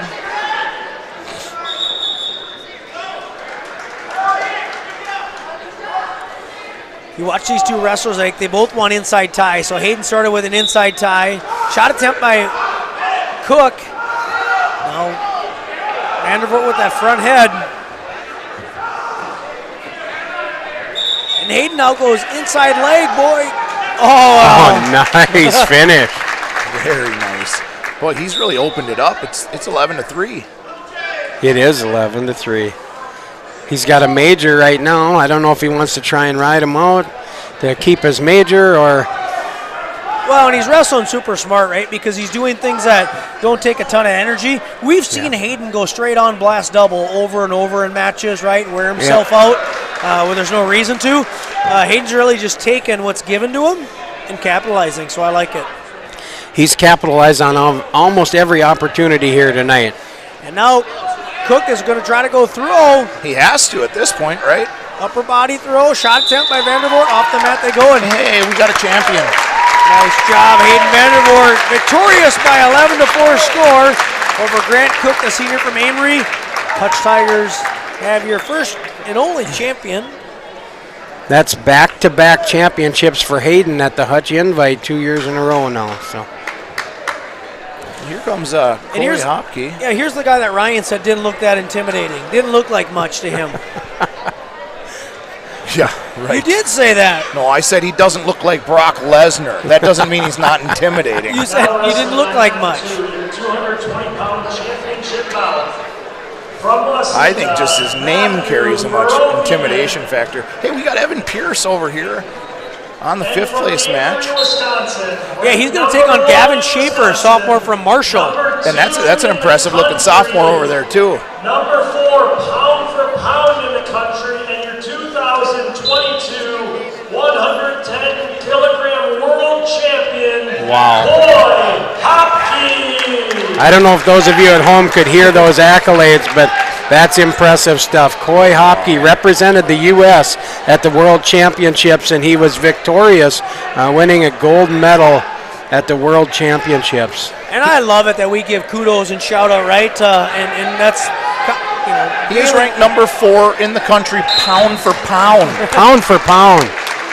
And that's a quick fall for Hopke. I'm guessing that's not the first one this year. Brian Luthens, I think Hopke spent, I'm not exaggerating, I bet he spent close to a minute on the mat today in 3 matches. Yeah, that's incredible. Well, I don't get a vote because I'm not a coach, but I would call him the OW of this tournament. Yeah, he gets it all the time. Maybe there's somebody else. It's How about the 195 pounder? It's a meritocracy. Wrestling is not socialism. We don't. Hey, I'm with you there. We won't debate that one. It's all good. But for us, I mean, Hayden Vanderburg definitely is an outstanding wrestler, isn't he? Oh, yeah.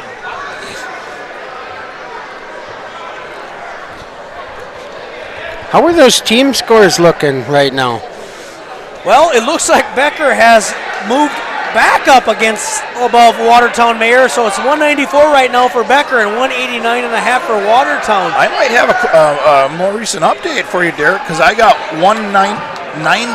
Oh, you did. Did you have 94 and 85? Boy, that was just recent because it just flipped on my screen. You're right. Becker's in the lead. Amory. Ryan, did he just question me? No, yeah. I'm not. It sure seemed like it. Yeah, with that Hopkey lead, we need Evan Pierce to get a win here because with that Hopkey finish, Amory has gone above the Hutch Tigers by 3 points. Okay. Oh, we could use a pin here from Evan. And we do have Riley Kerrigan going for fifth, right? Yeah. All right, so score on Evan's match is 2-0. Evan is down after getting taken down in the first period. We're in the second period. 10 seconds in.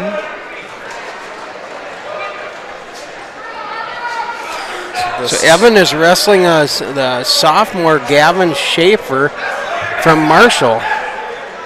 I don't remember if these two had opportunity to meet a year ago. I don't believe they did. I don't believe they did either. Ooh. Evan with a nice snap. 2-0 lead right now in favor of Schaefer over Pierce. Kerrigan will be taking the mat after Pierce on that same mat going for fifth. You know what else I like to see, guys? The JV kids have all the JV mats rolled up already, so they're making cleanup and tear down go a lot quicker here the way it looks. Well, the question is, when we're done here on the varsity mats, will those varsity boys try to make the JV kids roll those up too, or are they going to pitch in? That's a good question. And what's going to happen here? Is Schaefer going to get called for stalling? No. I suppose it wasn't a takedown. It wasn't a takedown. Stalling because no control. Yep. No control. They're still on their feet. I like that. I like Evan on his feet.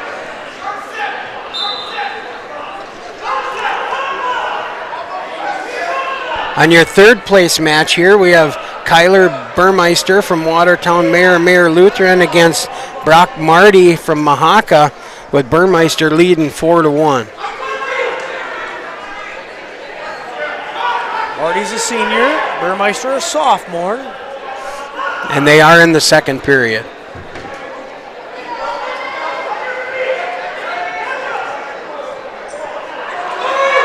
Down to 15 seconds left in the Pierce and Schaefer second period. Still 2-0 in favor of the number 2 seed, Gavin Schaefer.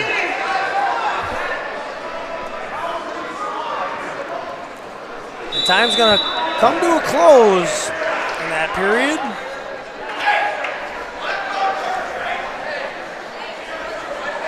Third period. Guessing it's Schaefer's choice, and he's choosing down. That's correct.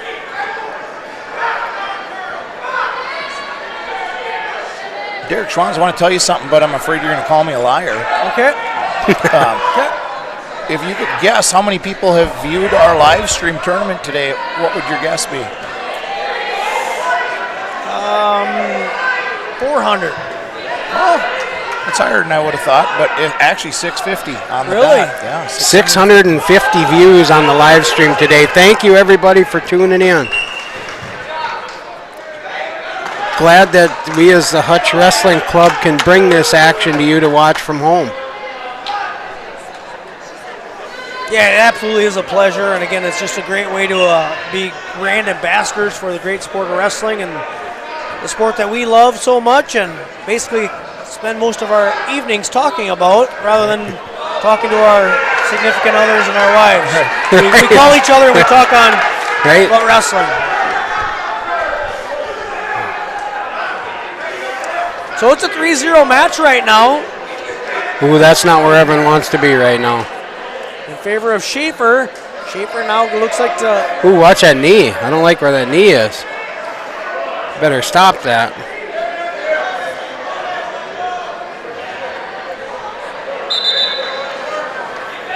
So we're neutral right here with 38 seconds left. Evan Pierce down by 3. Hopefully he's got some sort of takedown in his belt there. He could go feet to back. Yeah. Oh. I believe that was his best attempt at one. Countered by Schaefer. It's now 5-0 lead. Oh.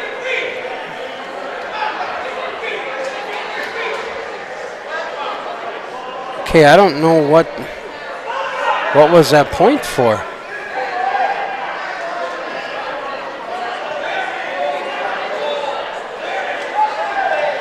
So right now the Marshall coaches are at the table discussing something. It appeared that the referee gave Evan Pierce 1 point, so I don't know if there was something illegal. Marshall wrestler did come across with kind of a big crossface and kind of was working Evan's nose and face a little bit. So Schaefer did get the takedown and then gave up a penalty point. Makes it 5-1. We got 27 seconds left. Evan right away to his feet. I like his aggressiveness. Schaefer does cover, brings him back down to the mat.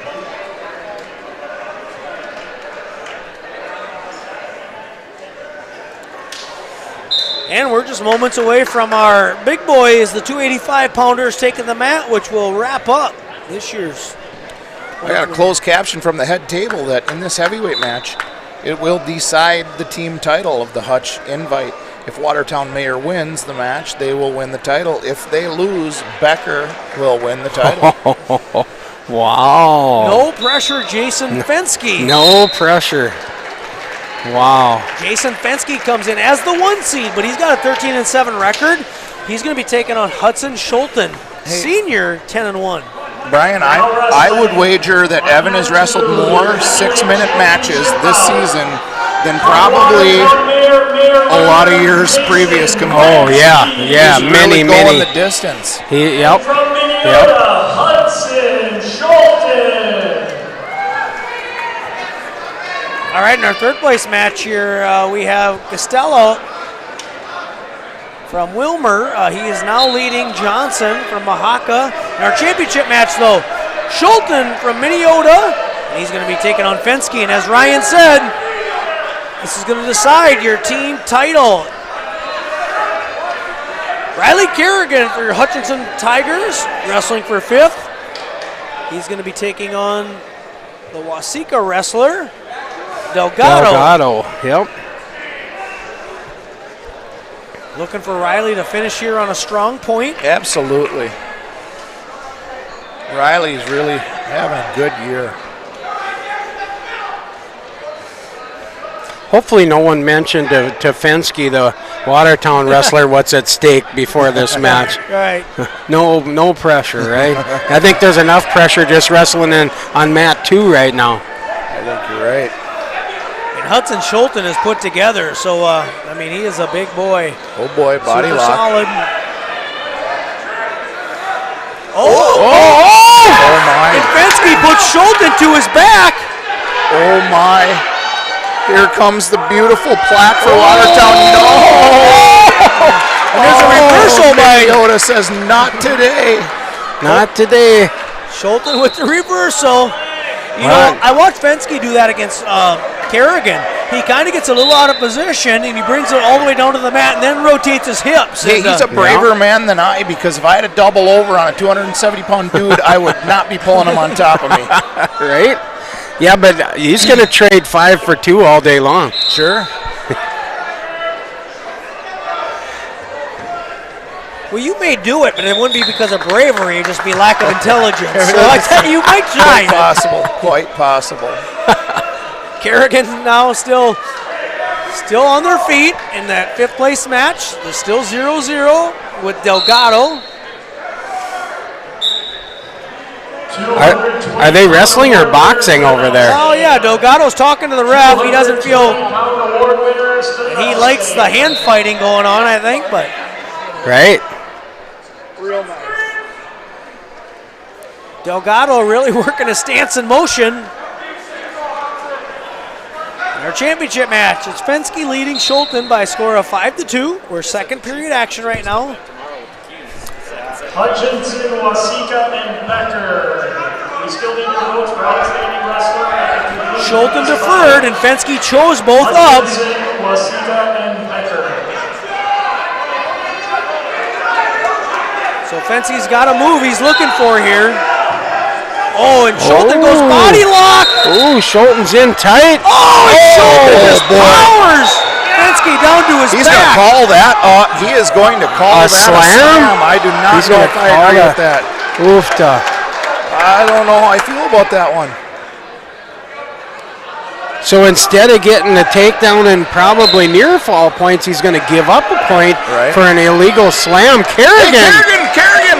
Kerrigan's got Delgado on his back here. I didn't see how we got to this point, but Kerrigan's in a great spot to put him away here. Pin him, Riley, pin him. This would be good revenge because I'm real sure that Kerrigan lost to Delgado last time they wrestled. Yeah, baby. Oh, he got it. That might be the 3 points we need to pull ahead of Amory again. Right.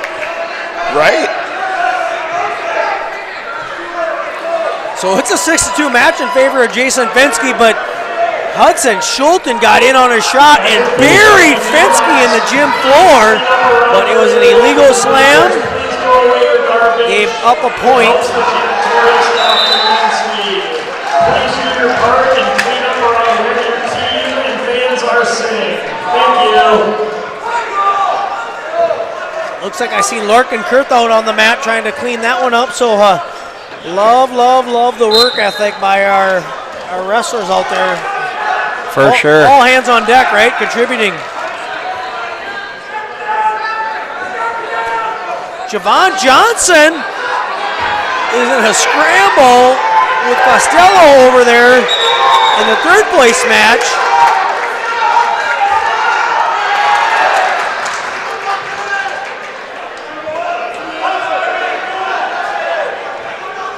So we're going to the third period here with a 6-2 score.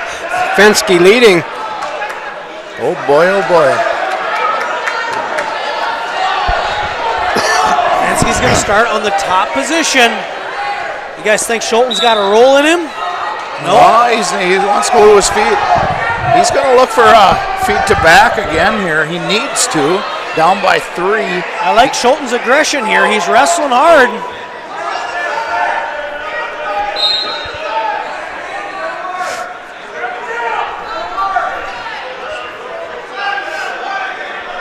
Becker fans cheering for Hudson Schulten in this championship match, and of course the Royals from Watertown cheering on their senior, Jason Fensky.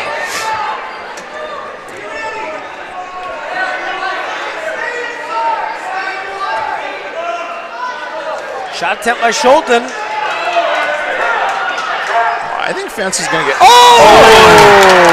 Boy. Fensky's going to cut him.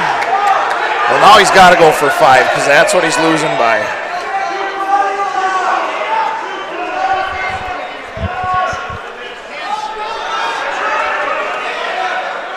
Oh, and they're in a body lock, guys.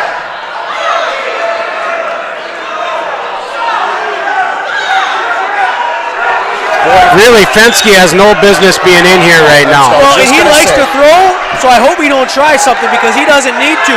Inside leg trip. Oh, and Fensky puts Schulten No down. points, no takedown. Hey, this is, with 30 seconds left, it's still too unpredictable to know how this is going to finish. Fensky dives in on a leg knowing that he can give up a takedown here. He just can't give up back points. He gets called for stalling. I believe that's a correct call in this situation. 15 seconds on the clock. 15 seconds.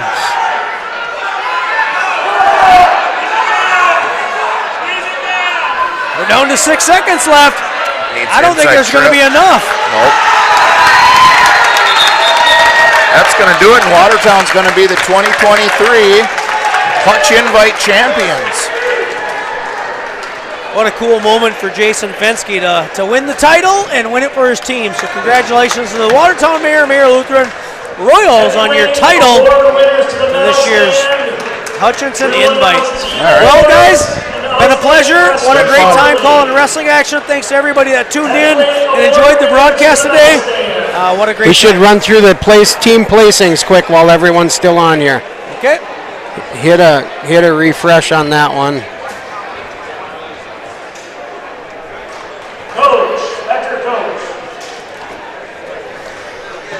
And thanks to everybody listening at home.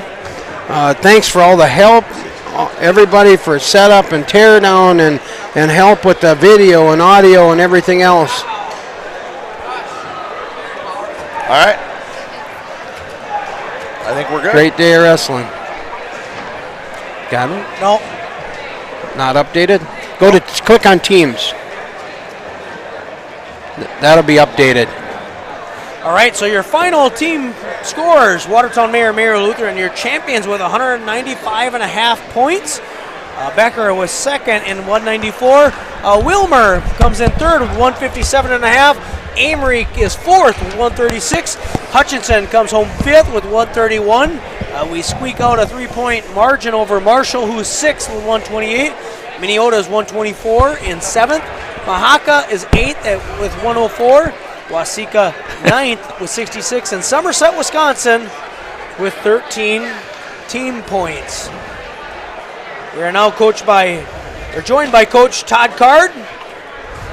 Coach Card, long day of wrestling. A lot of things took place. And what's on your mind? A great day of wrestling is how I'm going to start with this. Just the fact that we brought some quality teams, some quality individuals into the tournament.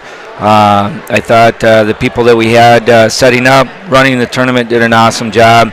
I know some of the coaches weren't happy that we kept the weights kind of even, but I think for the fans and everyone watching, that makes a better tournament. And you got to see a lot of quality wrestling out here. So this is the type of tournaments, this type of wrestling that's going to improve all these teams that were here. So a lot of high-end, high-level wrestling taking place. So it allows us to see some of the things that we need to continue to work on as well. Yeah, absolutely. And hey, we had 4 finalists. Not too bad. One champion. Hayden goes back-to-back. Hayden took on a really tough Amory kid by the last name of Cook. Yeah, I mean, very happy for our 4 finalists, first of all. And, Hayden did come off with a victory there. He's wrestling really well. And, he's learned from some tough matches this year as well. I thought that's the most technical match he's wrestled all year. Hit a couple things that we've been emphasizing in practice this week, so we're really excited to see that. And didn't try and win with just power. This is a big, strong kid here, and he was able to, just finesse him a little bit, if I can say that. I don't know if Hayden would like that or not. He's still got plenty of power, but, we didn't have to get in there and try and muscle through some things, and I just thought he wrestled a very smart and dominant match. And, our other 3 finalists, they got there, and, I thought competed really well. Logan at 113. We've had some history with that kid, and sometimes that's hard to break through that history when they've beaten you before.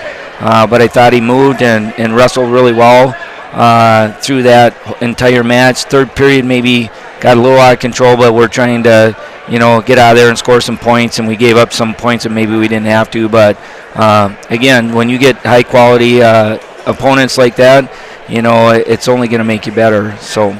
Yeah, and Luke Hoyk, same thing, right? The match score kind of got a little bit extended, but Luke's out there battling right to the end against a kid that's ranked number 2 in the state, in Zach Fear. Yeah, absolutely. I thought we were in on a couple shots, and we just weren't able to finish, and things we were off the edge of the mat when, we were close to scoring, and he was able to score his points, inside the mat. So a lot of things that we can improve on there.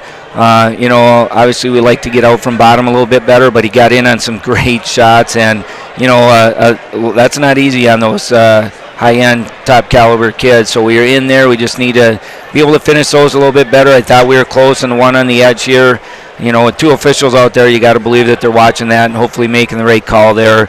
I thought we had them tired at the end, and pushing them around a little bit. We didn't get a stalling call. I thought maybe we could have, but we're getting there. We're making progress, and Brady, it almost looked like David and Goliath out there a little bit. He seems so much shorter than that guy, but we're working on Brady creating more angles and stuff. He got kind of caught up in a little takedown that we should be well aware of that, but battled through everything. He's one that keeps great position for us. We just got to get him getting better angles and a little more explosive on finishing some things. Riley Kerrigan comes home 5th. Michael Hahn comes home 3rd. Max Martin 4th. Maybe missing somebody there. Eddie Tristan 6th. But a number of guys here today wrestled well. I love seeing Riley Kerrigan finish strong on the day. He wrestled Fensky tough, who's the champion in that semifinal match. I think he's continuing to get better day in and day out. Yeah, absolutely. That's the one thing that the coaches we've been talking about throughout the day, that we are seeing gains, and sometimes they don't always come in leaps and bounds, right? It's those little gains that we're making throughout, and even some of the kids that lost out early and didn't get to that placement round, we weren't at full strength here today, and that's okay. It's Hutch Invitational, middle of the season. We're starting to gear towards, we want to make sure we're healthy and strong at the end of the year. And so we made some adjustments in our lineups, as some of these other teams did as well. So, but the kids that were out there battling, we're seeing some of the improvements that we want, and to place those kids here and kind of get out there and bump heads with those tough caliber kids is good. That's going to help us down the end home stretch here. All right, and so next week we'll have a few days off. We're going to do battle on Thursday. I think we take on Annandale Maple Lake. In TCU, I think we have parents' night, so that's the schedule for next week. That should be fun. Yeah, it should be. It's fun. I look at this gym and the mats here and all the people and everything, and we just haven't had enough opportunities to get in our gym and enjoy this team and the great sport of wrestling, which a lot of people had a chance to enjoy here today, whether it be live or on our live stream or anything. But yeah, we're anxious to get in the gym and set up some mats and wrestle in front of our home crowd. Awesome. Well, congratulations, Coach Card, and thank you for joining us. And thank you to everybody who tuned into the broadcast today, the live stream, for tuning in and following the wrestling. We'll talk to you guys later. So long. Have a good night.